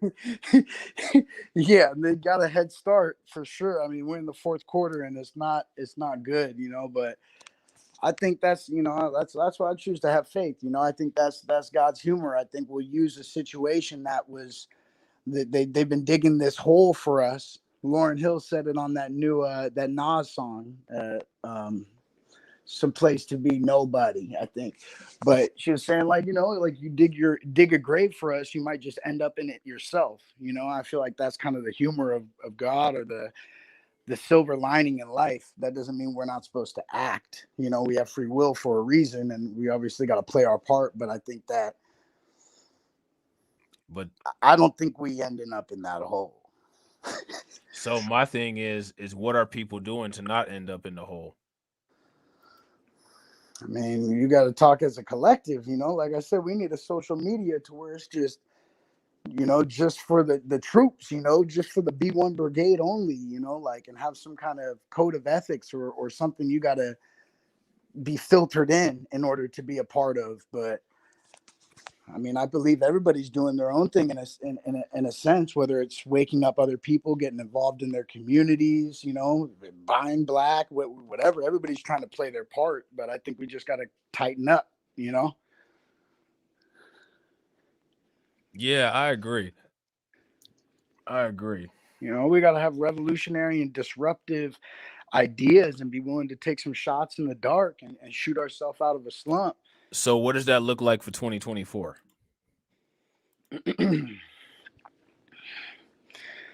Man, it's so hard to call because the way the narrative is run, it looks like news media mainstream plunging even deeper. It looks like some new grassroots apps or Telegram circles, communities popping up, and looks like demonstrations, revolutionary actions, group economics,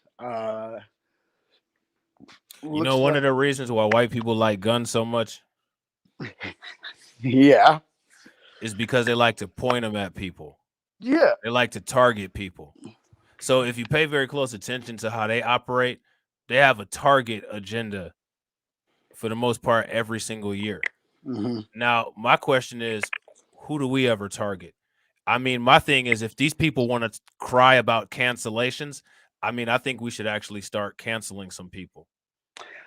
Yeah, this is very useful, and I don't disagree. I think that they use that fear, and until that fear is put in them, they're not going to respect it. But Like, I think that every black household should talk about how Elvis married a 14-year-old and how degenerate that is, and how that matches up with what white politics is doing in public schools. Brilliant. Like, shine a spotlight on them, like the same way the news media likes to paint us a certain way with anti whatever. Mm-hmm. If we were to shine that spotlight, but it would have to be attractive, meaning like it couldn't be done. I mean, it could be done spitefully. I think the whole platform would be spiteful, but if it was done in an entertaining way. I mean, but the thing is that when they talk about Michael Jackson, who's never been convicted of a crime, it's not considered spiteful. It's just what we do. Because what we do as part of our culture is, you know, we'll just try to find the negatives in anybody else. And let me tell you something, they got plenty of negatives about them. I think that black people should start their own human genome project and should name every non-human DNA codon after a, you know, Dr. John Henry Clark or Dr. Francis Cress Welsing that's not located on the DNA strand of black people. And the thing is that I don't hate none of these other groups of people, but like my thing is like, if you want to play, like let's play, like let's actually play, like let's actually get this shit cracking. Let's let everybody know what time it is, and let's get it in. Let's get it the fuck in for real. See, this I rock with those ideas. I like those type of ideas. I'm under the belief that if it were really to crack in the form of meeting its threshold, everything could change in 1 hour. I agree. I've said that. How many times have I said that on the streams, guys? I agree with that 110%. I love that concept because it's really just structure and order and go mode. But you know, there's I believe that, I don't know, I think of some weird shit, but I think like, I don't know what it is, like a bloodline or melanin, whatever it is, there's a telepathy attached to it, to where there's like a common consciousness that like if you are in the right vibration or frequency, you can almost tap into and without other input be able to tap into the common sentiment of our people. Do you know what I'm saying? Yeah, if you believe in that kind of thing, then can you say that there's evidence that other people already have us tapped? I think they're two different frequencies, but yeah, one can listen to us on a certain frequency, or they can make a guess or assume, and because they've had such a head start, they're able to cattle us a certain way. But I think that the frequency that isn't as tapped into, that comes with the consciousness and whatever else, I believe is like a common sentiment, a understanding, an unspoken understanding of our people. Like I remember before the Floyd riots, I remember seeing Ahmaud Arbery, and I remember seeing the Breonna Taylor story, and I was like, damn, this got 2,000 views, ain't nobody.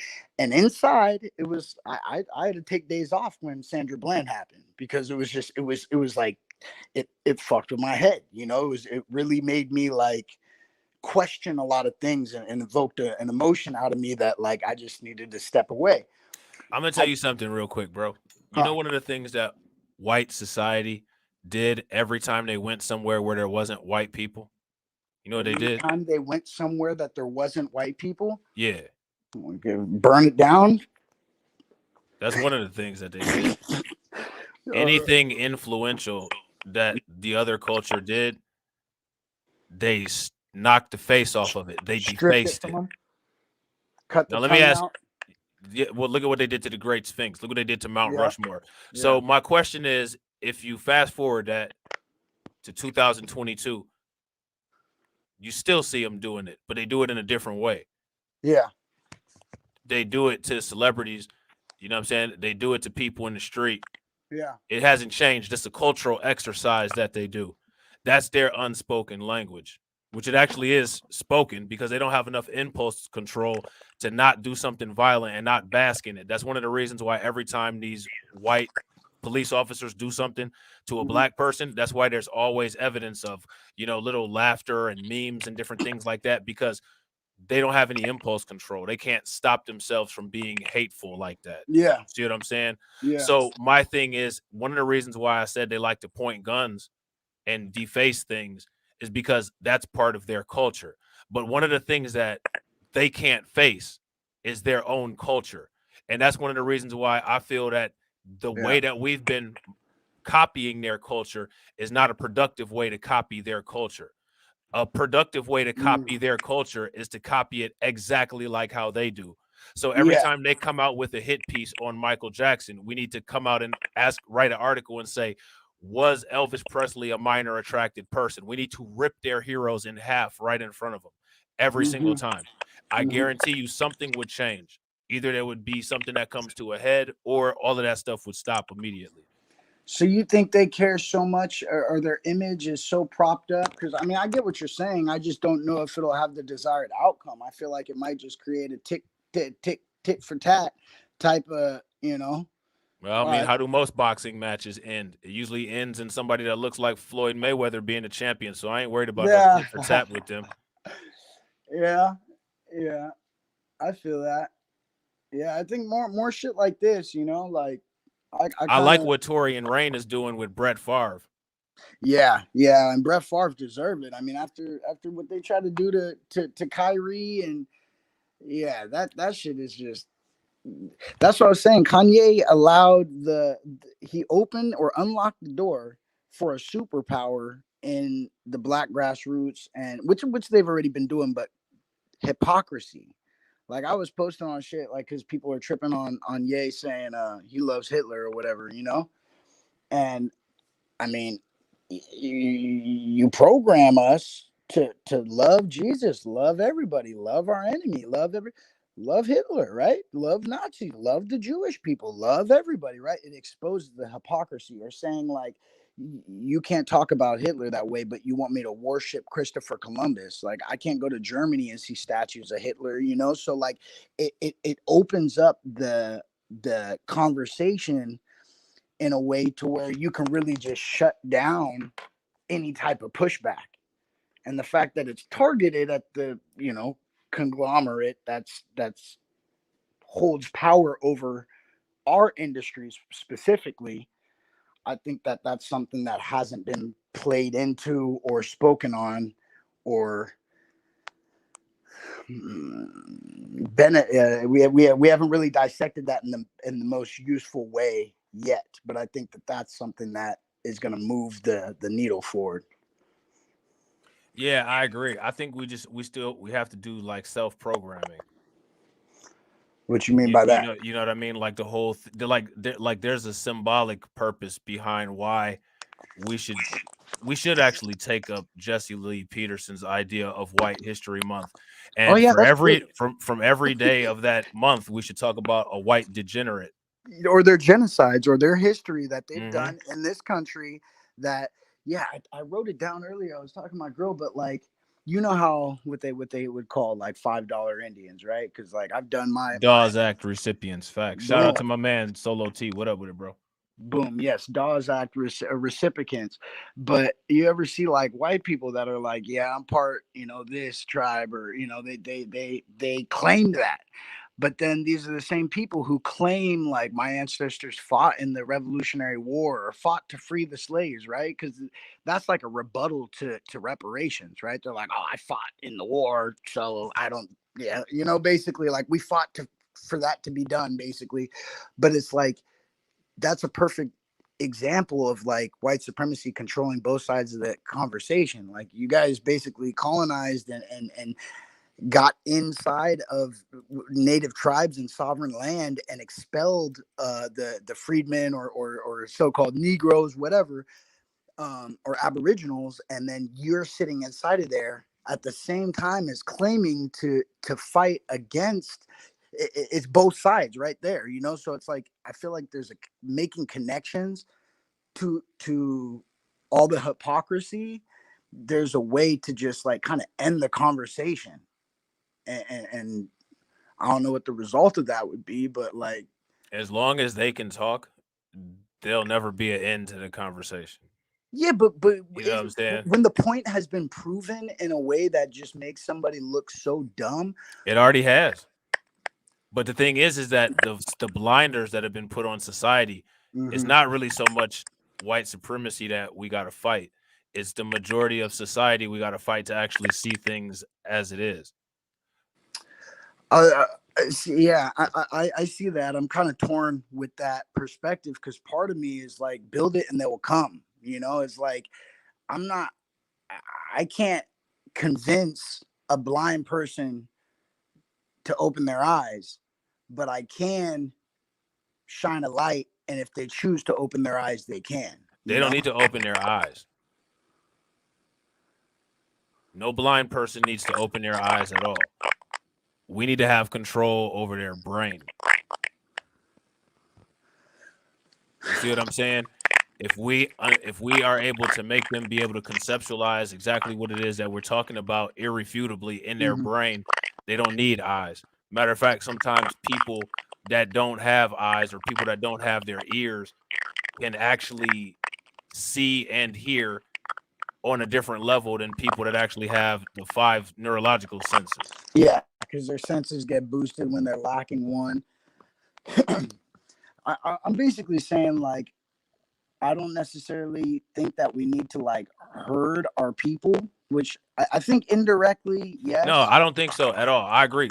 All I'm saying is make it so that people open their eyes and make it so that people have the tools to where making the right choice is irrefutable or it's blatantly obvious that you choose to be on the wrong side of history. And so then it's two then steps. It just would be what it is. So then it's 2 steps. I agree. I think one would be creating a formula, whether that's written on a website, whatever. It's a formula. It's a code of ethics. It's a demands list. It's all encompassing. And then the second one would just be getting it seen. Well, honestly, this is just me, and I'm not picking on you, so please don't feel that way. I think that one thing that we need to do is to stop. We need to get away from writing stuff, period, and we need to start relying more on memory and more on symbols that other people can't recognize. Because I saw some idiot on Twitter that Torian had actually responded to, and it was an Asian guy, and he said, name one thing, one racial problem that black people have that no other group of people has. Well, there's many problems that can satisfy that. But here's an easy one. We don't have any second language that we can hide behind. Or how about we don't have a country, a nation that we can have support from? Right. We don't even know what nation we came from as a result of white people, and they won't even cop responsibility for that. Now, what I find funny is when it comes to white people, the first thing that they'll say is that Africans sold Africans into slavery, which is true, right? But one thing that they don't account for is that many West African countries have already tried and attempted to set up at least some kind of reparations program, whether it's some kind of repatriation or something. So those countries have somewhat acknowledged their parts in the transatlantic slave trade. White people will still just sit there and say it didn't happen, and then they'll sit there and say that we have the same last names, but for some reason their family passes on certain things to all the other members of the family that has those last names. But those of us who have white last names never got shit from any white people except for racism. There's nobody in Africa that has the same last name as me. Yeah, it's different. Idiotic European name that's meaningless. There's nobody that has a meaningless bastard name like we do. Yeah, you know what I'm saying? It's disingenuous to even like have the whole Africans put other Africans in the. It didn't go down like that. There was obviously a supply and demand that was created from Europeans, and the entire colonial system is what the justice claim is on, not a particular one event. Chattel What I think slavery. we should do, bro, what I think that all FBA should do is I think that FBA should demand the government provide a research project where we can find our white relatives. You hear like HR 40? No, not like HR 40, where we get the names and the addresses of our living relatives that are alive today from the I slave mean, trade. that would be cool if it was done by the government. I mean, you could do that. Yeah. Yourself. I mean, I've done a lot of research myself. I don't want to do the research. I want the Yeah. government to do the Sure. research because the government is the reason why we're in the situation as it is. All of the labor and all of the payment should be on the government and the citizens of the United States who benefited from this anti-black system that we're in. And I want to know where the white people are that had the same last name as me. Where's the lost part of my family at? Because I got a lot of shit that I want to look them in their eye and say. Yeah. I mean, majority of us are a combination of Aboriginals from here and, you know, people who were brought over here. You think they hid that stuff on purpose? 100%, because they know. I mean, that's the only way they can keep hold of all the sovereign land, a lot of the stuff they gave to the native, because that's, you know, all FBI. What is J. Edgar Hoover? You know, greatest. I want to know if we're quote unquote African American. Why do I have the same last name as somebody in Ireland? And I want a white person to say it. I want a white person to answer that question. You got a Scottish or Welsh last name too? Yeah. Yeah. You know, the people that were slaves. So maybe it was the result of an interracial relationship. I want to know, you know what I'm saying? Like, white people will say that's facts, so they can try to get in on some kind of reparation claim. They say, "Oh no, that wasn't a slave master. That was just the milkman." Well, I don't care what they say. I want to see what the records show. I never care what a white person has to say about racism. I want to see what the records show. If we listen to what if we listen to what white people say about racism, we'll be dealing with, you know, no Black history in schools, no Hebrews to Negroes movie, no none of, you know what I'm saying? It'll just be, you know what I'm saying? Like, you know, white people were the first race in Africa and then everybody went out and got tans. That'll be our race conversation if we leave it to what white people say. I don't care what they have to say. Richest African American ever is Elon Musk, and right. Everybody in Africa looked like him. And yeah. I think, I mean, there's a glitch in the story as far as where we trace our lineage, and that's why it's so you're talking about like your slave records, or you're talking about all the records. Oh yeah, I mean, you might want to go to the Vatican with that. Everywhere that we can go, the Vatican, the Library of Congress, the Catholic Church, everywhere. I mean, a lot of the shit is already there. I mean, I've done a pretty extensive research on, you know, what they don't show us. And, you know, I traced my lineage back to indigenous, you know. I want the Republican Party to do it. I want the Republican Party to do it, and I want Ron DeSantis to do it in a week. I would love That's what I want. And I want to be the one that's overseeing the process. So I was telling my girl before the election, before this last, not this last one, but 2020, I was telling her that I think it's going to swing towards the Democratic Party, even though, you know, I wasn't necessarily with it. I think that Joe Biden was talking white supremacy and all this bullshit before the election. So I think, you know, with all the fear that they pumped, they swung the pendulum that way. And I said, by 2024, I think niggas are just going to bum rush the Republican Party in a hostile takeover. Speaking of niggas, I think Joe Biden should make his family tree public since he's a proven adoso, so we can see who he owned, just like Ben Affleck. Can you imagine how many, like, can you imagine if that somehow, have you seen that episode of Atlanta? Nah, I don't watch TV, bro. I don't tell me either. about it. It's the only episode I watch, zero TV, but I saw this in another video I was watching. You get a kick out of it. Just look up on YouTube, Atlanta reparations, and bro, it's funny. The whole episode is basically like, it's not given by the government. It's directly whoever owns slaves. Like, black folks just take whatever like you Ben have. Affleck and Joe Biden. Yeah, can you imagine like how many lineages and how many different families that one single person's history could touch? Like just say Biden per se, like Yeah. his affiliation, like that could be a whole fucking city in, Georgia or South Carolina or Delaware or something that like you don't realize, but that affected dozens of people, and multiple generations that could have been affected from it. I think that I don't know how many. Do I you know think how that many the slave current owners? day, I think that the current day descendants of those slave owners should get prosecuted for tampering with evidence in an ongoing human trafficking case.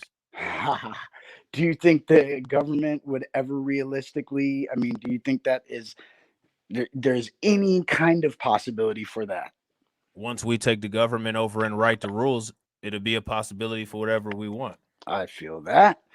And it just makes me go to the Bible. It's literally everything that you're saying for the goals that you're saying are in it. That's why I get hyped on seeing the Israelites be speaking truth to people, because I don't believe in just throwing something away because it was taught wrong.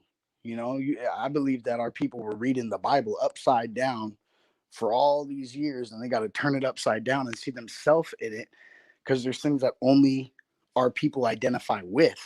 And even down to what you just said, the descendants will pay for their forefathers, things. The land will never be Yeah, cleansed now I until find that fascinating because all these good Christian white people that have their Bible memorized always forget that part about the father, the descendants will pay for the father's sins, and Yeah, these no. curses last generations. Good So what I times find Jesus fascinating is got that them. they can get away with degeneracy, and they're not supposed to deal with it, and the effects of it's not supposed to affect their kids, but Mhm. we're supposed to deal with generational effects of things that are going on.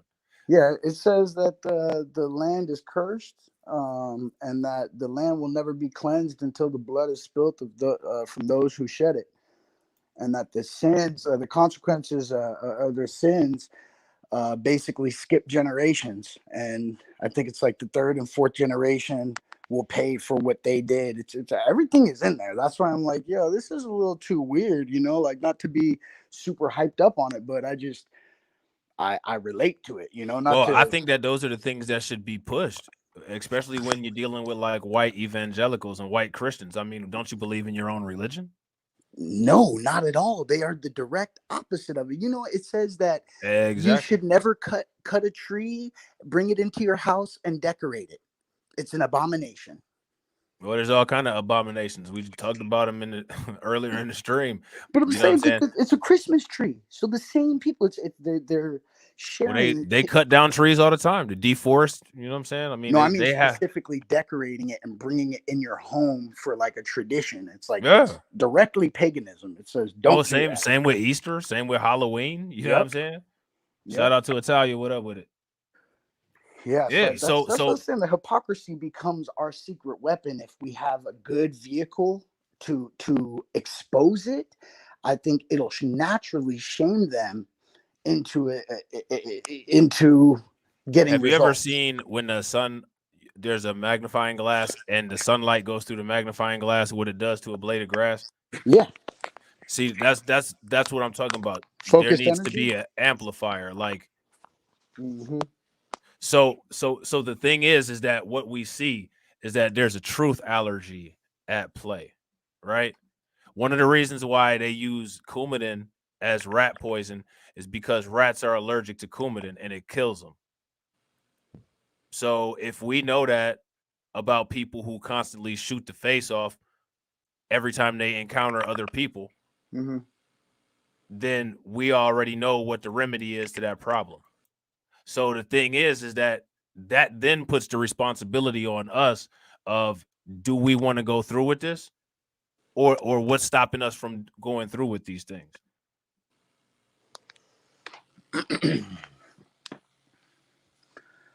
I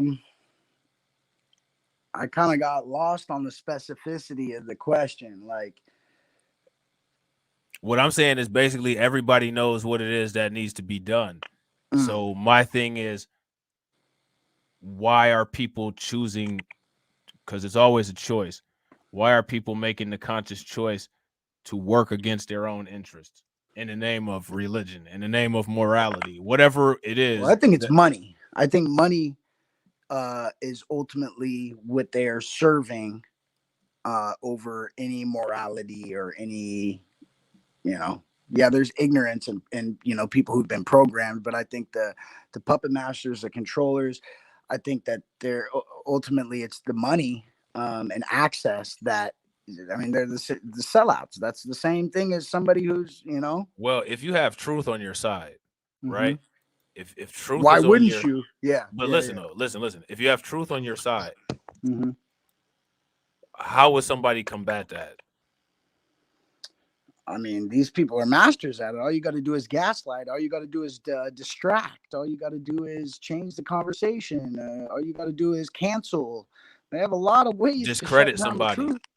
right? Discredit somebody. Yeah.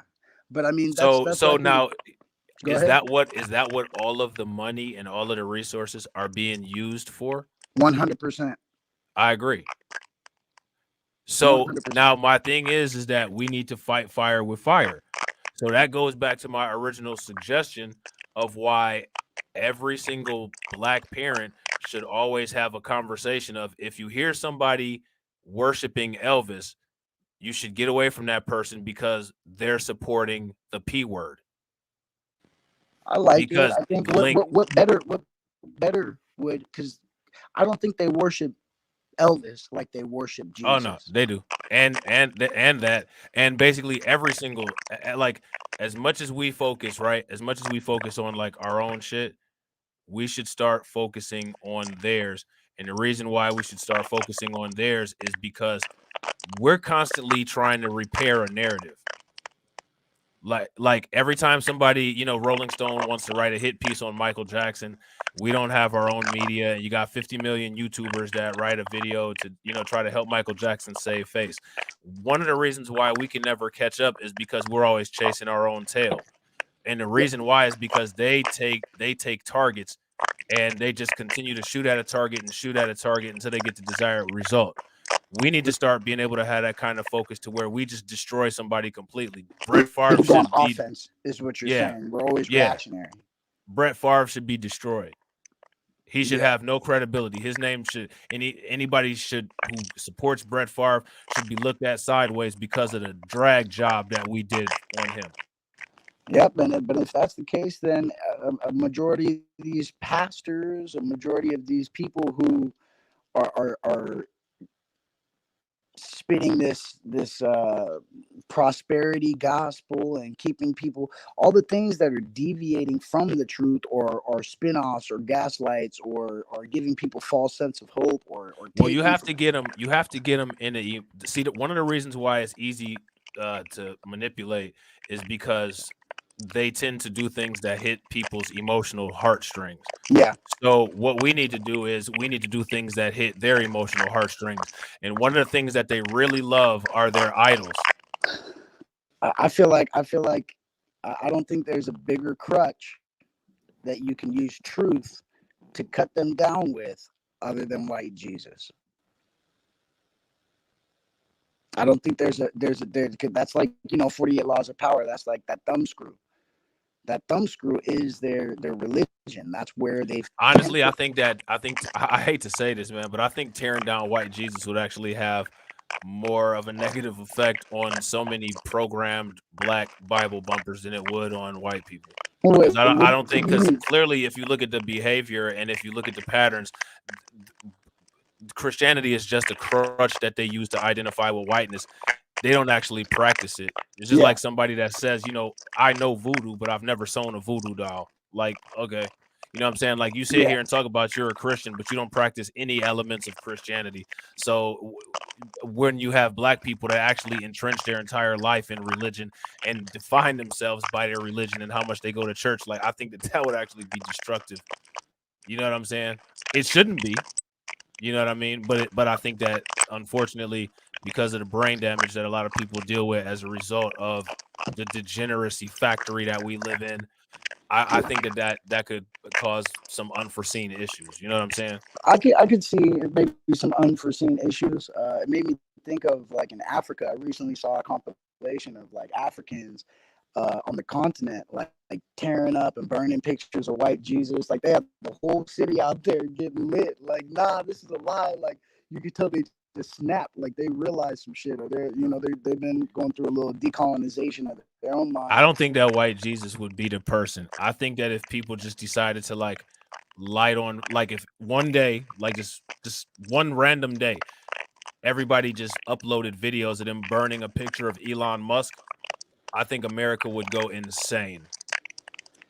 See, I feel like that feeds in, like you just said. You said white Jesus or Christianity is the front, basically, that white supremacy gets behind, right? So, like, by shining light on the truth and exposing the hypocrisy of that, but not from the traditional, oh, you're not being a good Christian like this, but from the aspect of like using their own words against them, using their own book against them, I believe it will naturally have a the power dynamic will shift in the way that it should, because I think that would be the indirect response of that would be, demoralizing. I think they wouldn't be able to hide behind anything. It would divide them along lines of morality, either what they would want to show out front or what they would hide behind.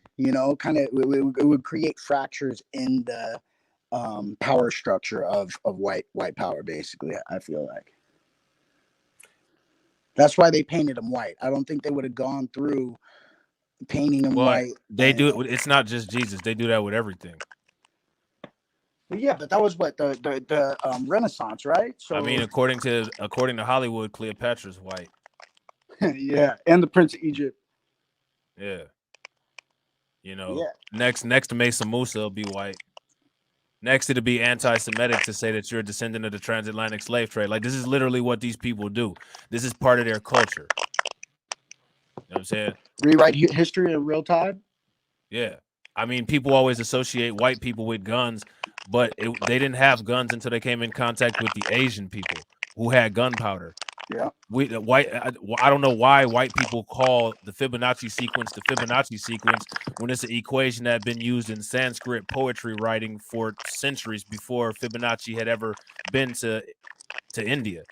Well, I mean, they got everything about masonry and a lot of the secret societies from Kemet, right?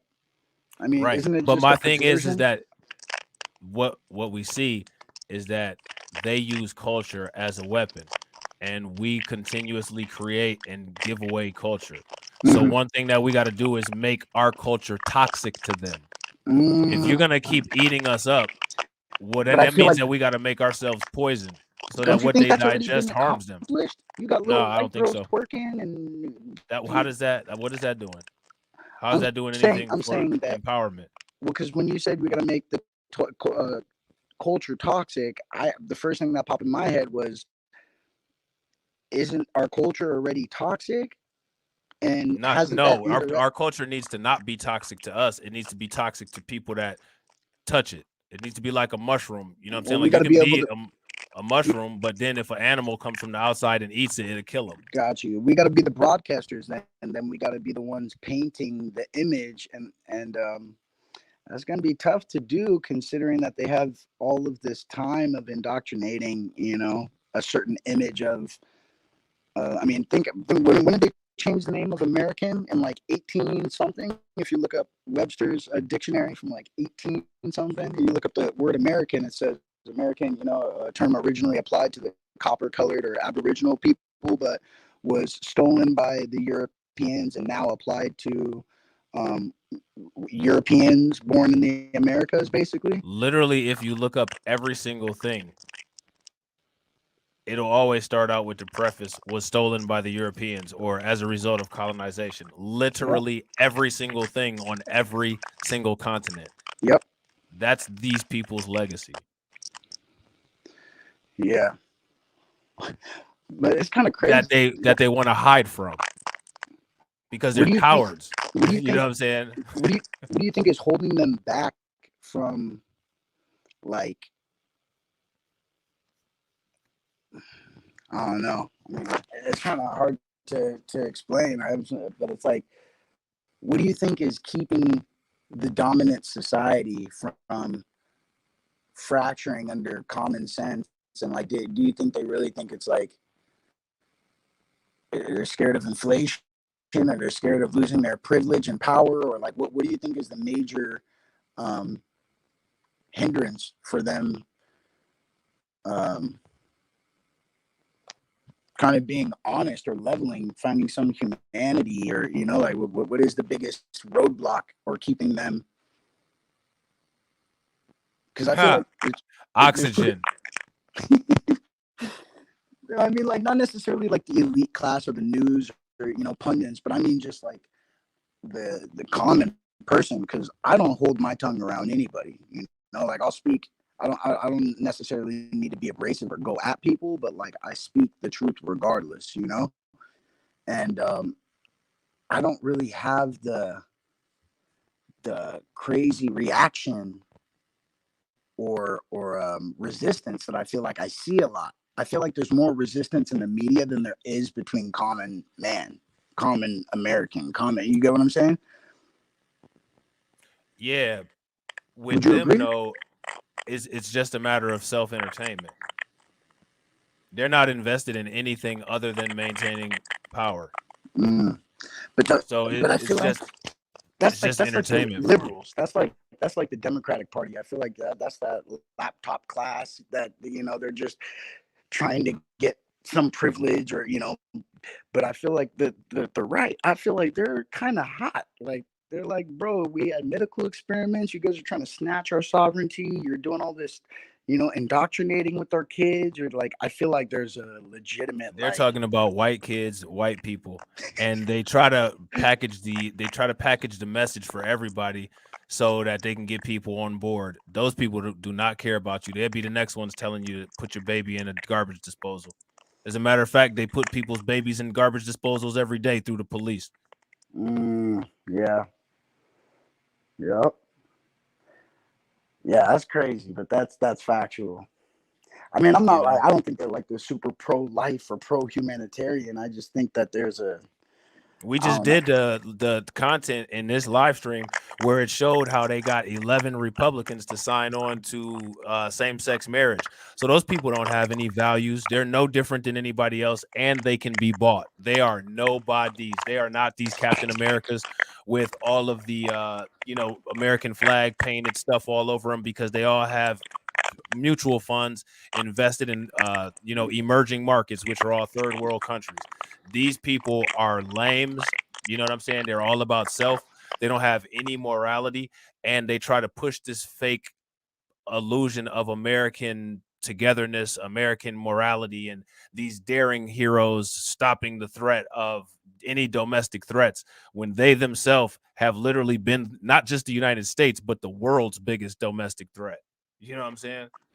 Yeah. What do you think about doing something like creative and funny, disturbing or disruptive to the model? Like, imagine like running a campaign or a promo or like commercials or something that like is like deporting, like a movement for deporting and taking everybody back to like where they're originally from. You know, like, well, I don't know about that. You know what I'm saying? Like, I think the most important thing that we need to be focused on is power and control. You know what I'm saying? And my thing is the one way to get people to focus on that is you got to start young. One thing that everybody remembers is cartoons. So, and now that people are getting into this nerd culture, we need to start having cartoons where we depict white supremacy as the arch villain. Yeah, like role reversal in the stereotypical villain and hero. Yeah, I was just saying it would be kind of funny to like sell something like as like a Like, you know, those like meme pages or like they do commercials. I can't think of it off the top of my head, but like I think like a Babylon Bee or some kind of like funny commercial. But it's basically like where you can talk directly to the, you know, worried about your birth rates. Well, if you want to, you know, if you to survive genetic annihilation, we're all meeting back in Europe, so we can, you know, like. Nah, I want to make you know how the kids always like things like they like rap. You know what I'm saying? They Yeah. like you know, urban wear. I Mhm. want to make a cartoon where there's a black hero that's constantly fighting and destroying white supremacy, and white kids love it the most. That's tight. Like, yeah, damn, that's actually a good idea. To where you make it like modern, like actually do it like a superhero show or some shit like the cartoon Saturday morning cartoons type Hmm. shit. Hey daddy, I love this show, this Black Light Revelations cartoon, and guess what? You know why I like it? Because the bad guy looks just like you, daddy. What do you think? What do you think about that? Yeah, that's hard. That definitely can impact. I could see that putting some fear in them. They that would definitely stir the pot. It would get reactions. Yeah, I agree. And see, but the thing is what's so important about it is that it would be children's programming. So at a young age, you know how we think about when we think back to cartoons and we think back to Megatron and you know what I'm saying, we think back to like Optimus Prime. Hmm. Nah, we thinking about, you know, this cartoon with I this mean, guy that's with green skin, that had these pink electric eyes. You know what I'm saying? could just be And based he off was of history, though. That you could just be talking about, you know, Seminole Wars or Maroons all the or cartoons Mansa are based Musa. off history, but they're just like the world that we live in is all. Torian had a good stream about this yesterday with the blurred guy on there. It's Mm. all stolen Kemetic history and all stolen Egyptian history. We need to actually get away from history because I think every black person is a historian. We need to start engineering the future. And the way to engineer the future is to engineer what we want the kids to see in the future. And what we want the kids to have a repeated message of is destroying white supremacist villains. Yeah, yeah. I don't know. It's weird. I feel like I got a, you know, when you put the what do you call it? When you go bowling and you put up the little thing so there's no gutter. The bumpers, Yeah, the little bumpers. bumper bowling. That's how I feel like having this conversation, because I'd be like, I have some very out of the box ideas, but I feel like we got to chop it, not on stream, or we got to, you know, exchange, connect, because I got things that I just don't want to share with everybody. You know what I'm Right. No, saying? no, no. That's yeah, we can definitely do that. You know what I'm saying? We can definitely Yeah, do that. because I think very like out of the box. You know, like I try to not be influenced by anything, you know, not be, I try to be completely free of influence from other people, but still be like passionate about change. And I feel like I got some stuff that's very out of the box that I haven't seen anybody do, that I think could have the same effect that you're talking about, even with like the next generation, in relation to like a game, you know, like say Call Yeah, of Duty. like some video games Yeah, I have or like something. just some toys. I have it from a like a board game status, but like I want to get it to like catch on like a Pokemon, or you know, something that's like a fad or a niche market, but make it appealing to the audience that would be. I don't know. I got to tell you about it. It's pretty dope. I think you'd rock with it. I want to come up with some cartoons, some concepts, Do you do some art? things Do you that'll draw? well, nah, I could write some good stories though, but like some concepts that'll have the kids addicted to it and it'll have the parents have nightmares if they watch it. Because every day that we go to sleep and every day that we wake up is a nightmare in this country. And that's one of the reasons why people have the issues that they have. And I think that, you know, they like to sit there and say that we're all in this together. Well, you should be in a nightmare right along with us. Yeah, like the American dream has been built on our American nightmare. Right. So since they want to have a boogeyman so bad, we can be the boogeyman in your nightmare. See, I feel like art is the best weapon in the battle that we're having, because you can tell a story and have particular impact. Like I feel like them doing Woman King was serving a purpose. They do all of it. Woman King, I don't know why people, and please, I don't take this as me attacking you, because I'm not. I would never do that. I didn't even see the You know what movie. I'm I was But talking. this is what I'm saying though. This is what I'm saying though. Mhm. All the movies are the same as Woman King, bro. Woman Yeah, King they're is all just now feminizing getting the us, attention. CIA All narrative. Yeah. these people go to a white historian to get narratives about Black history to push. You know what I'm Yeah. saying? All of that shit is blackface. So it's all all of a it, even Amistad. Mockingbird. Where's the actual movie about Tulsa, Oklahoma? Where's the movie about Wilmington, North Carolina? Oh, don't want to make a movie about my granddad by accident. Yeah, well, see, that's what my problem is too, because they'll make a movie about Emmett Till while not prosecuting Carolyn Bryant.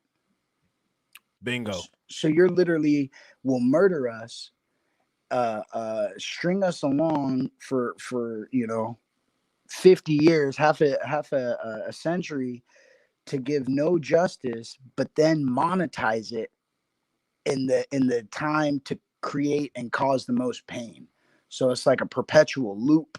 Well, and that's how you know that Hollywood works directly with the political parties. Hollywood is nothing more than another branch of the Democratic Party. You could literally say there's the Democrats, there's the socialists, there's the center right people, and then there's Hollywood, and then there's tech. Mm-hmm.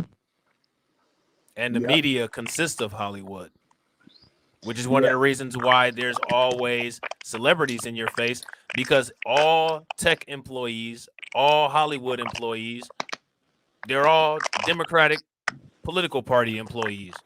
Yeah, I feel like COVID was a perfect way to expose them. Because everybody who was tap dancing, like, just go take it.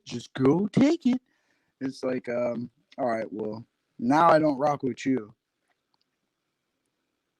I'm telling you, man, if there's anybody that gets network support, you should always just kind of, keep your eyes open. Wait, would you say network support? That gets network support, yeah. Because I don't trust from the mainstream, yeah. Yeah, because I don't trust networks. I watch networks to see what they don't say, so I get narratives out of what they leave out, or what they what they don't speak on. But I really rock with like only independent journalists, and I still have my own take. Like there's nobody. No doubt. That's the best way to be. Yeah. I'd say like your page, and like I have a couple other pages. I don't know if you know like Thought Crimes or I know who Thought Crimes is. Yeah, TBA I rock with, Professor Black Truth, every shit that I like. Yeah, I like TBA and Professor Black Truth. Yeah, Tariq, Vicky Dillard, I like Riz Islam a lot. Like, but it's I don't like follow blindly or just always agree with somebody. I always have my own take on shit, Yeah, and that's how it should be, bro. That's how it should be. Because I've been real quick. Let me just get this super chat real quick. Oh, yeah. Shout out to my man AB Promotions, and make sure you guys show some love. Throw some radiation emojis in the chat for my man AB Promotions. You already know how we do. That means we're gonna be streaming another day. But my man says they're making those movies to check our temperature. Yeah, I agree. What do you think about that?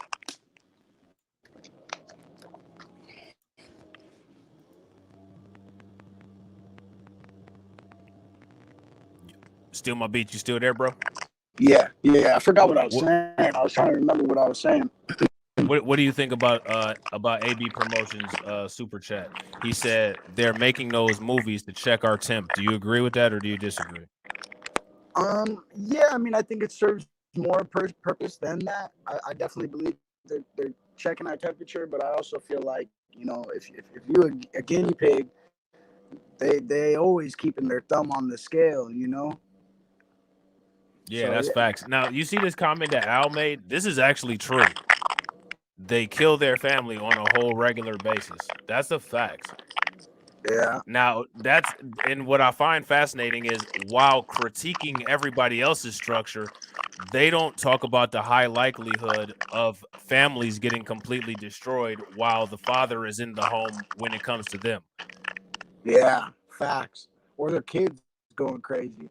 Yeah. You know, it's like they have no there's no consideration for our particular group historically being waged war on economically, our families through legislation, violent legislation, and then no consideration to the fact that they've always been the privileged class that's been, you know, and if you look at the statistics and different things, it don't even really like make sense.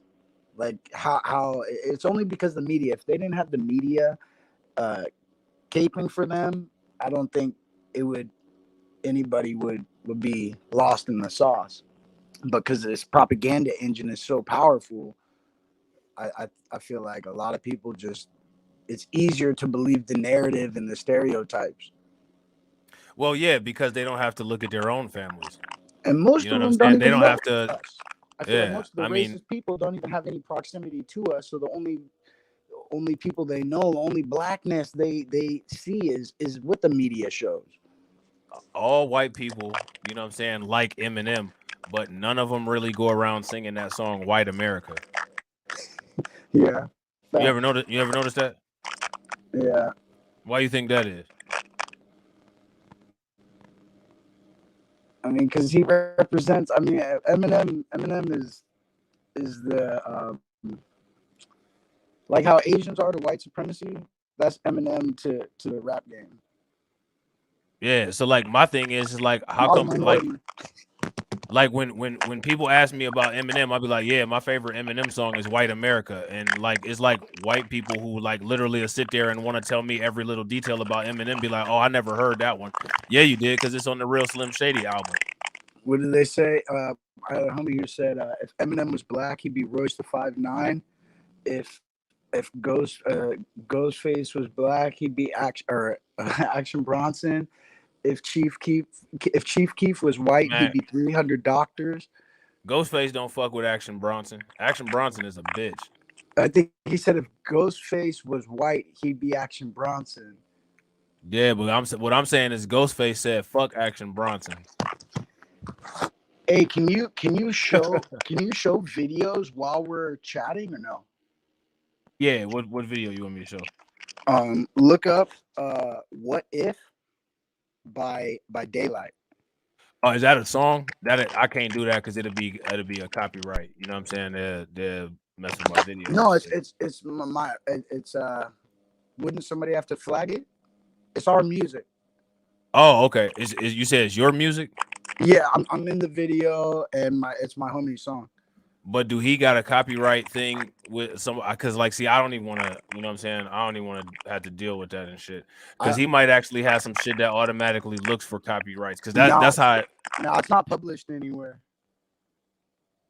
Nah, I just rather not, bro. I learned the hard way about taking chances with music on YouTube. Yeah, especially on a long ass stream like this. Yeah, because I can't even edit it out. You know what I'm saying? They have a certain limit for time, and then it'll just be a wrap. You know what I'm saying? Yeah. My shit getting fuzzy again on my end. It sounds like the little popcorn returned. Yeah, shit. Well, it's all good, bro. Shit, we've been on for like 5 hours. You know what I'm saying? I think we had a pretty good conversation. You know what I'm saying? So I hope you call back up again. Yeah, you know, we definitely gotta do it again. Yeah, no doubt. But let's you got your email in the description or what? Yeah, you can hit the about page and get all my other social media and shit. It's all there. You know what I'm saying? Facebook and the meta platforms, Facebook and IG, I'll be having issues with. But if you got a Twitter or I think my email should be there. Just hit my email. You know what I'm saying? Yeah, facts. Okay. Super facts, debug. You see that? YouTube strikes me for no reason, so don't give them an excuse. You know what I'm saying? You got a lot of Twitters and shit. I think I just added you on Facebook. But Twitter, which just the top one, Roberto. Yeah, yep. Okay, cool. I just locked you in, and then because I wanted to send you some shit. Yeah, that's what's up. That's what's up, bro. Did you look? Hold on, I gotta play this shit for RG Titan real quick. Look, I'm about to blame RG Titan, but it's really because I just want to see this shit because this shit funny as hell. Did you ever see the Mike Epps invitation to Ghostface dissing Action Bronson? Nah. You ain't ever seen that shit? Look, all right, look at this. Check this out real quick. Hold on.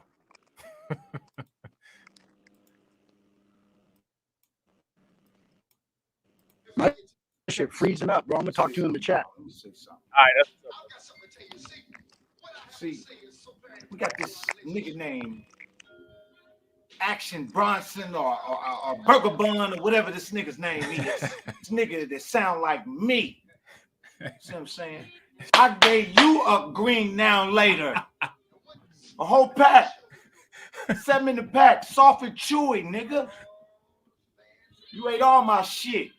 You ate my now laters, my Doritos, my motherfucking Snick bars, everything, nigga. Let me tell you something. Fat fuck. Don't ask for no more of my donuts. None of that shit. Because I got young niggas. Piranhas. As soon as you see them, they teeth is out there like this. You fucked up, nigga. You like a leprechaun. A big red leprechaun. Trying to steal meat pot to gold. Check this out. Stephen A. Smith, Walter Cronkite, 6 o'clock news, all that. Let me tell you another thing. I got their tour schedule. I know about all of the motherfucking Waffle Houses that you stopping by on the side of the roads. Getting chicken with the potatoes, nigga. You ate my snacks. Action. Chicken sticks, donuts, Boston baked beans, lemon heads, lemon drops, Jolly Ranchers. That was my shit, young nigga. So whenever you get through with it, nigga, you done fucked up. You done fucked up, nigga. This ain't nothing but bullshit. See this knee right here? It's how the back of your head, back of your girl's head, nigga, look like this knee right here. A bald head, ashy bitch. Check this out. Let me say something to y'all. Let me say something. See, we got this nigga named Action Bronson or Burger Bun or whatever this nigga's name is. This nigga that sound like me. See what I'm saying? I gave you a green now later. A whole pack. 7 in the pack. Soft and chewy, nigga. You ate all my shit. You ate my now laters, my Doritos, my motherfucking Snicker bars, everything, nigga. Let me tell you something. Fat fuck. Don't ask for no more of my donuts. None of that shit. Because I got young niggas. Piranhas. As soon as you see them, they teeth is out there like this. You done fucked up, nigga. You like a leprechaun. A big red leprechaun. Trying to steal meat pot to gold. Check this out. Stephen A. Smith, Walter Cronkite, 6 o'clock news, all that. Let me tell you another thing. I got their tour schedule. I know about all of the motherfucking Waffle Houses that you stopping by on the side of the roads. Getting chicken with the potatoes, nigga. You ate my snacks. Action. Chicken sticks, donuts, Boston baked beans, lemon heads, lemon drops, Jolly Ranchers. That was my shit, young nigga. So whenever you get through with it, nigga, you done fucked up. You done fucked up, nigga. This ain't nothing but bullshit. See this knee right here? It's how the back of your head, back of your girl's head, nigga, look like this knee right here. A bald head, ashy bitch.